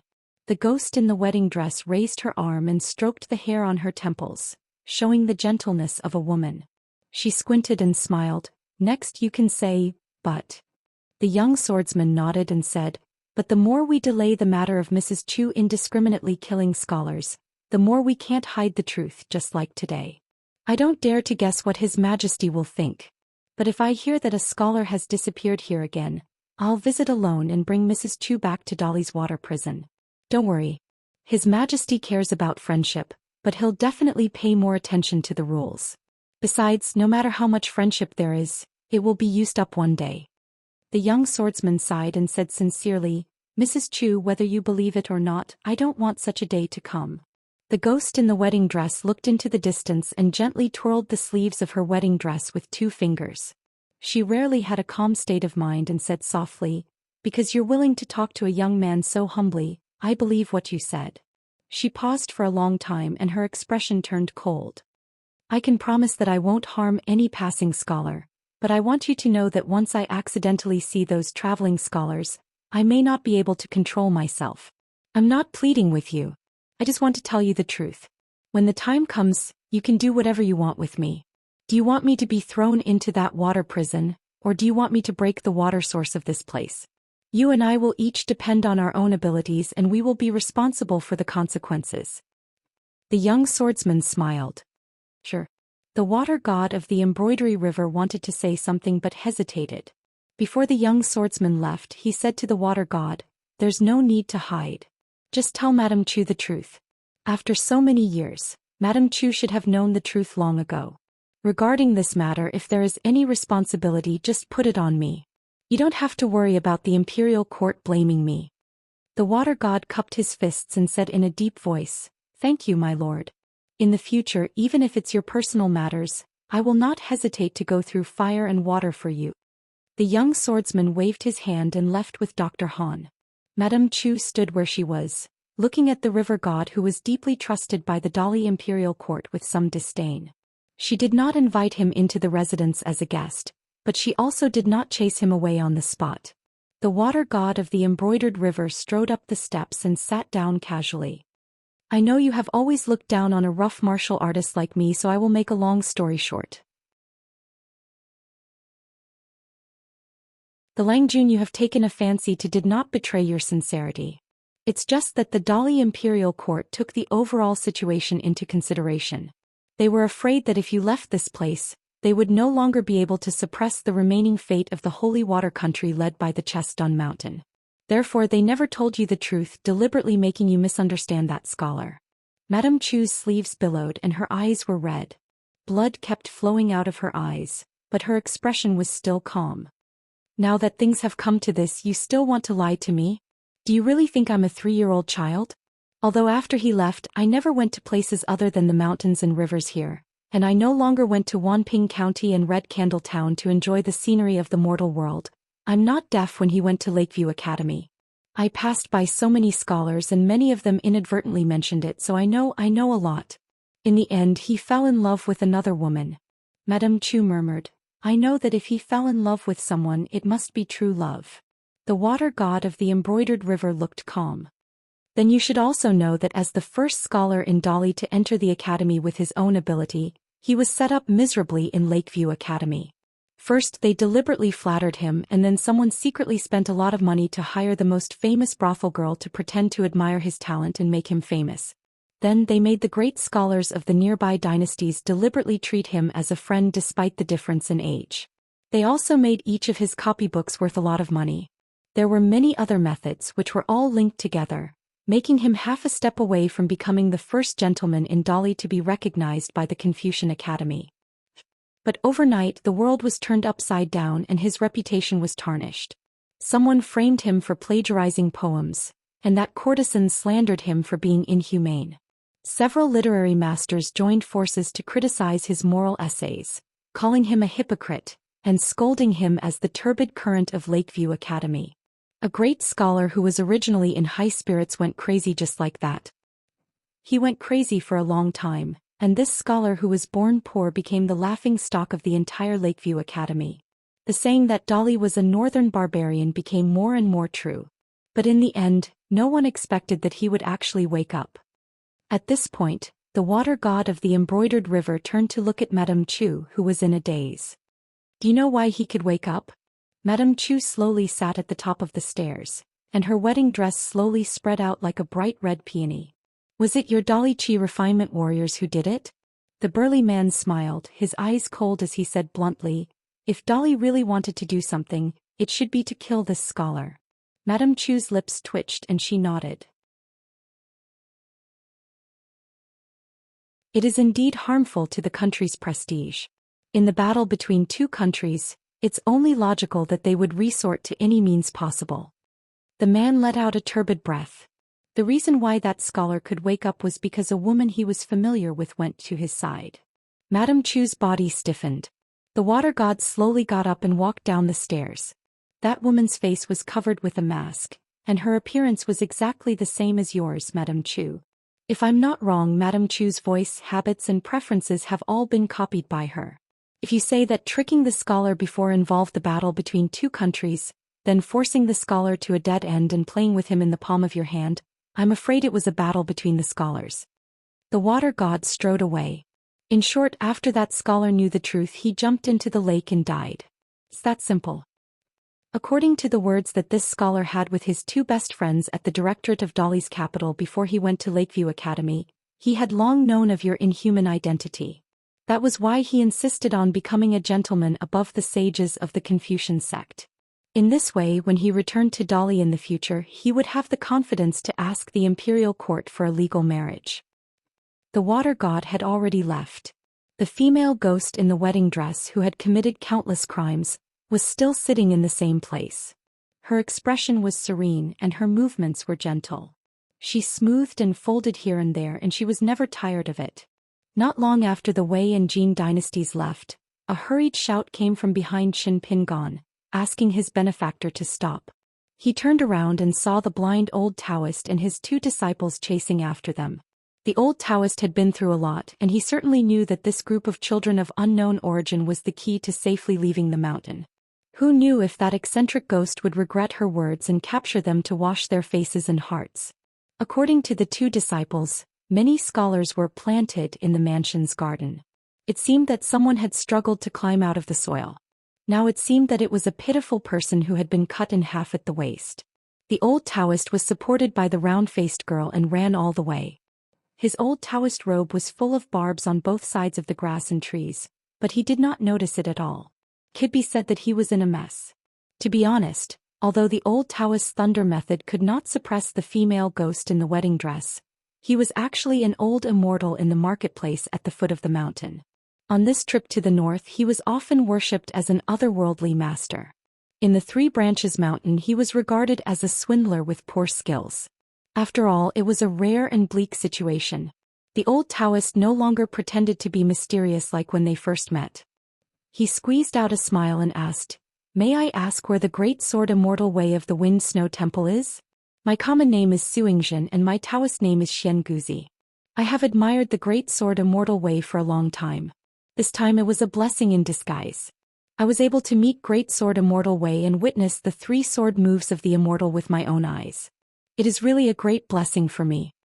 Lin Shuyi sneered and said, "This earth sword immortal has gone to the north alone. If you want to get close to him, you can go ahead of us. Maybe you can catch up with him." The old Taoist smiled embarrassedly and said, "Let it be. Fate has not arrived, so I can't force it." The old Taoist knew that Wei Jin was an immortal in the upper 5 states who was like a hidden dragon. If he really met the sword cultivator of the Wind Snow Temple, he was afraid that he would not be able to get any benefits except being annoying. Compared to the common people at the foot of the mountain, the chi cultivators on the mountain were certainly rare. However, it was true that the encounter between cultivators was fate. However, there were good and evil fates and there were good and bad karma. The old Taoist had been subduing demons and devils all the way to accumulate good karma for himself. After 40 to 50 fights he was still alive today.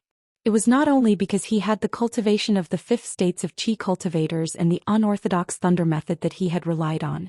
Seeing that there was an awkward silence, the old Taoist hurriedly looked around and said with a smile, "Xiaoju, a little cripple, kowtow to your benefactors and thank them." The round-faced girl was about to kneel down after hearing the words, but the crippled boy who was holding a banner full of mud looked gloomy. Qin Pingon quickly stepped forward and gently pulled the skinny girl's arm. He said with a smile, "No need, no need." Then Qin Pingon said to the crippled boy, "Thank you for your reminder on the mountain road." The crippled boy was stunned and blushed for the first time. For a moment he stammered and did not know how to answer. In the end he simply turned his head away. The boy had faced the ghost in the wedding dress on the path and fought with her in close combat. Although there was a big gap between their cultivation, his momentum was not weak at all. He did not expect that he was such a shy boy. The old Taoist was pleasantly surprised. After kicking the crippled boy, he pretended to be angry and said, "You're not worthy of being shown in public." Then the old Taoist said in a low voice, "My benefactors, after you leave the mountain, head south. It will take about a day and a half to pass by Sanji Mountain. Remember not to travel at night. There is a malicious ghost that uses the tomb as its nest. It steals the blessed land and absorbs the ancestral Yin aura of a family. Otherwise, according to the fortune-telling, the family's grandchild should have been a high-ranking official in their previous life. The malevolent ghost's cultivation is not weak. It should have the strength of a 4th realm Qi refinement warrior. The main reason is that it appears and disappears unpredictably and is very difficult to capture. It also uses some kind of unknown evil dharma to create more than 10 Yin corpse puppets. I have fought with it before and failed several times.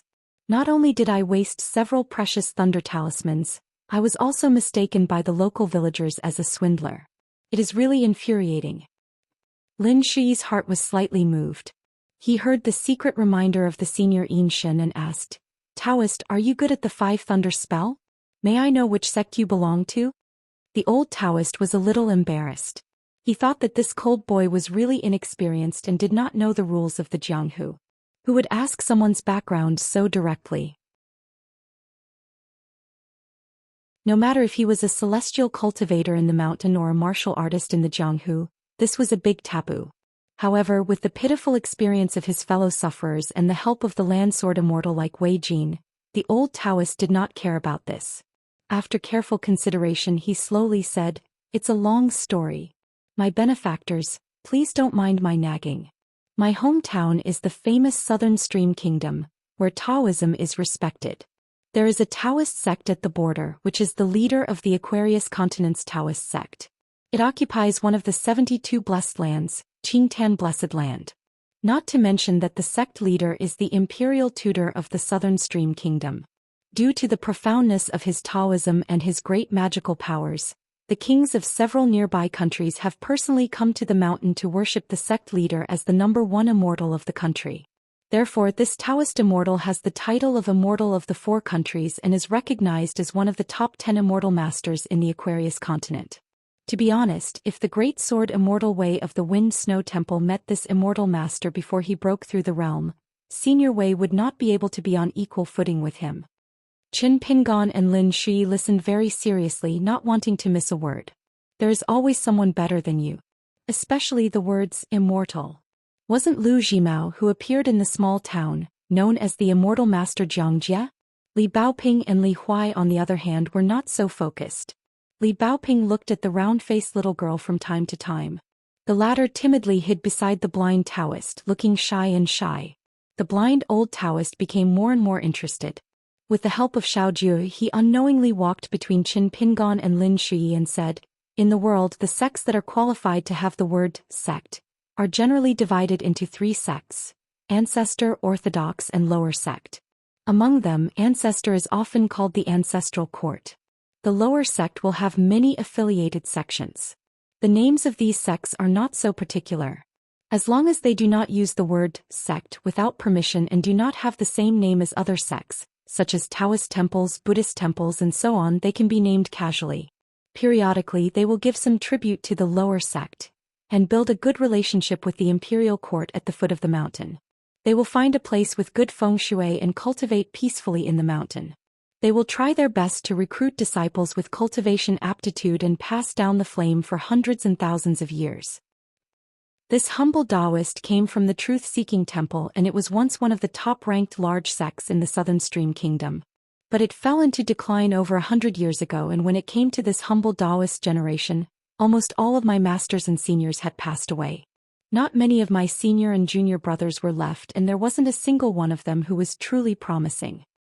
The Five Thunders cultivation method of our truth-seeking sect is indeed not orthodox. It mainly cultivates the two qi acupoints of the liver and gallbladder. The knowledge is all about the two words shu and he, which are derived from the meaning of shu is clouds and rain, and he is thunder. Once it is cultivated, you can see that in several important qi acupoints, there are mysterious scenes of clouds and rain rising and thunder rumbling. Then you can resonate with heaven and earth. Raising your hand or raising your foot, you can attract the heavenly thunder and expel evil spirits.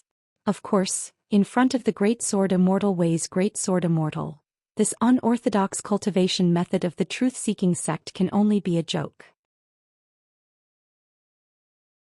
Lin Shui frowned and asked, "The five viscera are the heart, liver, spleen, lungs, and kidneys. The five places gather qi like five thunders. Why did your sect cultivate the gallbladder outside of the five viscera as the place to attract thunder?" The embarrassment on the blind Taoist's face this time was absolutely not fake. He sighed heavily, and his face was filled with exhaustion as he said helplessly, "I really had no choice. The Five Thunders technique is a secret technique of the orthodox Taoist technique.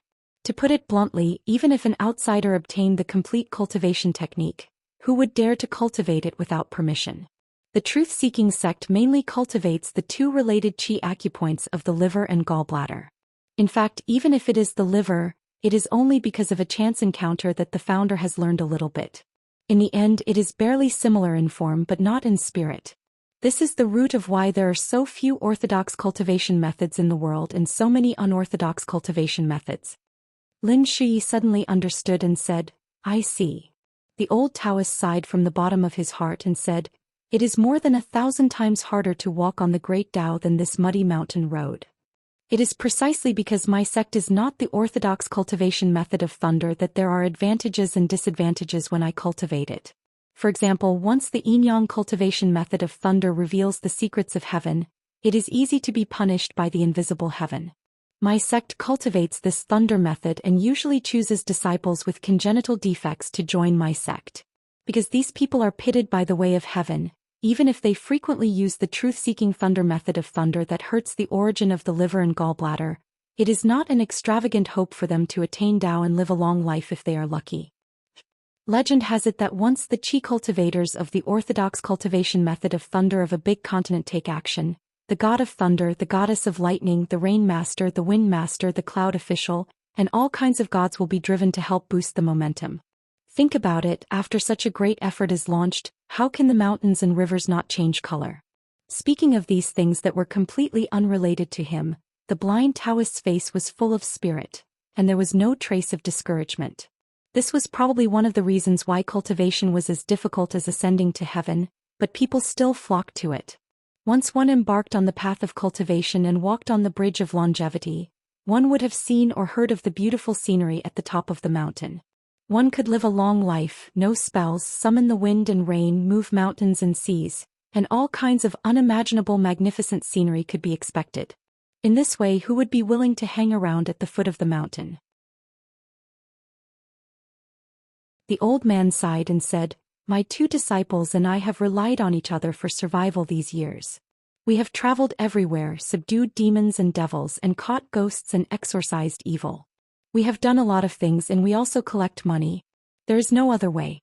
Cultivation also requires money. The Bridge of Longevity built is the biggest money-squandering place in the world. Even if there are evil spirits causing trouble in the noble families, I have no connections and no one to recommend me. Of course, I have no chance to enter. As for the water and land Taoist temples opened by the local rich people, They only invite the famous local monks and old Taoists. They do not trust outsiders. My sect's thunder method, which I am good at, can't scare the ordinary people and prove that I am not a liar. So I have to end up like this. If I succeed in catching demons, I may not be able to earn much money. But if I fail, I must be unable to make ends meet. It is not easy to cultivate. As they walked, they talked. When they woke up, it turned out that they had already walked out of the cage like Colonel. They did not know whether it was an illusion or not, but they all felt that it had returned to the original beautiful scenery, and there was no previous gloomy and cold atmosphere. In the end, Qin Pingon found that even if the blind Taoist did not speak, he did not mean to leave. He was still going south with them. He could not help but ask, "Taoist priest, aren't you going north?" The old Taoist laughed and said, "It is just a little delay. It is okay. I can't repay you for saving my life. Just take it as me taking my 2 disciples to see you off. It is nothing more than a small matter of walking a few more steps." After that, the 2 groups of people walked together. There was no wind or rain along the way and everything went smoothly. When they completely walked out of the boundary of the mountains and rivers, the blind old Taoist's tensed heartstrings finally relaxed. He casually found a place by the roadside and sat down. The round-faced girl nicknamed Zhou Xian quickly handed him a kettle. The lame boy stood behind the old Taoist and looked back at the mountains. No one knew what he was thinking. When they were about to leave, the old Taoist took out a well-preserved scroll from his bag. It was made of silk and handed it to Qin Pingon. "This is a scroll passed down from my sect. There are almost 100 kinds of mountain ghosts depicted on it for reference. This is the first time you are traveling to study, so you will definitely pass through many mountains. Maybe it will be useful in the future. I have already memorized it by heart, and it is only a little bit of souvenir value left. It is better to give it to you. Things have their uses, so it is useful." Lin Shi pulled Qin Pingon's sleeve. The latter understood and accepted the scroll. However, Qin Pingon also took out the remaining snake gall stone and gave it to the lame boy. He only said that it was a local product of his hometown. It was not valuable, but there was not much of it. The lame boy wanted to refuse, but the blind Taoist hurriedly asked him to accept it, saying that it was his benefactor's kindness. The lame boy, who was extremely introverted, had to accept it silently. He wanted to say something but hesitated. In the end, he was too embarrassed to say the word "thank you." Qin Pingon finally smiled and said, "After you pass Red Candle Town and Chiduan Mountain, you can go to the Chaotu or the New Year shop and find a girl named Wan Xiu. Show her this snake gall stone and she will know that you are my friends. Maybe she can help you settle down in the town. When I reach the nearest post station, I will send a letter back to the town to explain everything." After that, the 2 sides parted ways. The blind Taoist would rather take his 2 disciples and take a long detour than walk into the mountains and rivers. As they continued to go south, Qin Pingon looked back and slowly withdrew his gaze. The boy suddenly wanted to practice swordsmanship. You're tuning in to the Zhou Xian's Legacy YouTube channel. Don't forget to subscribe and join us on this journey to catch the most captivating stories.